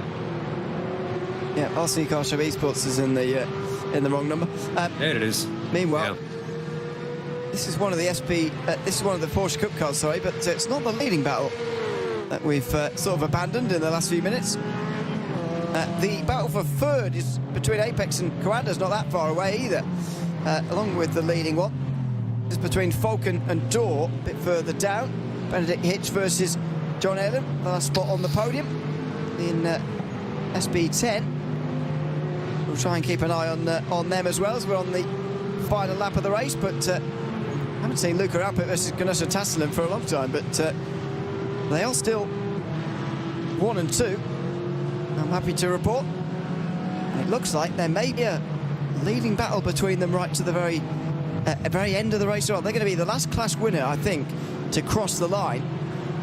And so basically the last action that we see this season could be a leading battle in the Porsche Cup class.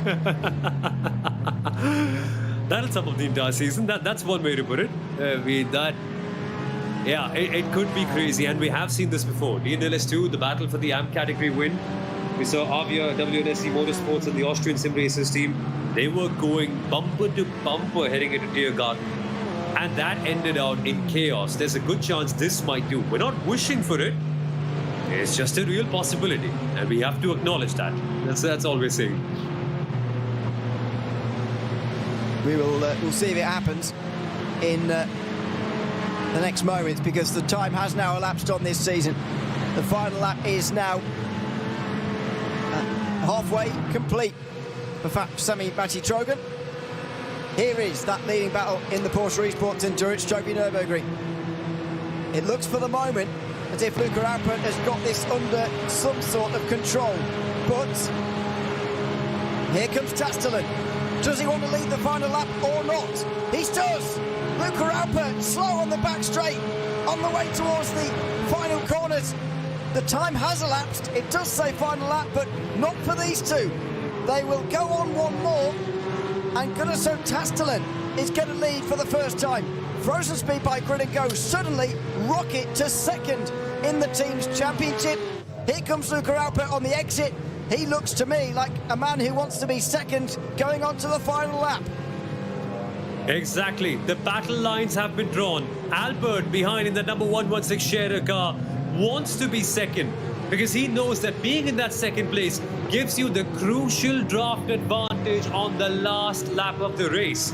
Scherer 116 are targeting a golden championship, a clean sweep, unbeaten in all the races. And to do so, they have one giant black and green obstacle standing in front of them. And it seems to me that Scherer let them go. They let Tastelen go. And Tassin is not going to miss that opportunity, because if Albert lifts off a bit too much, that means that the Frozen Speed Grid and Go-Car can build up an advantage and maybe break away that slipstream train. But that's not happening here. Scherer are clearly in that train. They clearly are in the right position. And it all comes down to the mind games of that last couple of corners. This will be such a good finish till the very end. It really is. As we go back to the leaders, because they're only a second apart. Matti Trogan and Felix Kruenbach. These two teams have been at it all season long. Williams only on the podium for the second time this season, maybe a bit under par for what you'd expect for a team like theirs. Not winning the title this time round.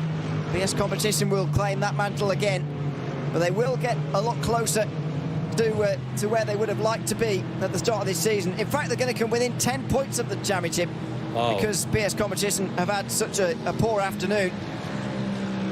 A good way to end the season, and a great showing again from Matti Trogan.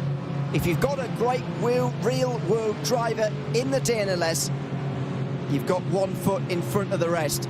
And Vasilis Benziotis has put the trust in Trogan to drive most of the laps of this race, including those ones under maximum pressure to the finish. Into the final few corners. For the final time this season, Williams Esports are going to win, this time for the first time, and break a streak of 2 BS Competition wins in a row. The Bilstein 3-hour race, at least on track, is going to go to Williams Esports. Matti Trogan with bringing the car over the line, but a flash of the light from Marla Racing Team, who we believe are going to be credited with the race win, and indeed second place in the championship as they overhaul the Apex Racing Team in the championship standings. Just behind, Benedict Hitz holds on from John Aylan to finish third in SB10. A close run thing to the finish for those two at the very end of this season. And with that as well, some of the Porsche Esports Endurance Trophy Nürburgring cars have been caught behind the leader as well. They are going to finish a lap down by the looks of things, at least one of them is, at the very end of this season. Sorg Rennsport have got about 20 seconds to catch, by the way, in the AM of those standings to take the championship from there. But it's the leading battle we're going to be focused on towards the line. But Williams Esports close out the season on a high, I think, and that's good news for them heading into the 2025 season. Absolutely, finishing first on track, that is an ultimate sign of confidence. That's a clear symbol or a clear ray of hope for them that tells them that they are one of the fastest teams here. And a bit more cleanliness, a few little penalties, and they could well be champions next season. So watch out for them. And it's a great way to finish the season, crossing the line at first. And a great result for Marla also, for Gordon Felix going back for this very day, for this very reason, so that they could win a race like this. And they could end up becoming second in the championship, and they've achieved that goal to perfection. AMG Team Apex Racing crosses the line in third to take third place in the championship too. And it's ended up being a decent year for them, with Maxence Corino crossing the line. And Harp Racing Team by Grid and Go can celebrate, because they have won this battle against the Ferrari behind them. And the Mustang has taken a well-earned fourth position. What a performance by them. One that'll go down in our memories for a very long time. In SB3, Derek Eastport, their last lap, lost over 30 seconds somehow. And Adopt Shop have chased them right down to the finish. But they will just about hang on, and they will at least secure a tied overall championship victory as they complete the clean sweep in the DNLS. Scherer Eastport win 4 races in a row in the Digital Nürburgring Langstrecken-Series for season 24-25. Sven Winter hanging on with that pressure at the very end from Adopt Shop. It's a brilliant end to the season for them. A great way to crown your SB3 championship with what's surely going to be an overall championship as well, unless their teammates can get in front of the Frozen Speed by Grid and Go team, and then maybe it will get even more complicated. But it's the end of the season for the pole promotion esports. They have crossed the line after a really tough year to finish in B14. Mulder Motorsports ex-Miller also, and M&J Downforce, after serving their penalty for not having a real-world driver, finally crossed the line. and they can celebrate the end of a season, one where they've created so many great memories. And it's a phenomenal thing to see the Mustang do this sort of job. But yeah, what a year it was in the last 3 races. This one, not as good, unfortunately. So then, the Porsche Esports Endurance Trophy Nürburgring will be next over the line. And what a battle it's going to be between Luca Alpert and Gunnar Sotastanen, because Alpert's back through, back into the lead of the race. We have still got, after that, the top 2 in SB10 to cross the line, and a champion to crown as a result there as well. But here's the battle, and Alpert's turned it on. It looks like he went through, maybe at the muck curve, maybe somewhere else, but he's turned it on, he's gone off.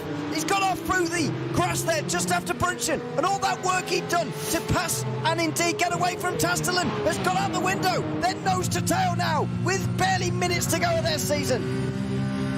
And what's the smartest option now? Do you stay where you are in P1, or do you let the... There it is. There it is. And that's the decision made. Scherer Esports clearly believe that there's more advantages in staying behind and attacking at the last corner at Tiergarten. That is a smart ploy. I think he's let him go because he knows the draft is just so powerful there. Again, remember this. Scherer have let the lead go. They're banking on that last lap. This could be a decision they regret, or one that ends up being an absolute masterpiece at the very end. Only a few more corners and the dotting of her, and we'll find out who's taking the win in the Porsche Esports Endurance Trophy. Can it be an undefeated season for Scherer? Invincible. They need one big move, and they could be invincible in the NLS this year. Was it a slowdown or was it tactical? We're about to find out. If Luca Alpert can't pass down the straight here, then I think we've got our answer. Here we go. On the dot to go, he's starting to gain. Right at the very end, he's timed this well. He has timed this well. You can't go through too soon, otherwise he'll slingshot straight back past again.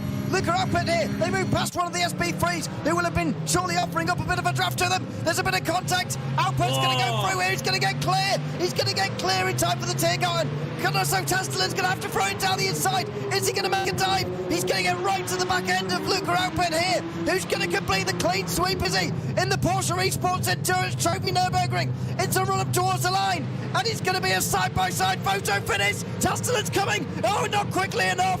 Not quite quickly enough. Tastelen can't get there. Luca Alpert hangs on. And Scherer Esports complete a clean sweep in the Porsche Esports Endurance Trophy Nürburgring, as well as SB3. They clean sweep half of our categories, and they share the overall title in a dramatic finish for Luca Alpert, who just about hangs on from Gunnar Sotastanen. What a finish for those two. And their bold gamble paid off.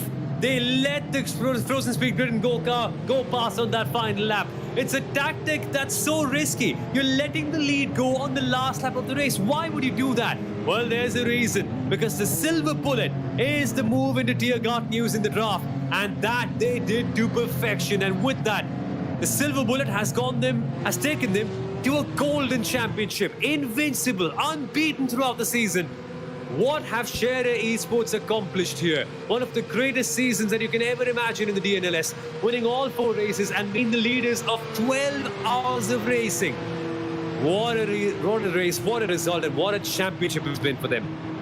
There's another battle to the line here, by the way. Team Sorgrensport are surely going to take the AM victory here today. Although Avio and SE Motorsport are only just behind. They're battling with PB Performance by Grin and Go, though, right to the very line of Marcus Deck, who wants to get through. It's a battle that I think is a bit fun more than anything else. There's no points on the line here for 8th place, but no difference. Oh, Deck just has a bit of a look, locks up, doesn't want to have a crash. And Harley Horton will hang on for Team Sorgrensport. So that's 8th place, but an AM victory in the Porsche Esports Endurance Trophy Nürburgring here today. RBW and SE Motorsport, though, with 10th place in behind, we believe will be champions of the AM category based on countback, not only for the lack of penalty points that we believe they've still managed, but for that 10th place finish. That was the best result of their season, and it did better than Honda Motorsports results all season long as well. Meanwhile, Sven Hasse is going to come over the line for gridandgo.com esports to win in SB10. They're going to shoot up the standings there as well, but behind them, the Apex Racing team are going to take the SB10 title. The hardest fought of all the titles, I think, this season has been in SB10. They came into today with just a few points. They might have even run out fuel to the line, or they just got a bit of a slow run. They came into today with 3 points over SimRC and the rest of them. Well, it's second place. That's normally where SimRC finish. They have done 3 times this season. This time Apex have taken that position, and thankfully SimRC haven't won. Apex Racing Team have taken the title in SB10. And they've nailed their last day to perfection. This is exactly what they needed. Peter Berryman has brought this car home and has done so as becoming and has now become a champion. Wow, I'm lost for words here because of how close this SB10 battle was throughout the entire season and just how much it took for Apex Racing to come out as the top team. It took a bad race from SimRC, a rare slip up from them for Apex Racing to then capitalize on that. But fair play to Apex. They have absolutely trounced their competition and have won by a decent margin. On the day where they need to deliver the most, their rivals dropped points and they got a crucial podium, which has now taken them to a championship. Well done, Apex Racing. What a performance. 2 race wins this season has been enough, showing the others amongst the Falcon Sim Racing team and today amongst Grid and Go as well, who have taken rounds 2 and 4. The Apex Racing team managing to take those wins. Their season actually results look a little bit like what they used to look like in the DNLS back when we had the success ballast for pit stops. You used to have to take 30 seconds if you'd won the previous race, 20 seconds if you'd finished second, and 10 seconds if you'd finished third. That normally meant that you'd win a race and then you'd fall down a bit for the next one, then you'd win again and then you'd fall down a bit. This time round, that hasn't been in place, but nevertheless, it's still looked like it. There's your car park, and what a fantastic sight that is as well. The podium and all of the classes, I think, are supposed to be there. Not everyone is, but there's your picture. Anybody who wants to take photographs, that's what you need to be looking at. The Marlon Racing Team and Williams Esports cars at the front end of that pack there, having done battle so well today. The SP3's next up with Share Esports, the clean sweepers in the middle, just directly ahead of their teammates who have also clean swept the other class as well after a dramatic finish with Luca Alper and Ganoso Tastelen. And then the SP10s at the back. Let's start with the SP3s with Share Esports taking their narrowest win of the season, just half a second ahead of Adopt Don't Shop, who've had their best result of the season because Smiley Esports finished outside of those top 2 for the first time with 3rd. Wolf Motorsport finishing in 4th place, just ahead of Thomas Enger Sim Racing, Shop Caution AC Mayan, and 6th ahead of Race Sim Zone, with V7 Racing 2.5 minutes back. Eiffel Racing with a long penalty finishing in 9th place out of Homer Sim Racing, and Ringsfizzer Sim Racing finishing in 11th. Again, a great class to watch and a surprisingly close finish at the very end of that season. Yeah, a good race as well. I mean, Adopt Don't Shop, fair play. I didn't expect them to come here, and normally they've been the 3rd place team, but a great performance on the last day. And it's sad to see the Ringfizzer Sim Racing team only at the very end because they were in such a great fight. Them, the home of Sim Racing team, unfortunately, contact means that they now end this season in 10th and 11th. But more than the results, look at what they've accomplished this year. Finishing, learning a lot, lots of driving, lots of teamwork as well. And that can also be said for gridandgo.com esports, who have now ended this season as a race winner. And that takes them to 2nd place in the championship, behind the champions, the AMG team Apex Racing. Absolutely. With Falcon Sim Racing joining them on the podium. Despite that drive-through penalty, I'm not sure whether they actually served that or not, but they should finish on the podium anyway. Dory Sports Academy 4th, just ahead of Contaguine, who drove for SimRC today. Brought that car across the line in 5th. Nürburgring Esports finished 6th and 8th with X-Racer in between them. Hoisingveld and BS Competition rounded out the field. Unfortunately, Ruben Bonga and BS Competition retired from that race, the only SP10 retirement today, which is unfortunate indeed for them. In the Porsche Esports Endurance Trophy Nürburgring, we saw a fantastic finish. In fact, one of the best finishes we've seen all season long in that category. It is Share Esports, though. Familiar result. They have swept the season with Frozen Speed by Grid and Go rocketing up the standings with a 2nd place finish, 41 thousandths gap at the line.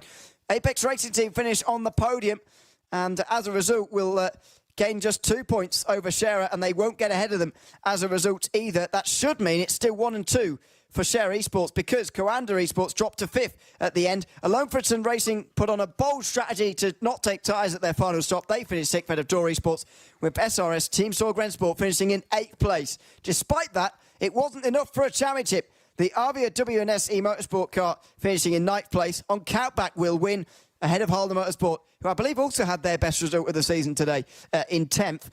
Austrian Sim Racers finished 11th. They were rocketing through with those new tyres at the end, but just ran out of laps.